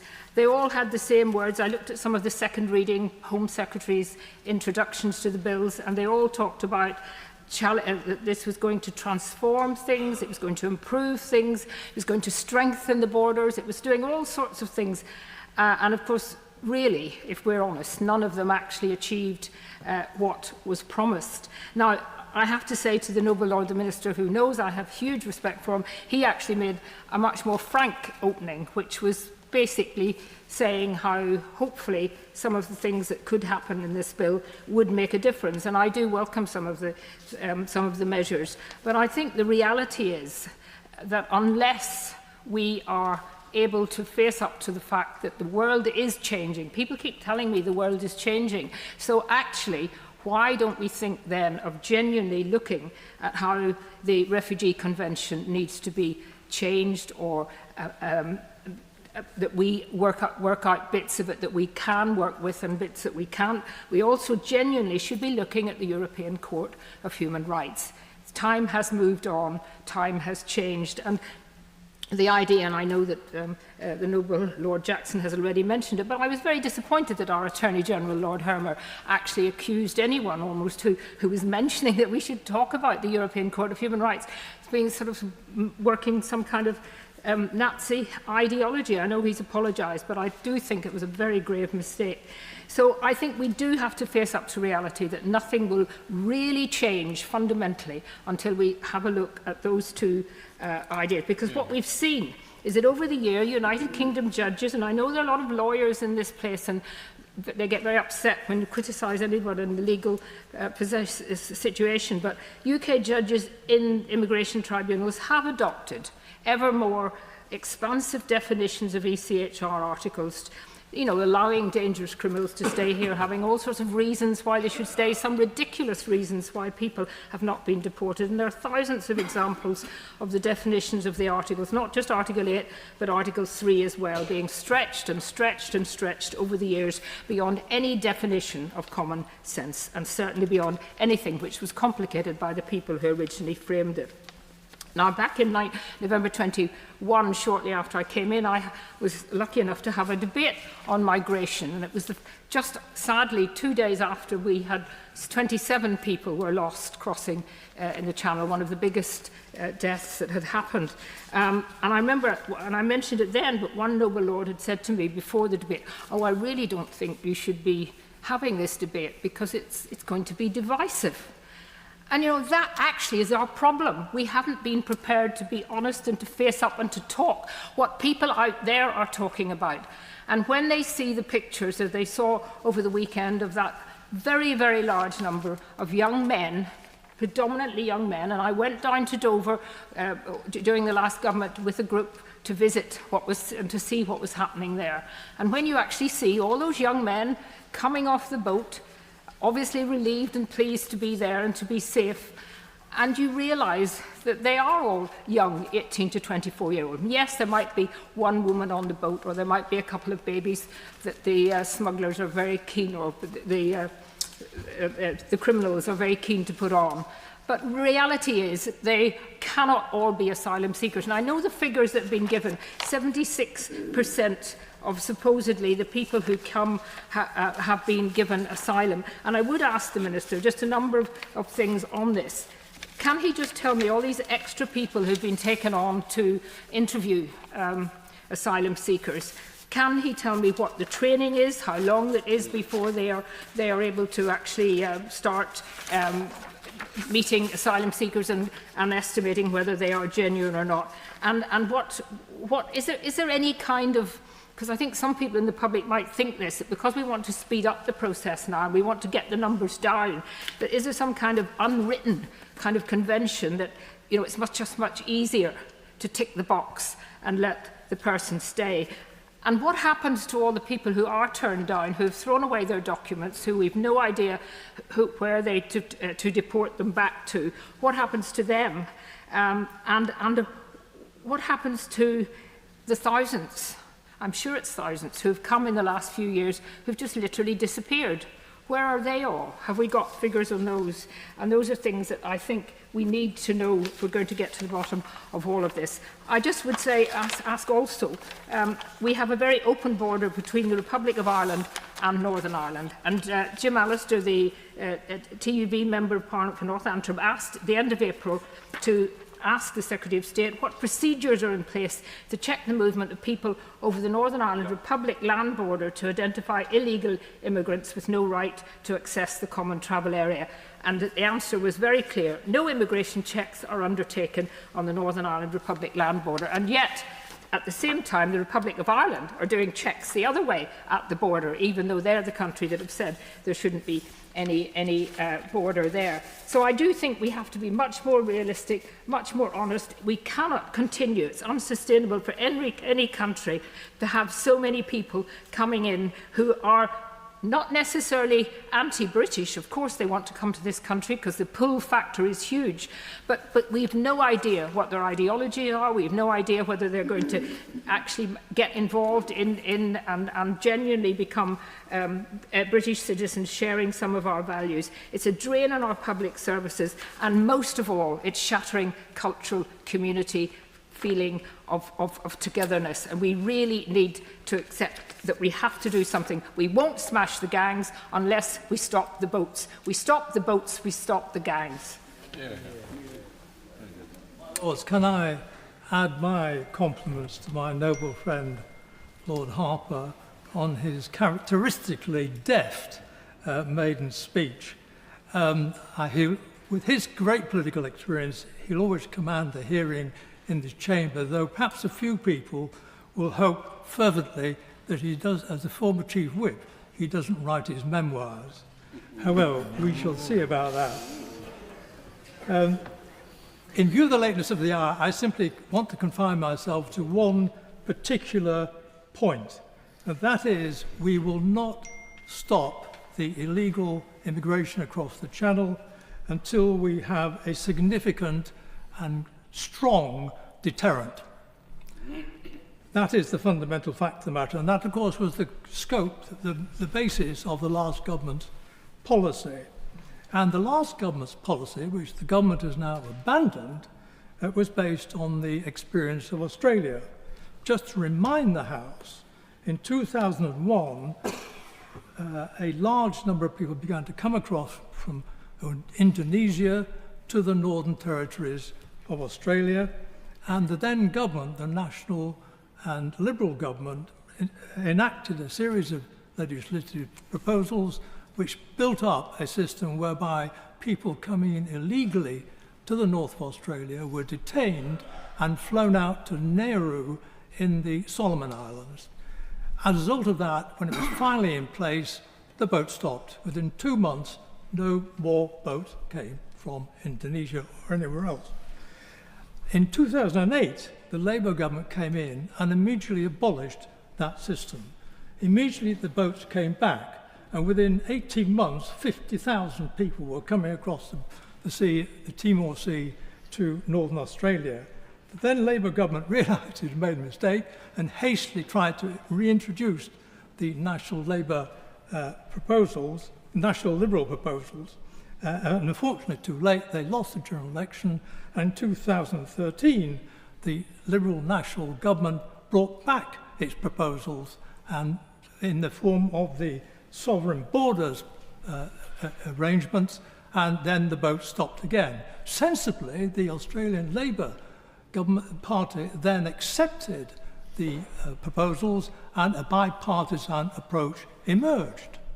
Not only that, but the bipartisan approach, which was then adopted throughout Australia, led to them not only dealing with illegal immigration, but legal immigration on a very understandable basis.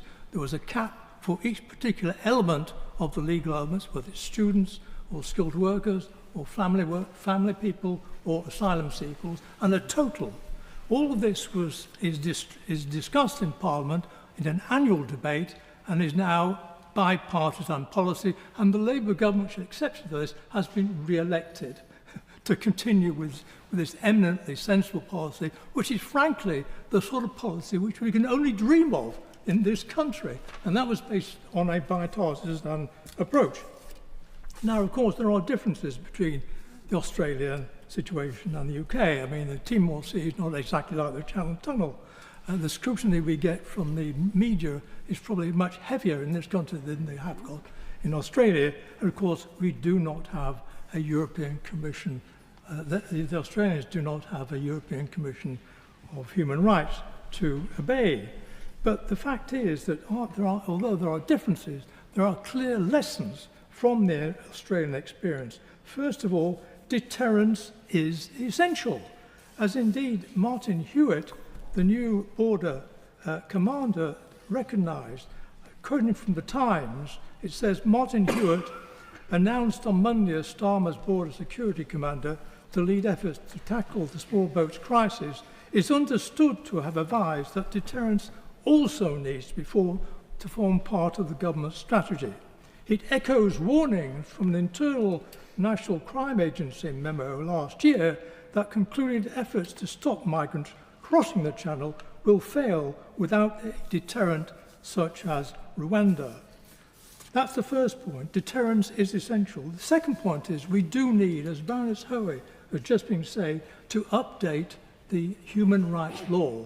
As even Lord Herman has said, events move on. Law should not be set in concrete. We need to look at that again. 9 European Union countries have already demanded that exactly that be done. And if we, of course, that will take time. There are 46 signatories to the ECHR. But in the meantime, we need to separate out and disapply the elements relating to asylum and to illegal immigration of this kind, and with the hope that the whole thing can be resolved over time. So that's the second point. And the third point, finally, is we should also strive for some element of bipartisanship. It's been achieved successfully in Australia. In our own continent, in Europe, Denmark has got a bipartisan policy. There in Australia, it's been led, the bipartisanship, it's been led by a centre-right party, in Denmark by a centre-left party. Surely the UK can do as well as those two countries. If not, why not? Very good. Well said. My Lords, immigration is constantly presented as a negative, as something to be scared of, something to be feared. And the Border Security, Asylum and Immigration Bill tries to address these fears, dealing primarily with illegal immigration, which we all unanimously want to stop. After all, 150,000 people on small boats came to the UK between 2018 and 2024, and 99% of them claim asylum. Small boats have been the predominant recorded entry method. Since 2020, 86% of irregular arrivals are from small boats. And, of course, the most recent arrivals bring the annual total to almost 15,000, up 42% this time last year, and 95% up from 2023. And, of course, we know of the more than 1,100 that arrived on Saturday. My Lords, the Channel crossing crisis has placed an enormous burden on our asylum system. National Audit Office says it's going to cost over £15 billion over 10 years. I'm a trustee of Policy Exchange, who reported the annual cost of the small boats crisis was in the region of £3.6 billion. So this is costing, there's no question about it. And Lord Sohoto spoke about the people smugglers and the traffickers that cause untold misery. 138 people have sadly died attempting to cross the Channel. And of course, there are other methods of transport, like container lorries. And let's not forget the sad incident of the 39 Vietnamese nationals who died in a lorry in Essex. And the organised immigration crime, the OIC business model. Criminal groups are increasingly using sophisticated methods to smuggle migrants across the border, fraudulent documents, using social media, and it's appalling. And surely the good news is resetting our relationship with the European Union, particularly on security, is going to enable us to work closer and prevent these awful criminals. Lord Green pointed out net migration figure has gone from 1 million to 430,000 last year. Well, the illegal immigration, let's put this into context, is around 10% of this figure. 90% of the immigration to this country is legal immigration. And then he spoke about birth rates. Let's get real. I don't know what the Noble Lord is talking about. Our birth rates in this country are 1.44. We need a birth rate of over 2 to actually maintain our population at the moment, which is nearly 70 million. And the net migration figure was unusually high in the year ending June 2024, was driven by 2 reasons. One was a demand for workers in the health and care sector, and next was the international students' increase in numbers. And we keep including international students in net migration figures. We should remove them. Would the Noble Lord the Minister agree with this? And as a former president of the CBI, and currently as chair of the International Chamber of Commerce in the UK, I know that there are labour shortages in just about every sector of our economy. And when it comes to resetting our relationship with the European Union, I'm delighted that the Erasmus scheme has come back and giving so many opportunities to our young students to be able to travel abroad.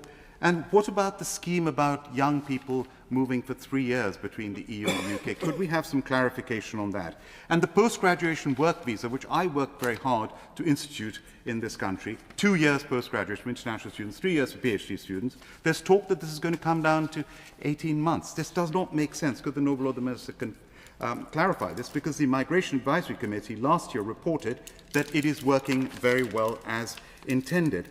And of course, the international student figure has now gone down from 680,000 to 450,000. And of course, the reason for this is about immigration policies, about the expense of studying over here, the cost of visas, and the value of international students, £42 billion to our economy. And far more important than that, the soft power that international students bring to this country. 25% of world leaders today have been educated in the United Kingdom.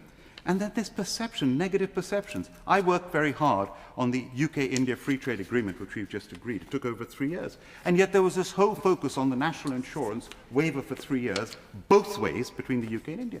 This is only fair, and it's to do with workers who've come here on the points-based system and mostly transfer of workers between companies. And the Noble Lord, Lord Blunkett, in his excellent speech, said that everyone should have an identity card.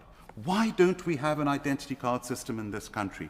India has the Aadhaar cards, over 1 billion people, financial inclusion, digital inclusion, security. We have only 70 million people got a model. India has offered us that model. And we have no exit checks at our borders. Every other country in the world has exit check at the borders. And then Noble Lord Blunkett spoke about integration. I'm all for integration, not assimilation, but integration. And he spoke about international students as well. My Lords, to conclude, the bad immigration which this bill is trying to address is bad, full stop. But this country has always had a reputation for fairness and justice and welcomed genuine refugees, genuine asylum seekers. And it is a good immigration that has made Great Britain great. Without the 18% ethnic minorities in this country, the UK, we would not still be the 6th largest economy in the world.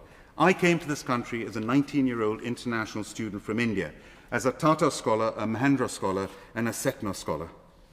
I have had the opportunity to live the British dream. The Indian diaspora in this country is 2 million strong, out of 70 million, is the largest ethnic minority community, and I say with pride, the most successful ethnic minority community in this country, reaching the top in every field, from business to academia to politics. So let us not fear immigration, but let us celebrate the good immigration this country has always benefited from, and that we should be proud of and grateful for. My Lords, I'd like to begin by congratulating my noble friend Lord Harper on such an accomplished maiden speech, and we look forward to future contributions in this debate and other debates in the House. My Lords, it seems a lot longer than 2 years ago that I spoke in the second reading of the previous government's Rwanda bill. In that contribution, I tried to make, perhaps unconvincingly at the time, a case to noble lords that in terms of the social contract with the British people on immigration, that we, the political establishment, were in the last chance saloon. That the inflows of the illegal and indeed the explosion of legal migration now meant it was becoming impossible for any UK government to create, with any significant degree of public support, more routes for the very people who were desperately seeking refuge. I said all this with a heavy heart. I'm afraid, my lords, that the social contract between government and people in the area of immigration has only deteriorated over those past 2 years. It seems at the moment difficult to imagine a government commanding, and I'm very sad to say this, a government commanding public support for a Syrian, Afghan, Hong Kong or indeed Ukraine resettlement scheme at this very point in time. This is not a party political point. I fully acknowledge that much of the collapse of public confidence in the immigration system came on this side's watch. I therefore looked forward to a new government with a fresh mandate, carrying on a radical programme to ensure that once again we as a country could have and be able to rebuild the trust and the confidence required to operate a properly regulated and controlled border. And, importantly for me, once again give the public confidence to support future resettlement schemes that are currently impossible politically for government to introduce. Now, my lords, there are elements in this bill that I of course support: the creation of new offences, longer sentences for breaking immigration law, incorporating all sex offenders within section 33.2 of the Refugee Convention on Refoulement. I also fully support the international efforts the government has made in addressing the roots and root causes of illegal immigration, most especially the small boats. However, I would like to ask the Noble Lord the Minister, does the government really think that the measures contained within this bill are A, either going to act as a deterrent for what is a hugely lucrative industry in the form of people smuggling, when every week the prospective victims of people smuggling can see waves of new arrivals? Or B, does the government really think the measures contained in this bill help build public trust in the current state of our border controls? My lords, I was a reluctant supporter of the Rwanda scheme, but my lords, I understood it was bold and radical enough both to act as a deterrent, and similar schemes, as we've heard already from my noble friend Lord Horam, had had success in Australia and Denmark. The government has proudly abandoned the scheme in this bill, but at the same time, Number 10 Downing Street continues to brief out attempts to find a partner for offshore processing. My lords, the writing is on the wall. The government is going to get into a situation where a scheme very like the Rwanda scheme is going to need to be applied. However, first we will go through 2 years of angst-ridden incremental steps that achieve very little and further build public exasperation. My lords, I understand this because that's exactly what the Conservatives had done over the last few years. Only in the last years of the previous government were we able to take the steps that halved legal migration and also achieved parliamentary approval for the Rwanda scheme, which would have acted as a deterrent for illegal migration. My lords, getting control of our borders is not from me, I can assure your lordships, some nativist, nostalgic look to the past.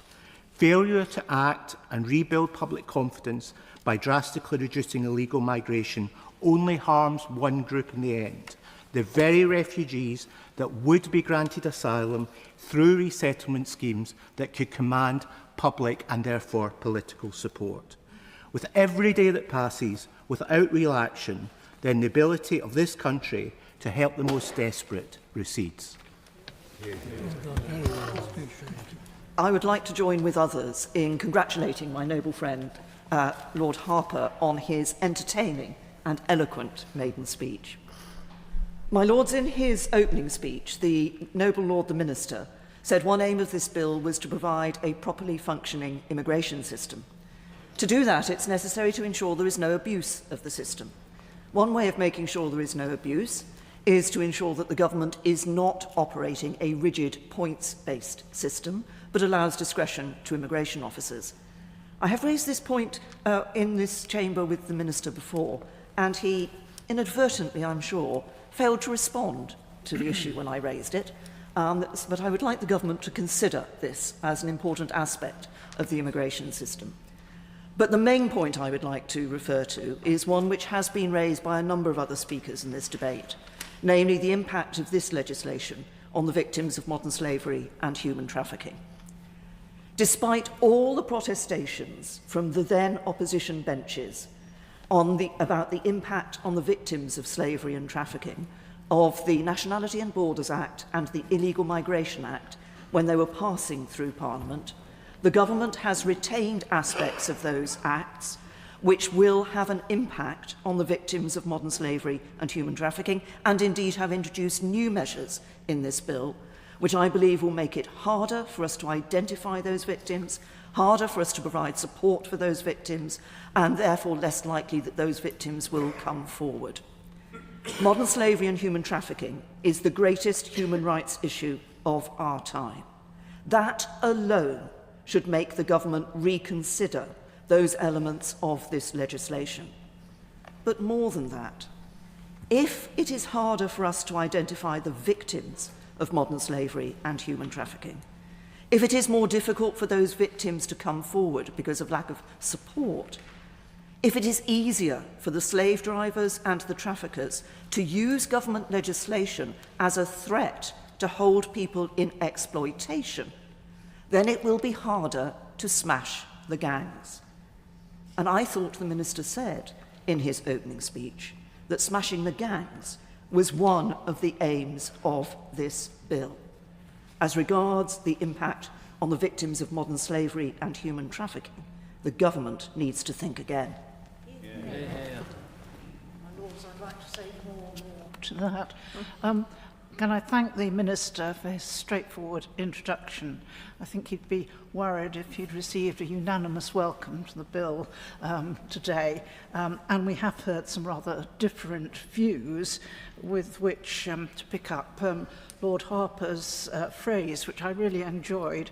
We on these benches are destined not to agree. We congratulate him on his speech. At this time of night, I don't want to spend time on matters on which over quite some years we've spent a lot of time and emotion opposing. As my noble friends have made clear, we welcome what we can, and there is a good deal to welcome. The repeals take up so little space in the bill, it might be easy to spend too little time on them. But we won't shy away from probing the principle, detail and workability of a number of provisions. There are several where we are some way from sharing the government's approach.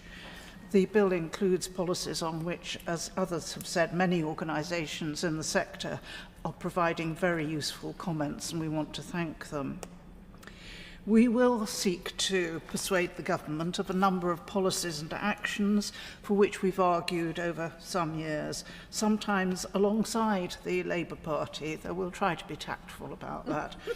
Allowing asylum seekers whose claim is not determined to work, to retrieve their dignity and pay their way in jobs which are much less restricted than those in the shortage occupation list.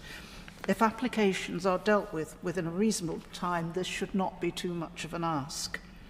Where we can within the bill's scope, we will try to head off some of the plans trailed in the Immigration White Paper or introduced by recent rule changes, which are causing so much anxiety and distress. The new criteria for the good character requirement for citizenship and doubling retrospectively the period of settlement are high on our list, as are the language and financial requirements, which to me is somewhat a skewed way of looking at integration.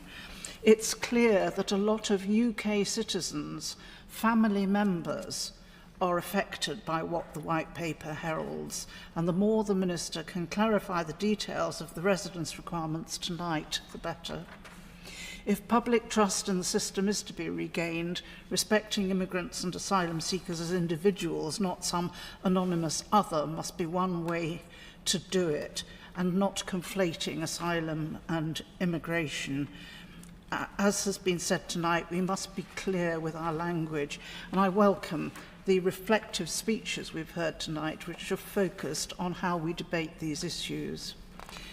We must ensure too that people who have been, and in some cases still are, being exploited and abused, are protected and supported, not punished. That is our responsibility. The Minister will not be surprised we'll argue for practical mechanisms, safe routes, to provide refuge for more people who need refuge from conflict-afflicted areas. Sudan has been mentioned several times, or because of who they are. We know we can't provide for everyone, but we must do better. And I'd refer any noble lord who thinks we've been coy about our policy on safe routes, safe and legal routes, to have a look at our manifesto in the last election. Nor will he be surprised that we will again be seeking a more humane approach to family reunion, especially where children are involved. We continue to resist the notion that lone refugee children are a pull factor. Push factors make them lone refugee children. I've no doubt we'll spend time on children's protection and needs, and my noble friend Baroness Brinton and others will see to that.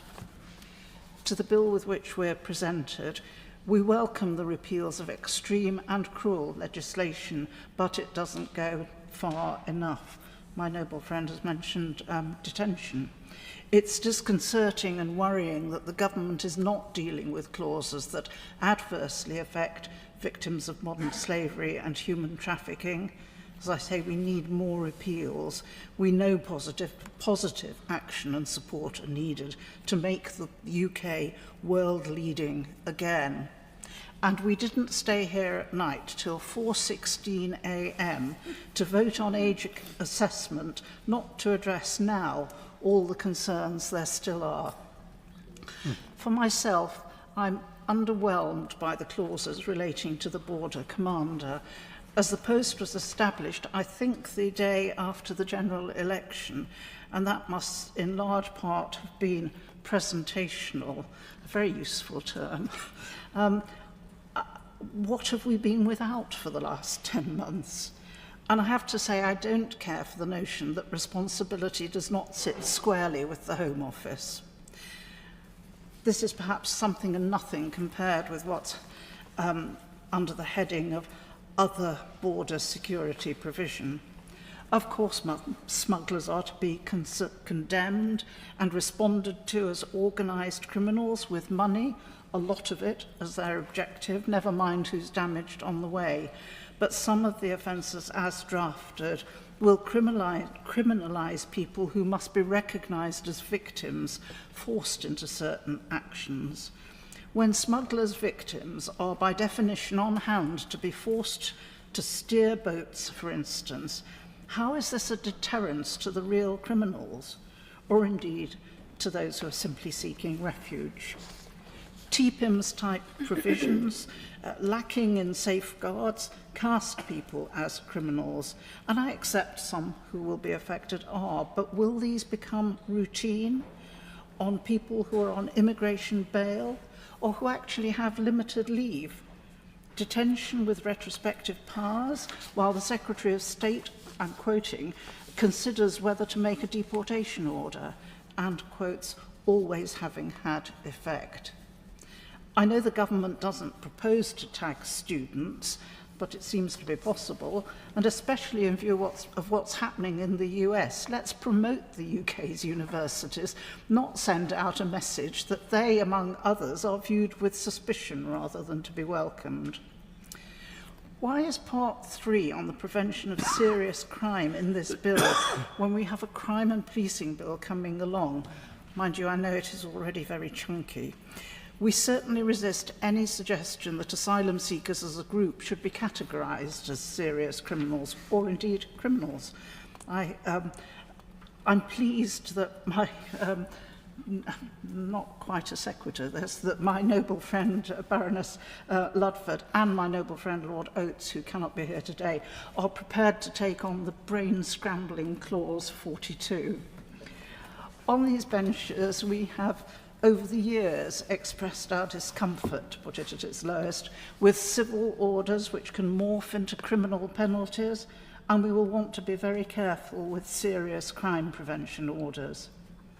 I've mentioned clause 41, powers of the Secretary of State to make regulations or use discretion are the bread and butter of this House's work. Before anyone interrupts me, I am aware of the DPRR committee's report.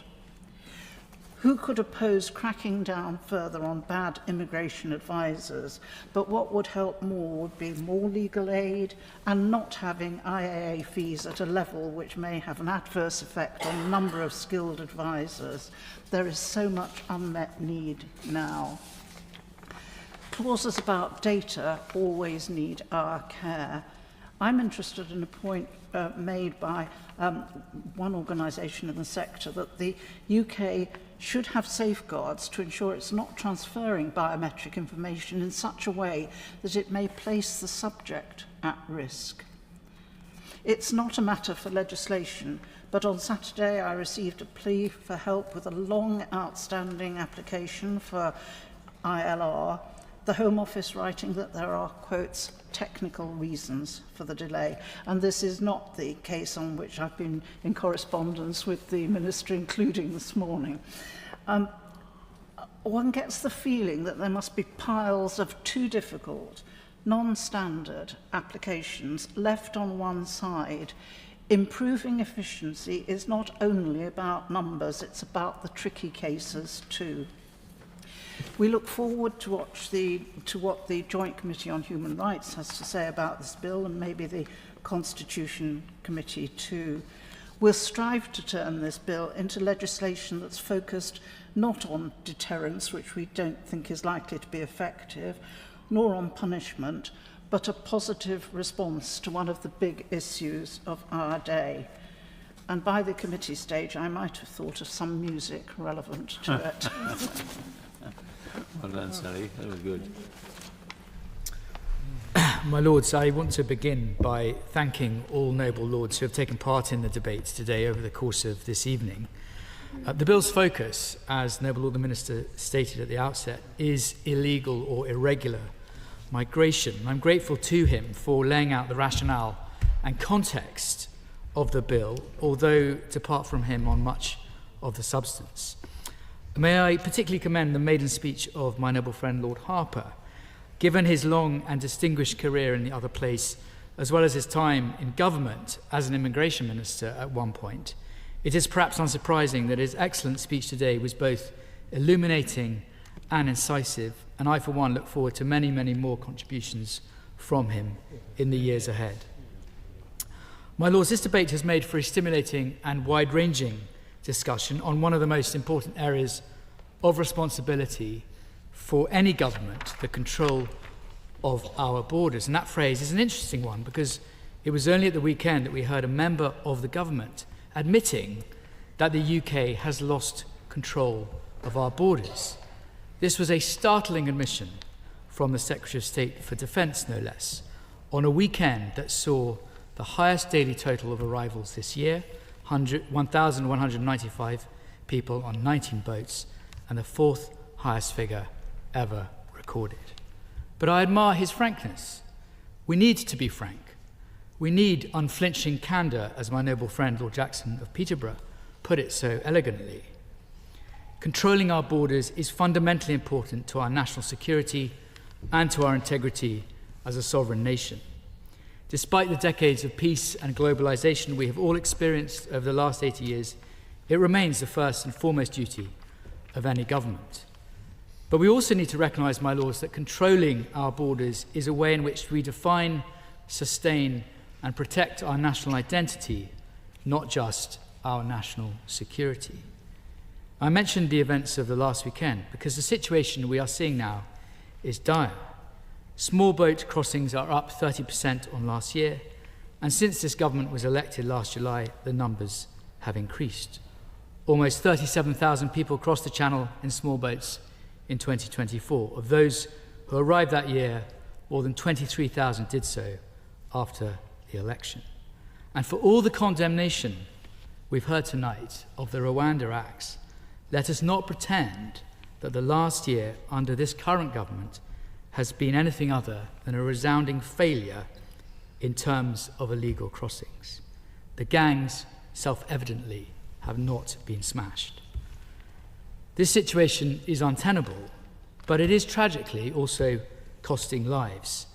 The UN estimate that at least 78 migrants died in 2024, making it the deadliest year on record. It says that at least 225 migrants have lost their lives when attempting to cross since 2018. This is an unlawful route of entry into the UK, overseen by gangsters, that is tragically taking its toll of human life. And that is why, amongst many other matters, we have to deter people from making this journey. None of this should be controversial. Now, I'm sure that I'm joined by noble lords from across this House when I say that it is incumbent on the government, as a matter of supreme urgency, to introduce measures which are courageous enough, bold enough, definitive enough to stop this level of illegal migration from happening. And with regret, I do not believe that the legislative proposals we have before us will achieve this. Given the scale of the problems we face, I hope the government will seriously consider the many concerns that have been raised today by those who have called for more stringent measures.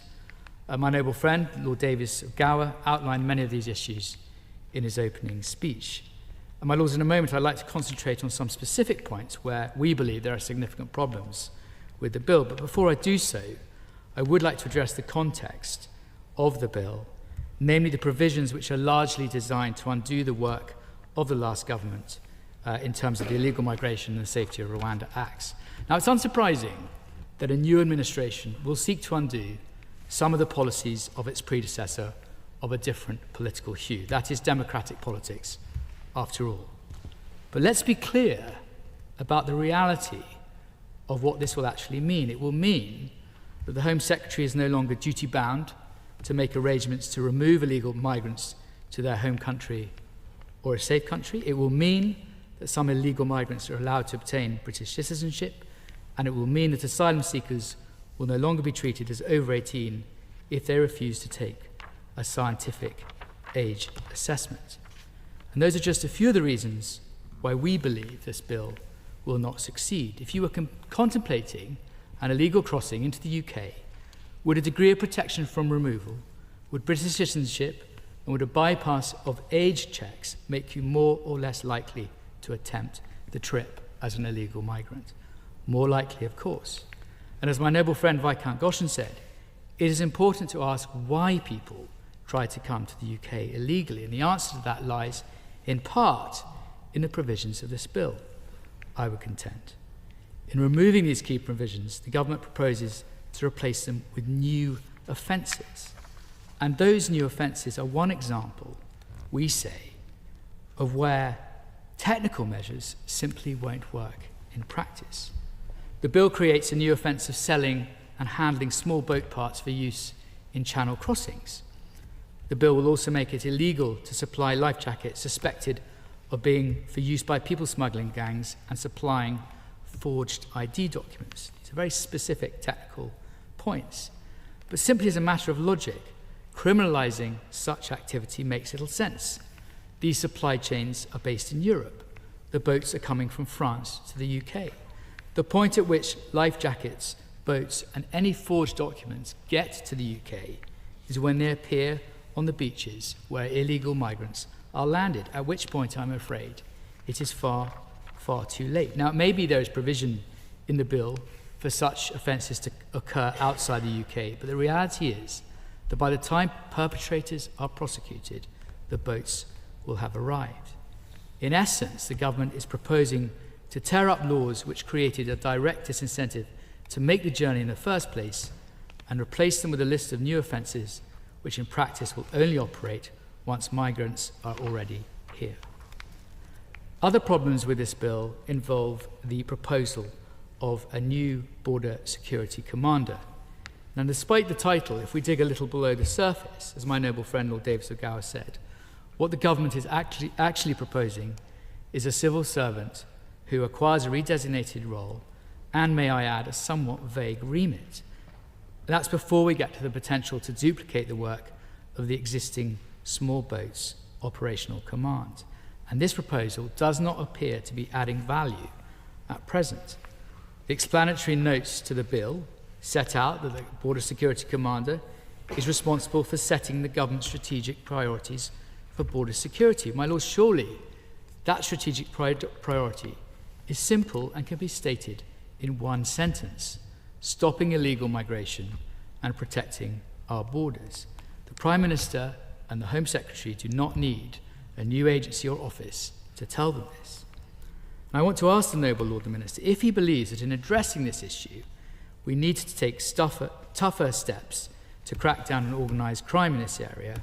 Would he support amendments that might be made at committee stage to strengthen the powers of the Border Security Commander so that when the bill leaves this place, it proposes a cogent and effective office able to tackle head-on the crisis we are discussing?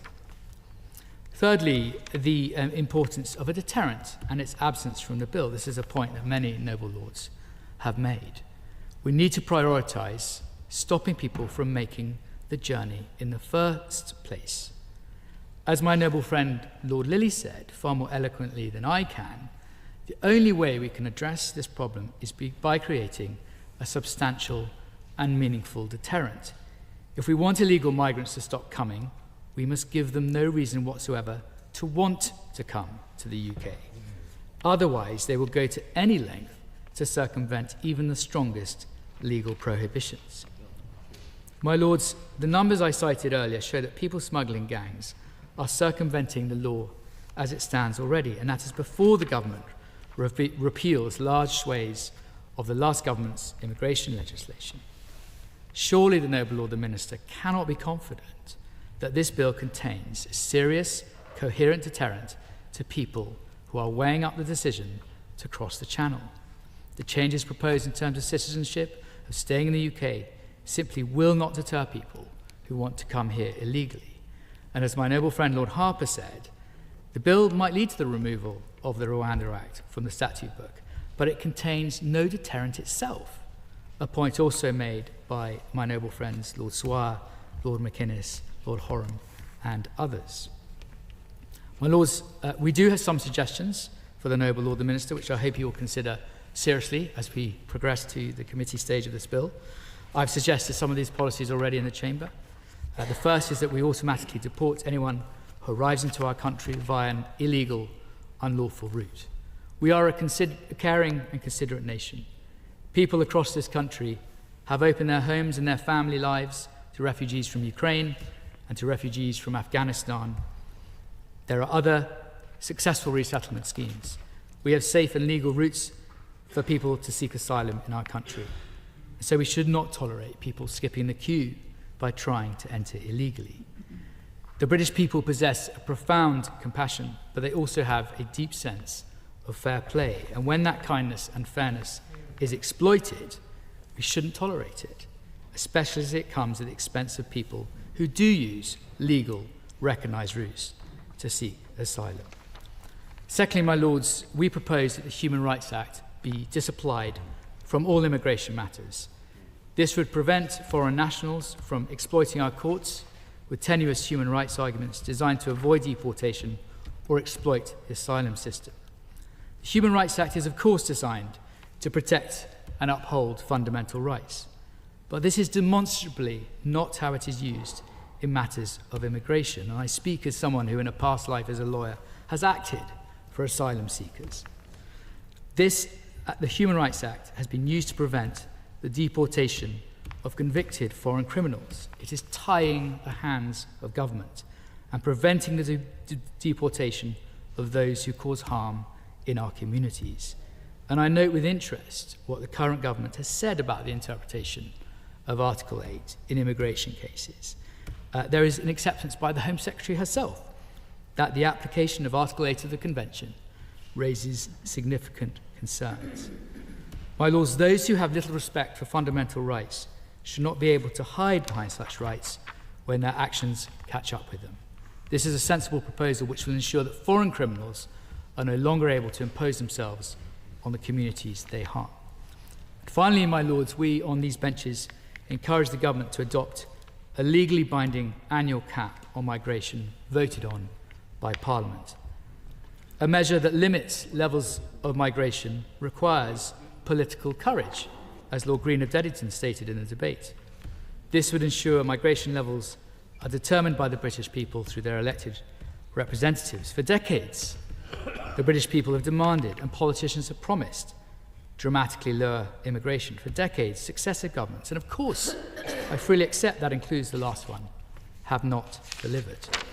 It is now time to deliver what the public want. What we propose is that the government is legally tied to a cap, a promise in law to control immigration in line with what communities up and down the country are telling us is their limit. I anticipate that the Noble Lord Minister will welcome the proposal of a cap if he and the government are confident that the measures in this bill will reduce numbers of people coming here illegally, then making themselves accountable to the British people is surely something they will support. My Lords, to conclude, the debate we have had today has raised many interesting points.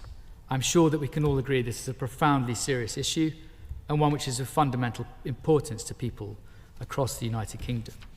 The simple fact is we need to stop people coming here illegally, and I do not believe, with respect to the Noble Lord the Minister, that the proposals in this bill will do that.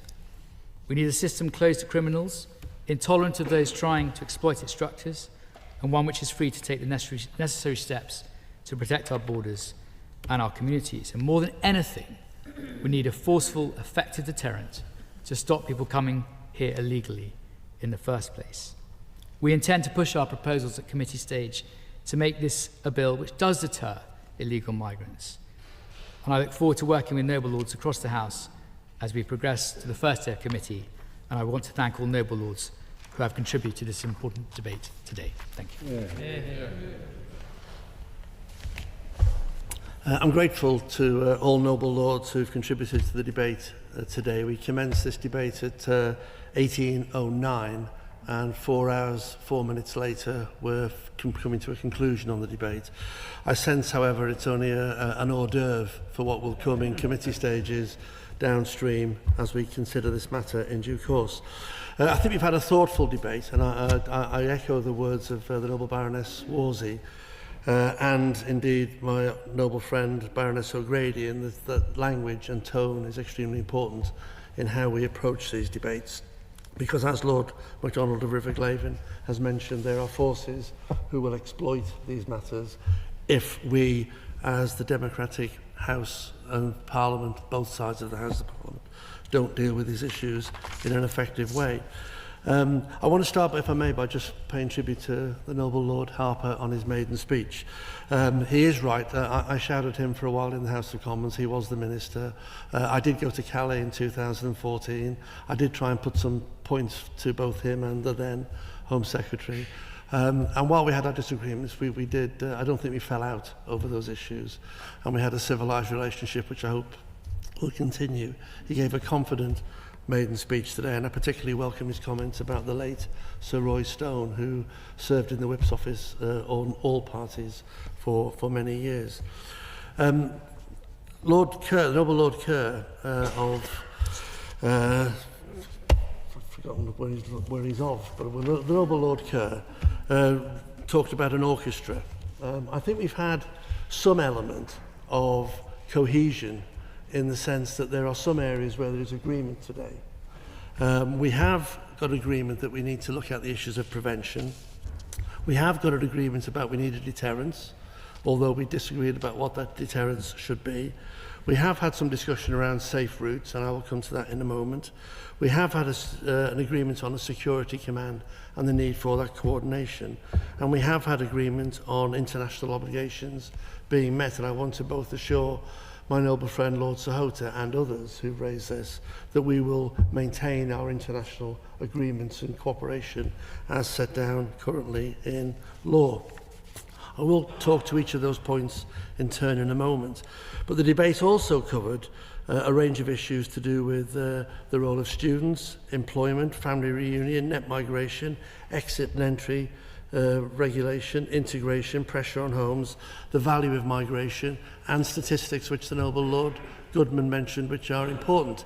If I may say to Noble Lords, and that includes Lord Billamoria, Lord Jackson, Lord Green, Lord Blunkett, Noble Lord Goodman, Lord MacDonald, Lord Hoganhow, Baroness Lawler, Baroness Brinton, Lord McInnes, Baroness May, Lord Kirkhope, and Lord Sahota, that those are issues which I think are at the heart of the Immigration White Paper, which does not form part of this bill today, but which is good background to the issues that have been raised and will form part of the government's ongoing strategy to develop an approach to migration issues.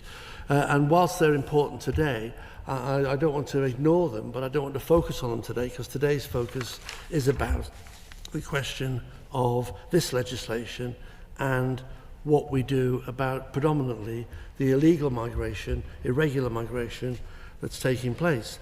I say to the Noble Lord Davies, who kicked off this debate, that I just put to him, how have we got here? How have we got where we are today?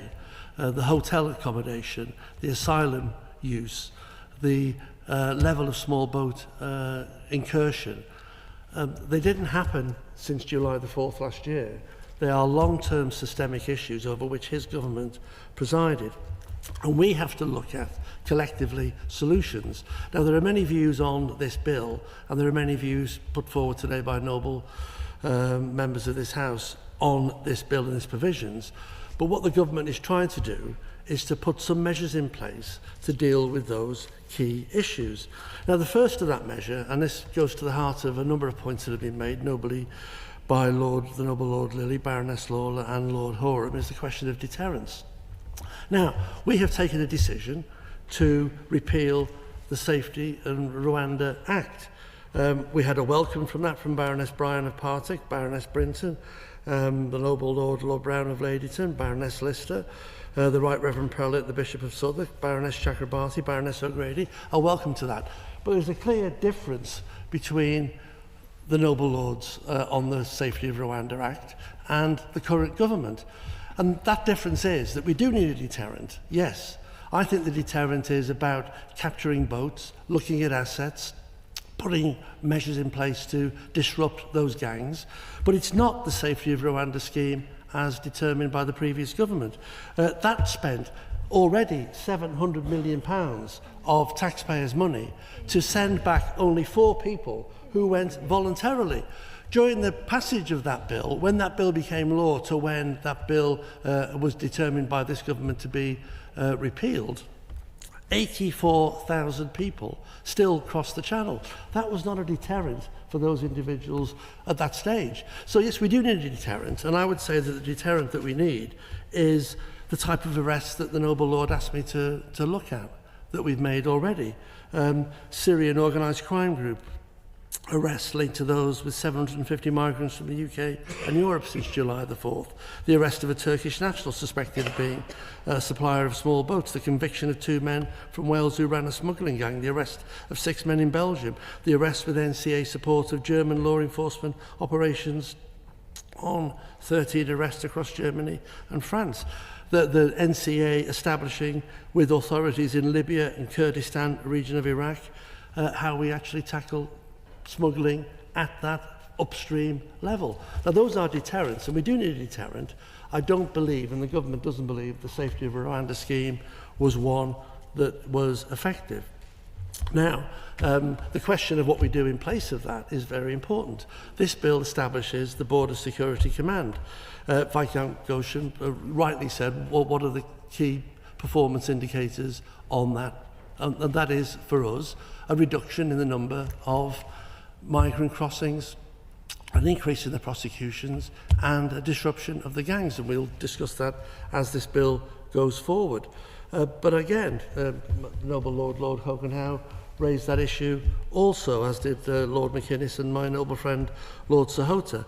The commander in place is going to provide strategic cross-system leadership, is already engaging with nations in the European Union about what we need to do together, has already worked with the NCA, the Home Secretary and others to establish both the Iraq scheme that we put in place and new cooperations with the imaginatively named Calais group to look at how we can reduce the number of crossings at that level. Now, there are indicators that need to be put in place, and we will be judged on those indicators. We'll be judged on those manifesto commitments. But our work with the French already has prevented 9,000 crossings this year. Germany, through the work of the Border Security Commander, is looking to change its laws so they can prosecute people upstream on supply. We've secured the landmark agreement with Iraq. We've set up the new Border Command with £150 million worth of support. And yes, there need to be indicators, as the Noble Viscount has mentioned, but I believe that is an important issue that we have undertaken. And just to help with the Noble Baroness Jones of Milscombe, as well as the actions that we've taken to date, we did scrap the Bibby Stockholm that she mentioned in her speech. We have taken a range of issues to do with current accommodation.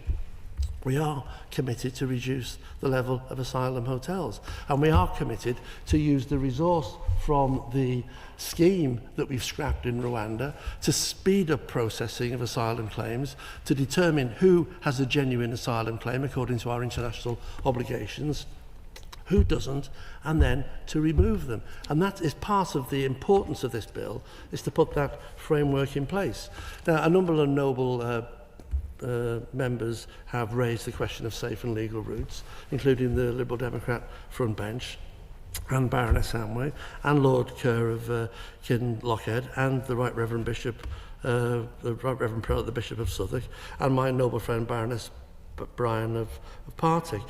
Now, the UK has a strong history of providing protection through our safe and legal routes, and we want to continue to welcome refugees and people in need, and we already have, as members will know, bespoke routes to sanctuary, such as the Ukraine, Afghanistan and Hong Kong schemes at the moment. And in relation to Sudan, we've already accepted 300 nationals to be resettled through our schemes since September 24. So the safe and legal routes are there. Do we need to review them and look at how we meet our international obligations? Yes, we do. Again, I refer to the immigration white paper that is before us. But I think that the safe and legal route option, as indeed my noble friend Lord Dubs discussed his family reunion option, I think there are safe and legal routes that we can look at, but I'm sure I will discuss with my noble friend, as I have done already, his concerns during upcoming stages, and I will give consideration to how we can improve understanding and knowledge and action on those areas. Noble members have also, noble lords and baronesses, have mentioned the wider work with the EU, and my noble friend Lord Dubs mentioned that particularly, as did Baroness Brinton and indeed Baroness Ludford. Lord Brown of Ladyton, Lord Kirkhope of Harrogate and Lord Billamoria have also mentioned that.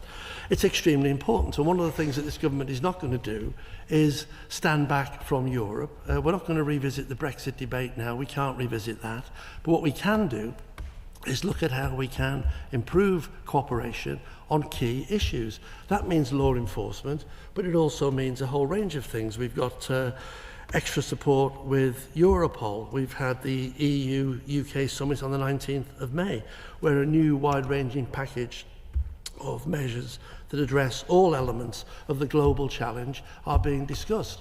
Because again, deterrence is also about understanding the problem, and the Noble Lord Goodman mentioned that very clearly about how we understand that problem. One of the things we need to do is to work with our European partners, not our European Union partners anymore, but still our European partners, to assess and examine the challenge of irregular migration upstream. And that's one thing that we're trying to do collectively to improve that European work. We've done a lot of work for my noble friend Lord Dubs on work with France on organised international crime, because it is a shared problem where all nations have a role to play. And it's really important that we do have, through the Border Security Command, operational activity at a local level with the nations that are bordering us as a whole. And the results of that have seen 600 boats and engines already taken down, 30,000 returns since the election, a 12% increase over the previous period, and a 23% increase in enforced returns and increase in foreign national offender removals. Now, those are important issues. They're in the bill, but they're also areas that we need to look at as part of the immigration white paper as a whole. Let me just turn to modern slavery, because I do understand and note the concerns that have been made by the Noble Baroness May and indeed others. The sole modern slavery provision in the bill would allow more foreign national offenders to be considered for disqualification from modern slavery protections on public grounds, and the Home Office has committed to working with partners to agree priorities on the long-term reform as part of the national referral mechanism. Now, I understand what the Noble Baroness has said, but I will look at that issue because I do not want to see watering down of modern slavery provisions. I supported the bill, now the Act, that she took through as Home Secretary some 10 years ago, and I want to make sure that we deal with that. But the purpose of the modern slavery issues that we're looking at is how we deal with foreign national offenders who are involved in modern slavery. So I've heard what she said today. We will look at that, and there's an opportunity again to examine those issues as we progress this bill. Lord McInnes and the Noble Lord Swire have mentioned third country processing. That's not the Rwanda scheme. There are examinations currently ongoing with partners across Europe. Scoping work has shown that it's a model that could meet our international obligations and reduce the burden of illegal migration on UK shores. And we will look at and will work closely with international partners to look at the global migration crisis as a whole. I just want to end on a couple of other points that have been mentioned. The EU settlement scheme was raised by the Noble Baroness, Lady Ludford. The clause on EU citizens' rights is designed to confirm as a matter of UK law what the UK has sought to do in practice since the UK settlement scheme was established. I've heard again what she said.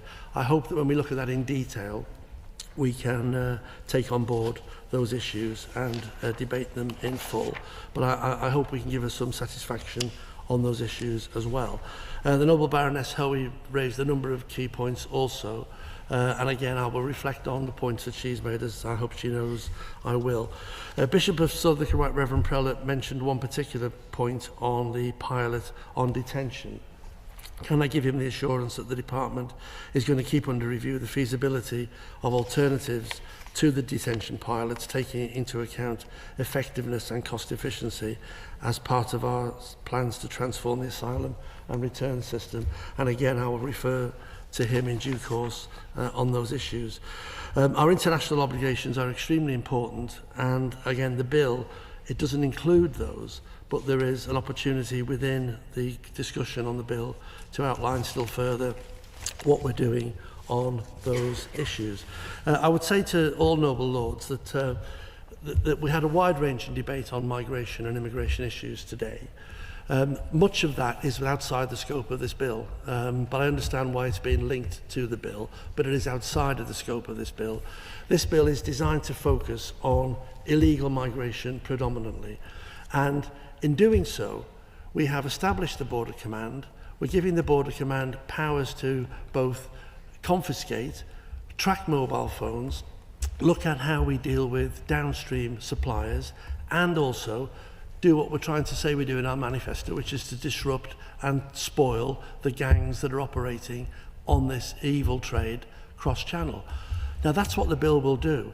I defy anybody in this House to say any of the measures in the bill should not be undertaken in terms of that action on those criminal gangs.